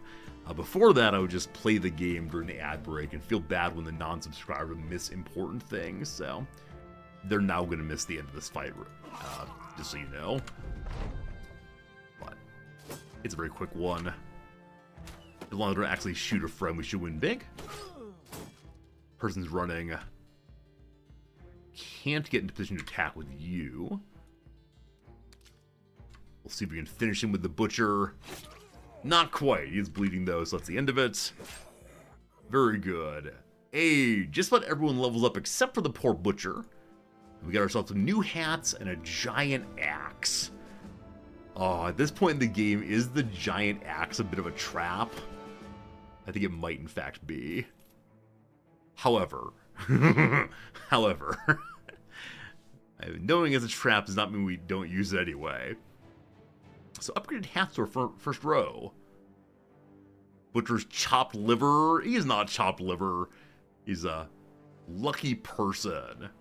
Talent for getting out of the way at the last second. Only a 10% chance, which feels very low.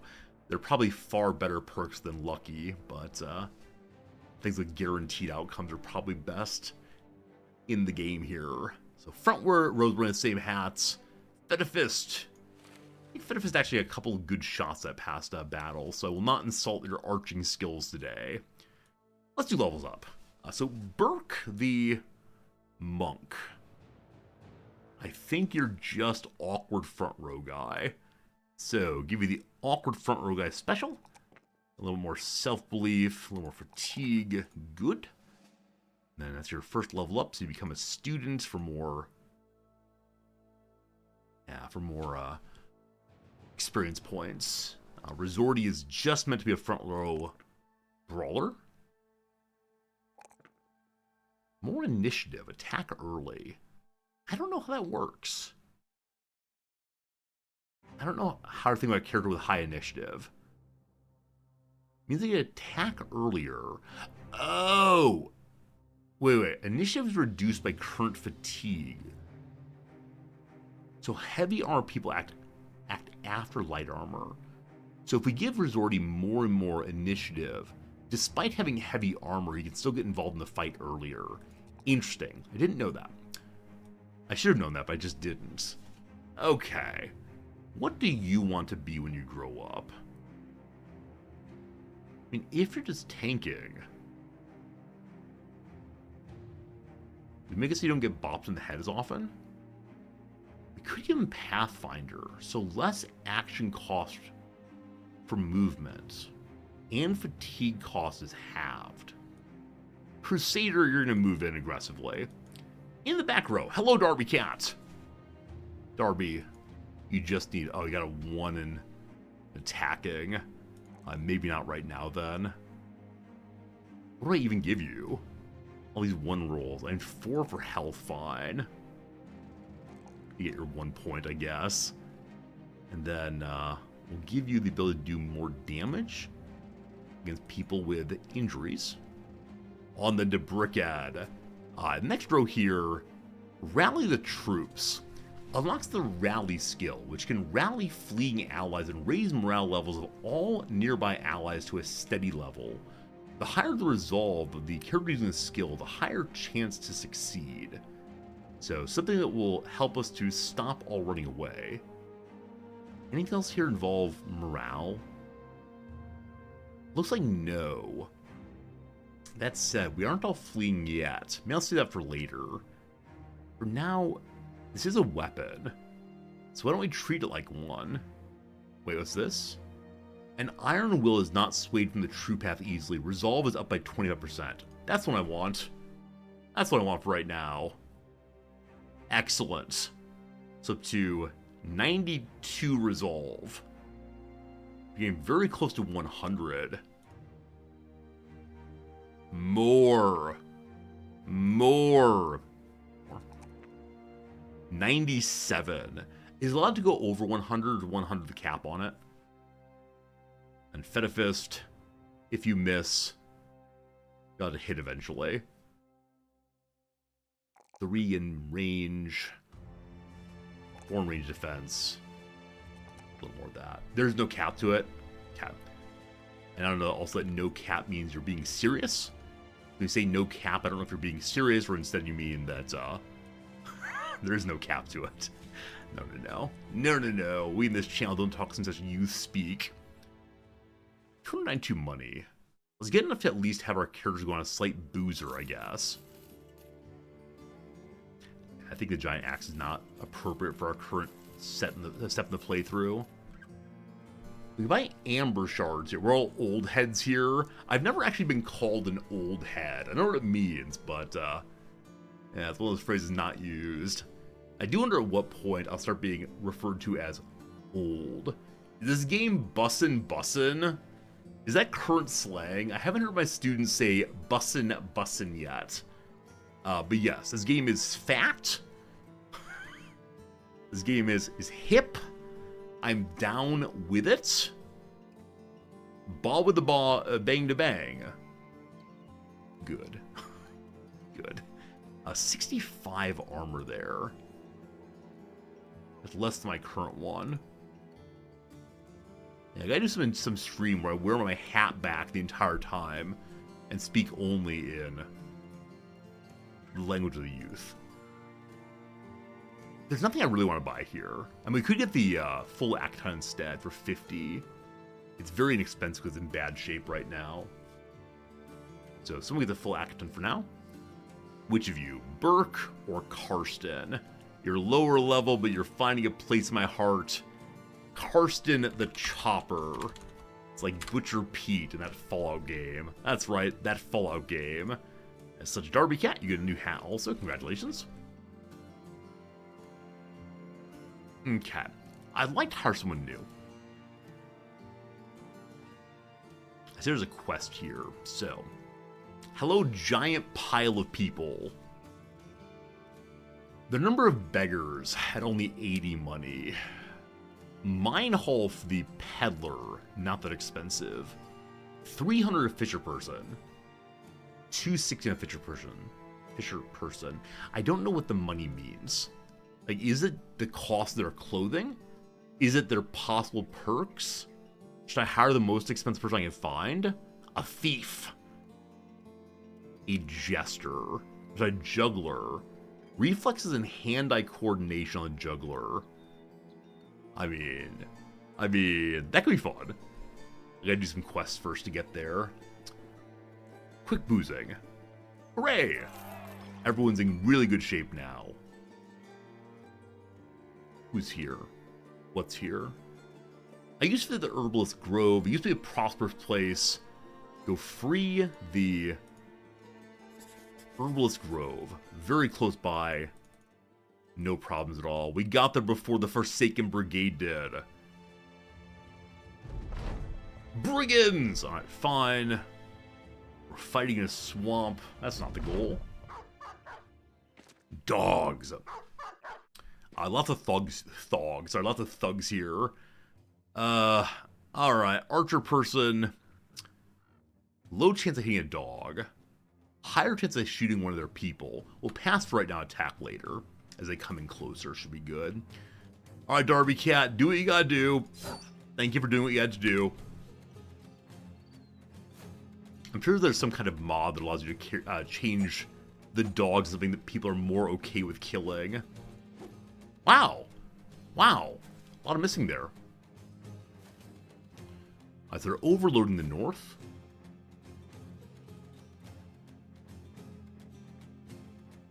Go and step in. This dog, pure of white, an angel in fact, can never... Okay, never mind. Never mind. Tuck in for now. Here's the archer.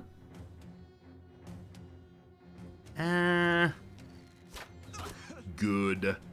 I occasionally aim for the characters who are doing the behind the line, as often their blockers will eat the shot.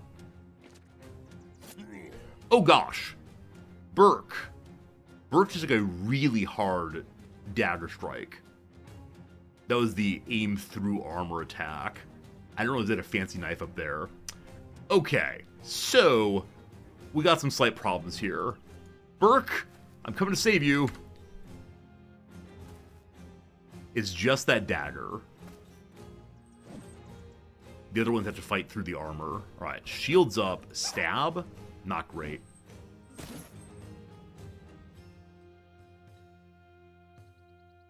I should have Burke knockback instead of stabbing.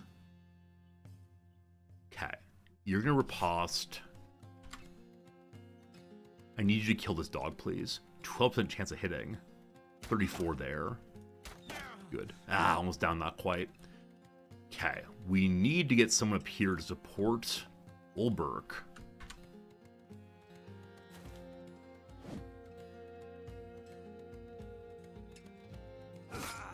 Okay. Everyone's a bit discouraged because of Brickhead's good work. We have one attack, and then the thug possibly kills Burke. Just do it. Not the best. Goodbye, Burke. Ah! The shield block! The shield block does it! Burke might live. The dog's gonna kill Burke.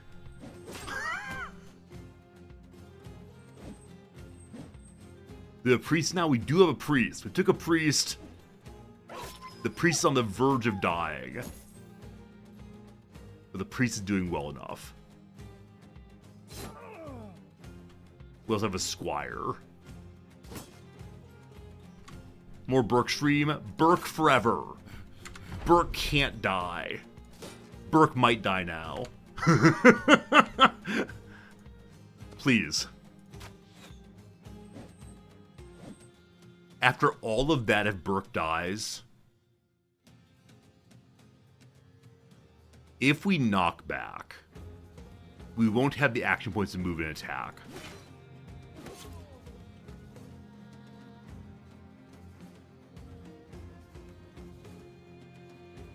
Okay, Burke may have to save himself.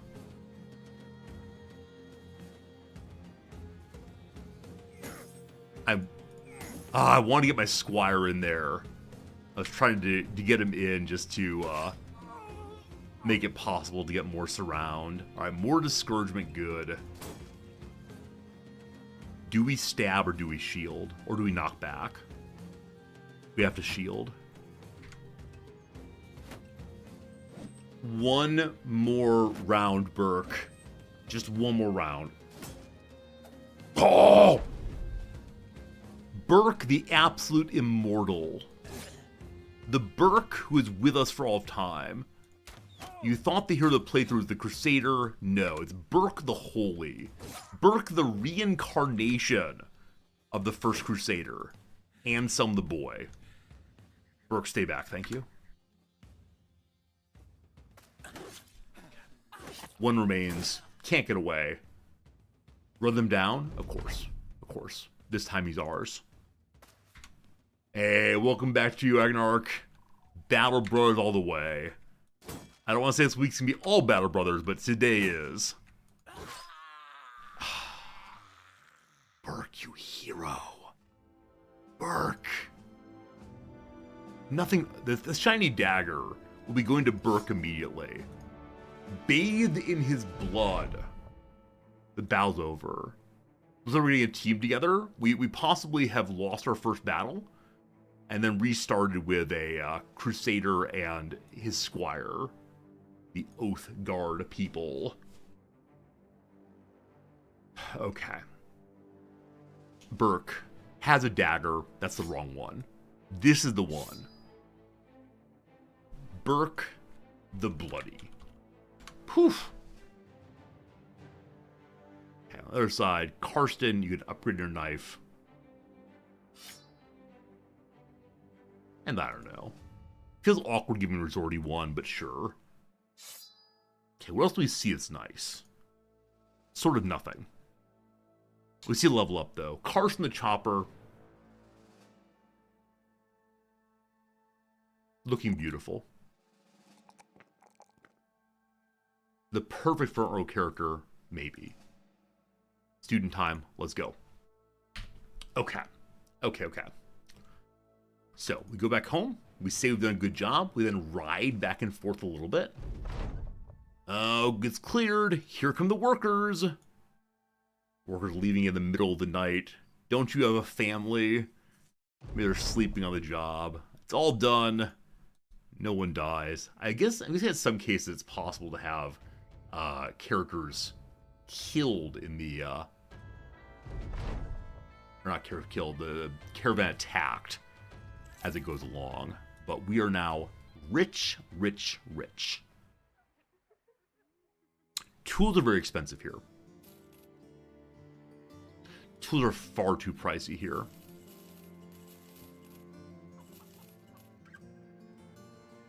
Maybe we can buy them elsewhere. But I want a new friend. Hello, everyone. Who do you want, team? I'm going to say I want Ulrich. Ulrich the Jester is my greatest desire. We need a little levity, a little humor. Someone to crack dad jokes. Do you want a fisher person? A peddler? A thief? We have enough money that I feel comfortable hiring the most expensive of them. Go for the jugular, that's great. He has good dexterity and reflexes.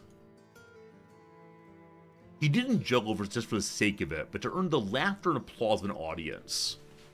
But a juggling accident involving adzes and a royal infant had the entertainer running for his life. There's far more coin in killing than juggling. A sad reality Ulrich has come to accept. Poor Ulrich. Thieves have good MD. Melee defense? I see the appeal. But I also see the joy of saying, someone's trying to earn the laughter and applause of an audience. What could that possibly be like? Can't imagine. We really like the thieves, so the meta play is get some thieves. Meta play of thieves. Dagger guy or dagger guy? Alright. We'll get the juggler next time. Welcome, Reinhold the Shadow. Tell me what you have. Asthmatic? Superstitious. Which of you do I ban? Which of you do I ban right now? Superstitious, asthmatic. Oh, Pepper, please ban someone. Please? What is this nonsense?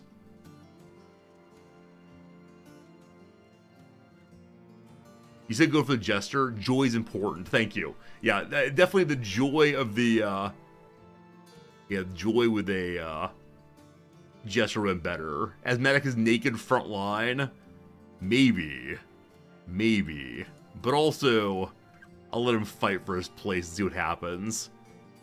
We wasted 400 money on him at a point where I do not have 400 money to give anyone. That's more than a full job. Oh, time for me to whine a little bit, I'm afraid. Is he greedy too? I didn't see greedy. Let's look again. I don't see greedy. But, yeah, not so good. Not so good. Good luck, my friend. Need supplies. How much? There's 345. We're only spending 100 money a day, so it'll be enough for one day. Alright. Who makes good tools around here? You all have a blast furnace. Handy armor smith use allies to create sturdy armor. I know that there's what, a mine, possibly? This place has... all it's ruined. Everything's ruined. I don't think anyone in particular is going to have cheap tools right now. And running around with unrepaired armor feels kind of foolish. So, here we go. Goodbye, money. I always loved you. I don't have enough money for one day's salary now. Good. Good to good. Oh, we're fine. To the south. This is going to be a second playthrough in which I'm constantly worrying about my money. Started with 1,500. Beginner money. Rich, rich, rich. Now it comes to this. Alright, Cedic. Very expensive also. Okay. You have a quest. I believe in my team. Deliver a crate to Harlingen. Happy to go north there. 370. Happy to go north. I accept. Maybe we'll find someone to fight on the way. Harlingen. Over here. The water in the way. We cross here? Let's find out. Off-road a little bit. I think with having higher level characters, that's not true. Better armored characters. I don't know exactly how to think about, am I in danger? Are we doing well? Because our Crusaders are really quite strong. But I'm guessing if they get surrounded, they're really quite weak. So I don't know. I wonder if staying on the road led us to like some bandits, some brigands. Okay. I don't know when our money is paid out. Maybe 5 p.m. or so. So we'll run straight north, and then we'll go explore on this way afterwards. To Harlingen. It's an actual village in the Netherlands. I've wondered about all the names. They strike me as being like Germanic, Northern European. Because I thought they might be that kind of thing. Like Steinwacht and Weishaven definitely strike me as being German, possibly. But cool to know they're actual places. I've arrived. 370 money for the package. What's inside, we just don't know. Okay, we don't need anything super urgently right now. Oh, they have an antidote to get rid of poison. Just the one, though, for 150. I'm not seeing anything amazingly good here. Green is only 1 coin extra. Suppose in 4 days. Right, we're fine with food right now. Okay. Herbert the Trademaster wants us to do what? Go northeast of here and retrieve a relic. Always relic hunting. More money! 390. Thank you. I have no idea what a reasonable charge is ever, but often they say that's reasonable, and I feel good about myself.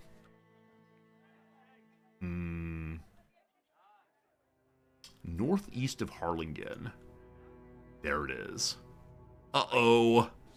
Uh-oh. Are we going to fight some beasties? Some skeletronic enemies? If so, I should change to clubs. Hey, I have no clubs.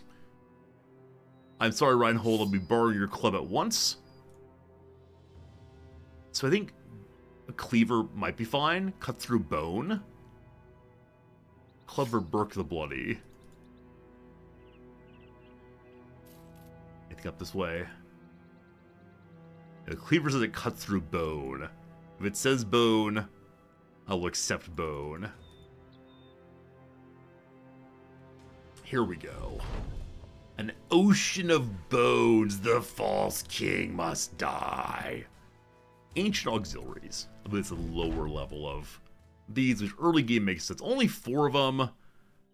They all have shields. My poor archer's gonna do nothing. Reinhold, to battle! Archer, you gonna do it?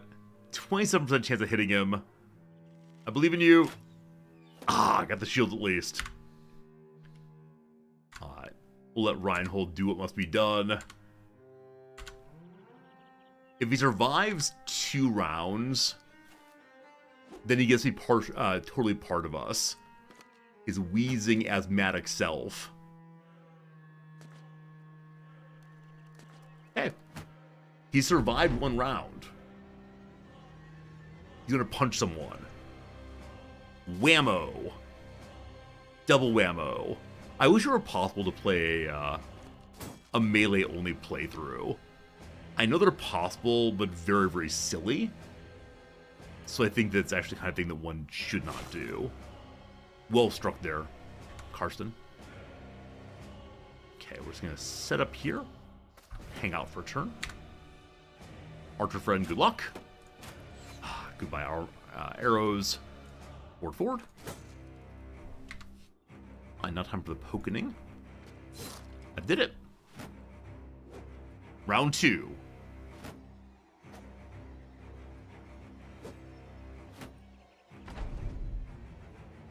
Do we say he must survive through a 3rd round?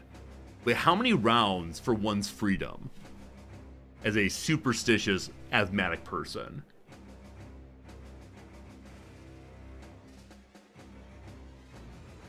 How many rounds? Is it if he kills them all himself?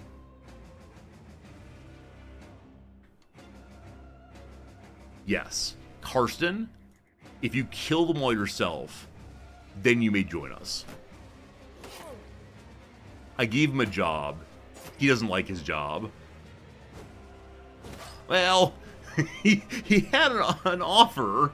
I swear if you killed them all, I would have let you join us. Sorry. I feel kind of bad about that, ultimately. Hey, good job, Archer. Good job. Alright, let's hold our ground for a moment. Pass. Here they come. Hello. Poor Karsten. Or what was his name again? Do we have 2 Karstens?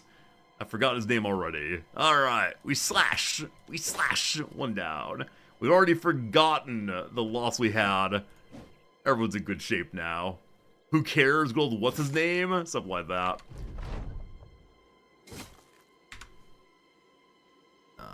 So, a little wounded. We'll stay our normal chomp for now.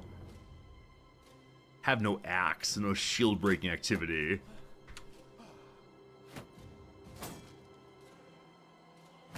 Skeletons seem a little bit predictable. Shield up, and then attack. 1 down. Around we go then. Go for a stun. All for now.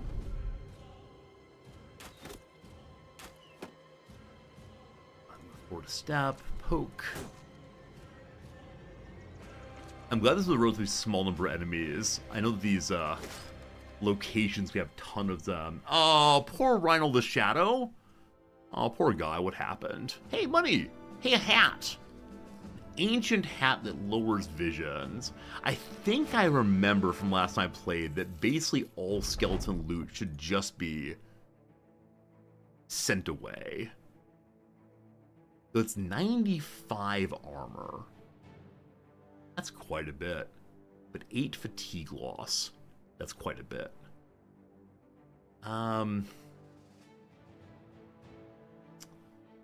It's worth some decent crown. Let's go and take it home. They're artifacts. They belong in a museum. Relics of time gone by. And of thieves killed. Now, do we get enough money that we can hire another thief? So when a second thief has terrible, terrible stats, I could then give it a little laugh and say, oh, friends, why do you have me hire these terrible characters?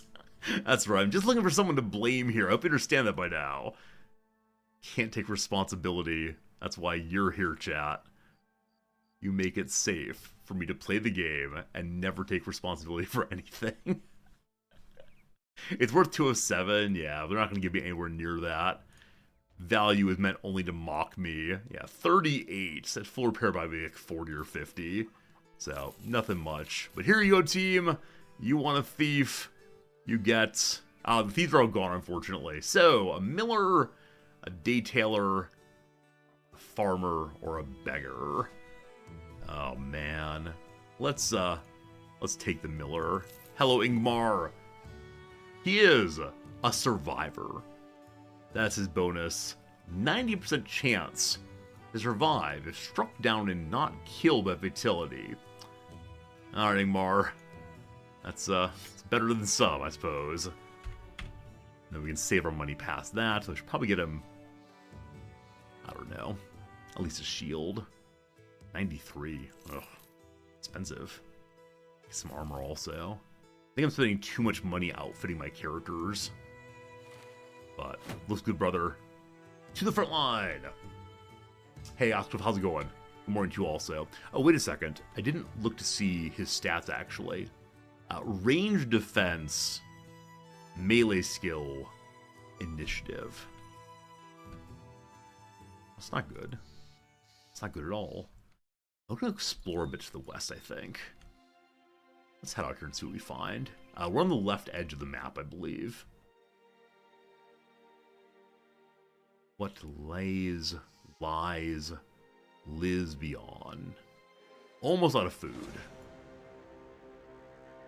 Ha! Heard the noise of something being here. The Brotherhood of the Knife. A fortified wooden encampment used by outlaws to stash their loot, rest in between raids, and play drinking games. Who lives there? Some thugs and some raiders.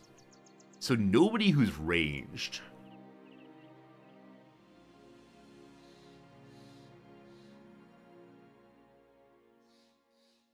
The question is, do we believe in ourselves? The question is, do you have confidence in the kind of people you are? Of course we do. Of course. It's all on the Crusader. What do we see? What do we see? They have a long pike. Nobody likes that. They have a big axe. Fine.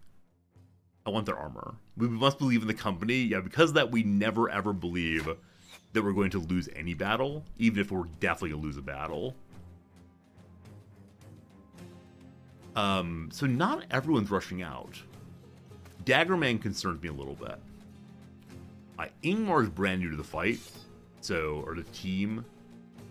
Spearwall up for you. Do I have you come off the high ground to attack right now? So I want the answer to be no, but I also want Resorti to take the high ground here, and then I'm not sure the enemies will come forward and fight. They might all go on Resorti. Let's see. So if you stay back here, can you draw somebody to you? So if we move forward on Burke, then no one will run into Ingmar. I think. Ooh, a kite shield. Oh, we are not ready for this at all. The high ground, it is ours. You poke in here. I realize now that with the spot being open, we may have made our squire exposed. Okay. You hold your ground, fine. I'm just a bit surprised at how they've spread themselves out. There we go. They're coming in now. My arching friend. We would like any of these people to die, I guess. So dagger friend is now wounded. Okay, good. We have high ground against the thug. You concern me a little bit. Okay. They're all piling out now. So, you've been wounded already. I kind of want to leave this character for Resorti to deal with. So, we'll stab here instead. I believe that these three aren't going this turn. Still don't really want to step forward, so we'll pass it there. Okay, you gotta die pretty quick like. You've been wounded decently. We'll go and do a normal chop first and then go for the finisher. Awesome. You get spear up again. And my desire to have a good spear may have, or spear wall, may have overcome my sense in some way. Alright, from upstairs. Lovely. 2 down. Very good. What do we want to do badly? I think we just stay up there for right now. Hey! 1 spear wall! 1 spear wall attack! And now he's tanking against someone who has long range attack. Well, Ingmar has been good having you here. You're bleeding, correct? He's actually not bleeding. Okay, we step in, we stun. We do not stun. Okie dokie. Everyone's terrifying up here. Ingmar's gonna die for the glory of all the rest of us. Huh. Okay, if we don't descend, you're just gonna walk right in. Now, we can't fully block us off right now. If I give up the high ground, that wouldn't be terrible for these, but would be terrible for this. If we pass here, we can have Karsten move in. But the Brigand Raider moves in right now.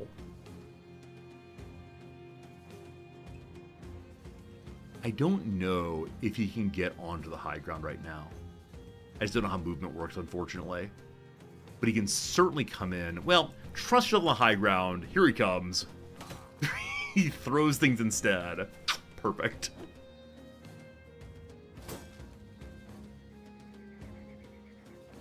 Okay, strange movement, unexpected movement there.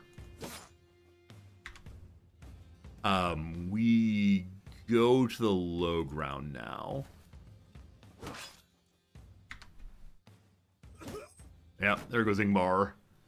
Goodbye, Ingmar. Sorry, my friend. Okay, so the thugs are starting to flee.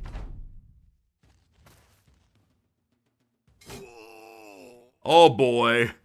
Burke, you are indeed Burke the Bloody now. So possibly sending my weaker characters out to contribute to the cause of tanking may have been a mistake. At least we have Resorti ready. Now, our squire's in a pretty bad position.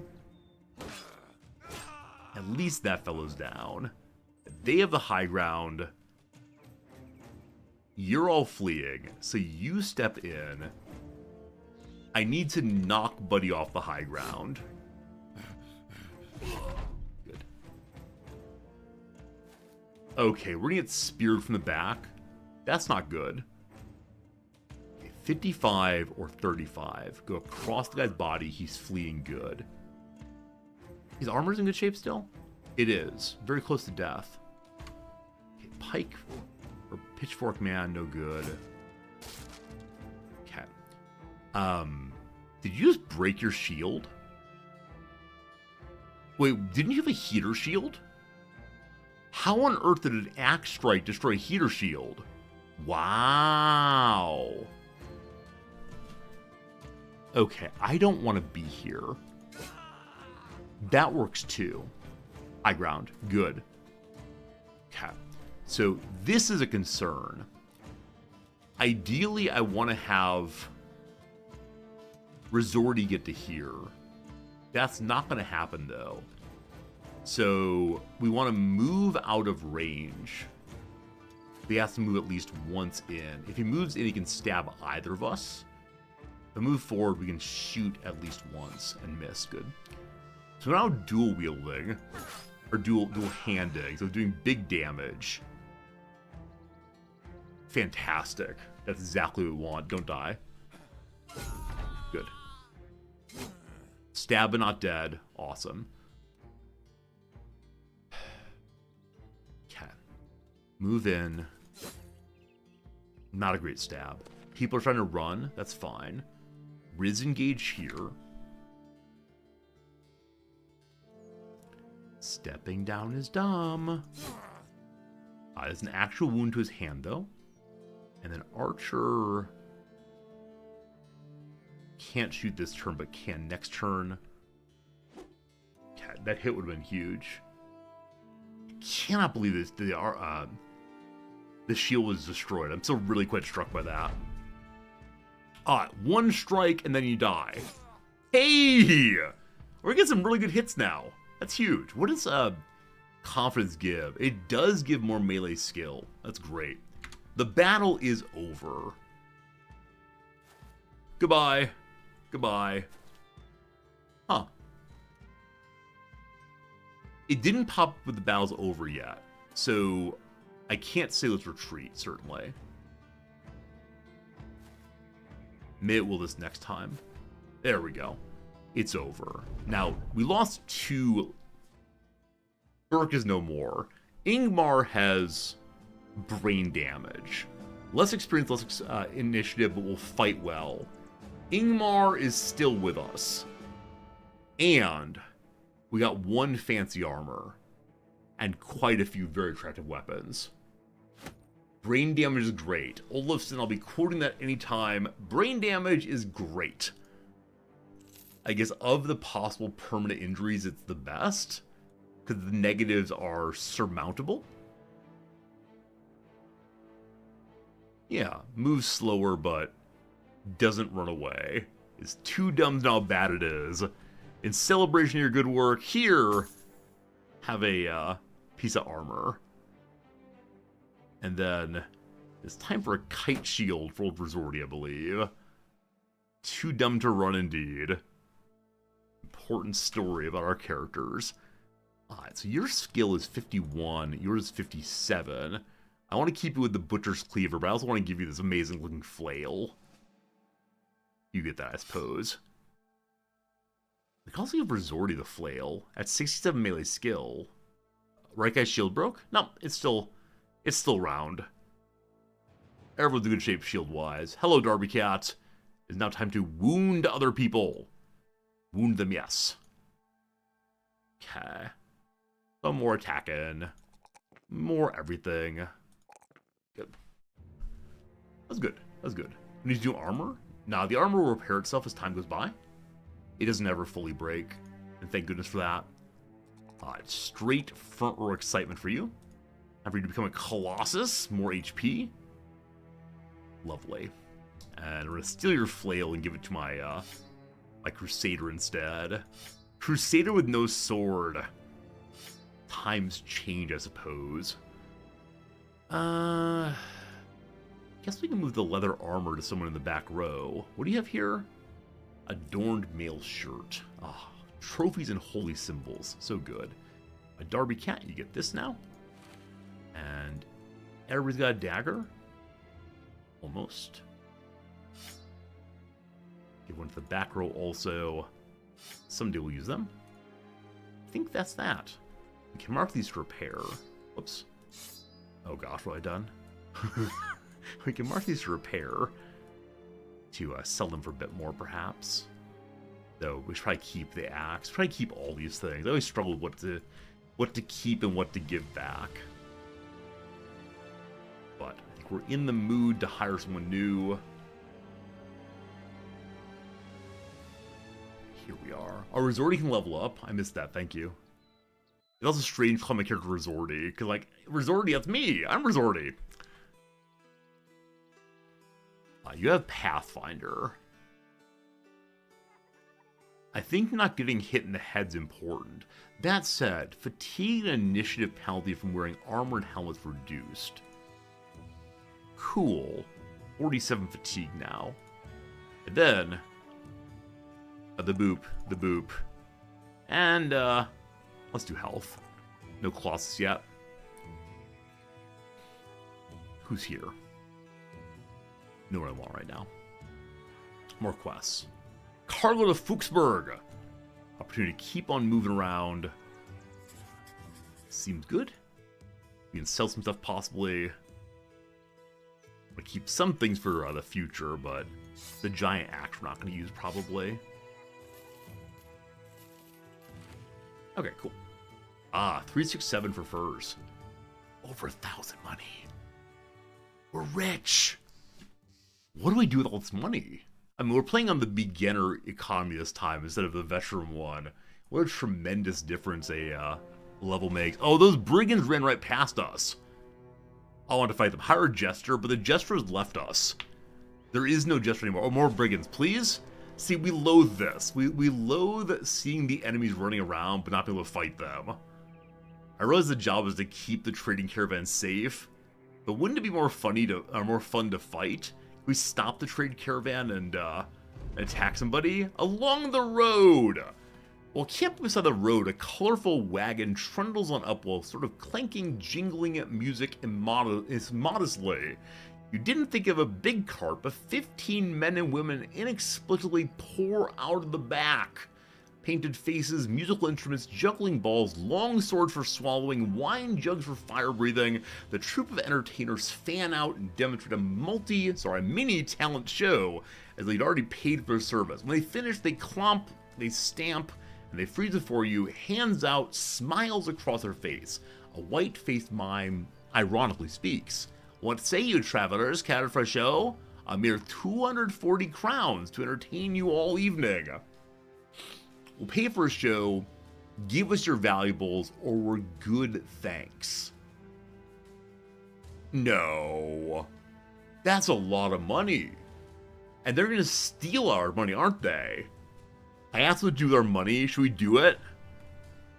What's the best thing to come out of this, I wonder? You know what, I'm a rube, let's do it. Cool.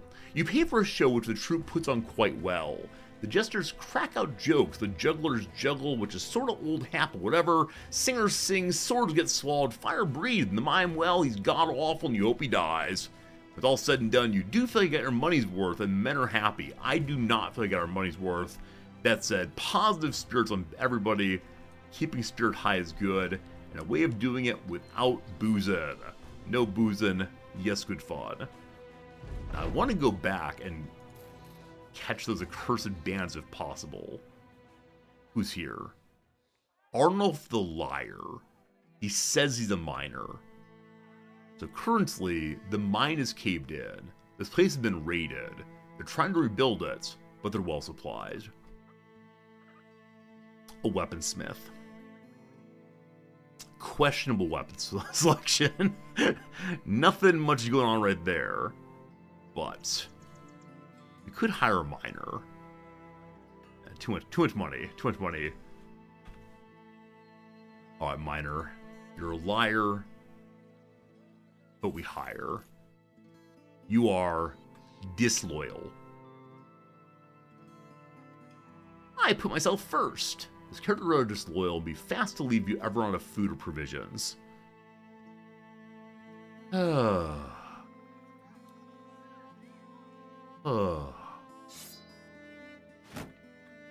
Well, he has points in defense, melee skill, and HP.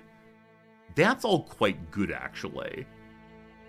So as long as we never make him want to leave, he'll be a good front row character, I guess. May I buy a cheap hat? You getting a farmer's hat? I believe you're getting a farmer's hat. Actually, a number of people need hats right now. I purchased it for you, though. You get that. You lovely, lovely liar of mine. Buy more hats.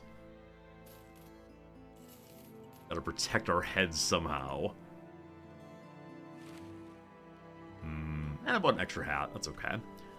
Okay. The little quest here. The quest here is what? You and the Amselites. They want to go talk to Kurt of Fuchsburg. What's his issue? We've lost the Staff of Golden Harvests. We'll get the Staff of Golden Harvests. Where is it? Far to the west. Once again with crypts. What happened to good old standard bandits? Apparently this place is spooky, spooky ghost town. I think our weapons are fine except for the spear. So I'll give you a club instead. Cool. Also, I should rotate the dagger forward. To, what's your name again? To Arnulf.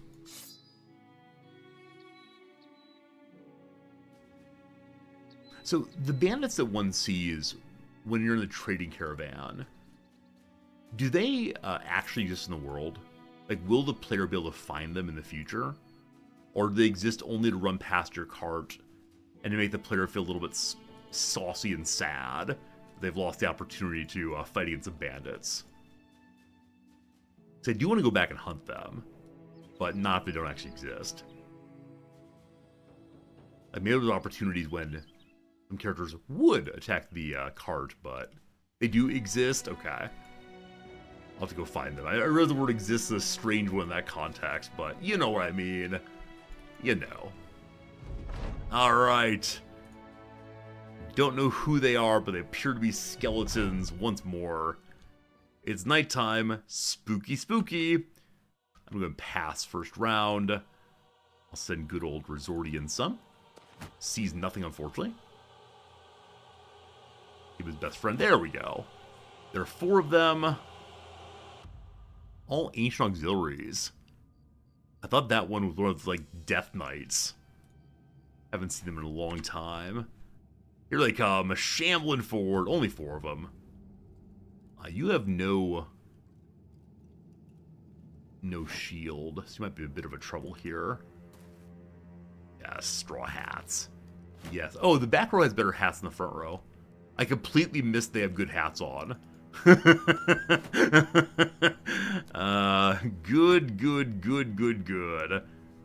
Also, I need to get another two-handed weapon so I can give it to my my archer in those times when we are fighting against skeletons in particular.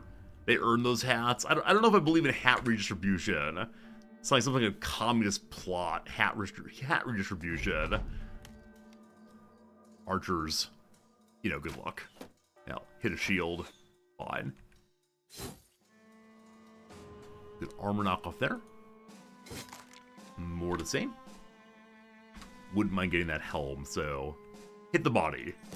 That was the head, I think. Oh well. Forward! I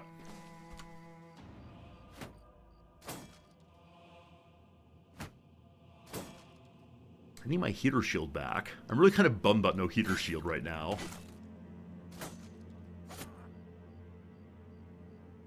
Okay, I think Arnulf might be off balance or something. Something popped up. I didn't see what it was, but whatever it is, very annoying. Okay, go in again. Finish that one off, thank you. Archer to pass your turn. No point in wasting arrows right now. And we swing overhead, the one with no hat armor on. It was a little sad when I do almost enough damage to defeat an enemy. They have this tiny sliver of health left. I was like, man, only got a higher roll would feel so good. Okay, so you step in. Now we can move our squire forward. Unfortunately, still can't attack this turn, but set up for next turn. One more chance for the auxiliary to do some damage. No real damage this time. Hopefully. Someone finish him. Alright, fatigue is coming for us, so there we go. There we go. Fantastic. Fedifist the archer levels up after doing basically nothing. A pile of money and some artifacts to sell at once.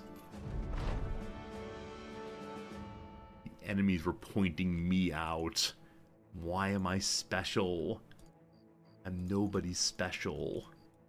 I'm a creep. I'm a loser.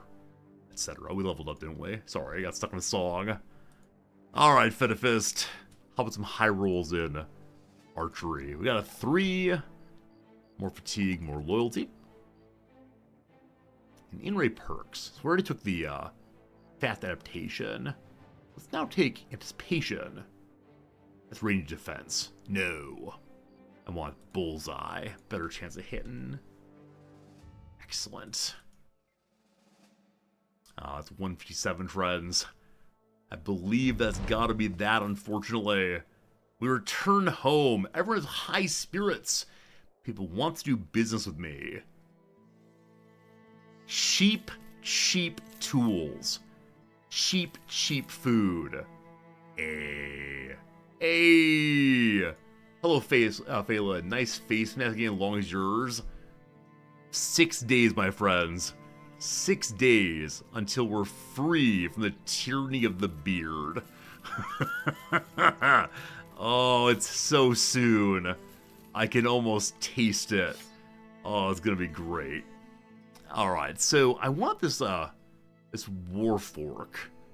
It's very expensive, but it allows my archer to be more useful than before. Why did I start again? Charity! Charity. We raised almost $8,000 for charity back in November. And I said I would do this as a shtick if we hit that number. So we did, and that's great. So very pleased with that. But now I'm almost free, and I'm also pleased with that. I also owe you all a number of events, thanks to the charity stream. My wife and I will soon be doing a little round of cooking stream. Here, the summer's here now. Also, Nakrazars. I wish to fight the Nakrazars. They also wish to fight me. Unfortunate. Well, that will happen, unfortunately, tomorrow, my friends. So we have no more time for today. I want to say thank you. I hope you enjoyed yourself, brother. I keep saying I hope you appreciated yourself. That's wrong. I appreciate you. That's the way it goes. For now, though, hope you have a lovely night, whatever you're doing. Hope it's a good time for you. I'll be off, I don't know. Certainly not doing anything with magic cards. Who would do that? For now, though, thank you. I appreciate you, and I'll see you again real soon. Goodbye, everyone. What a good stream. That was a good one, I think. I like that one.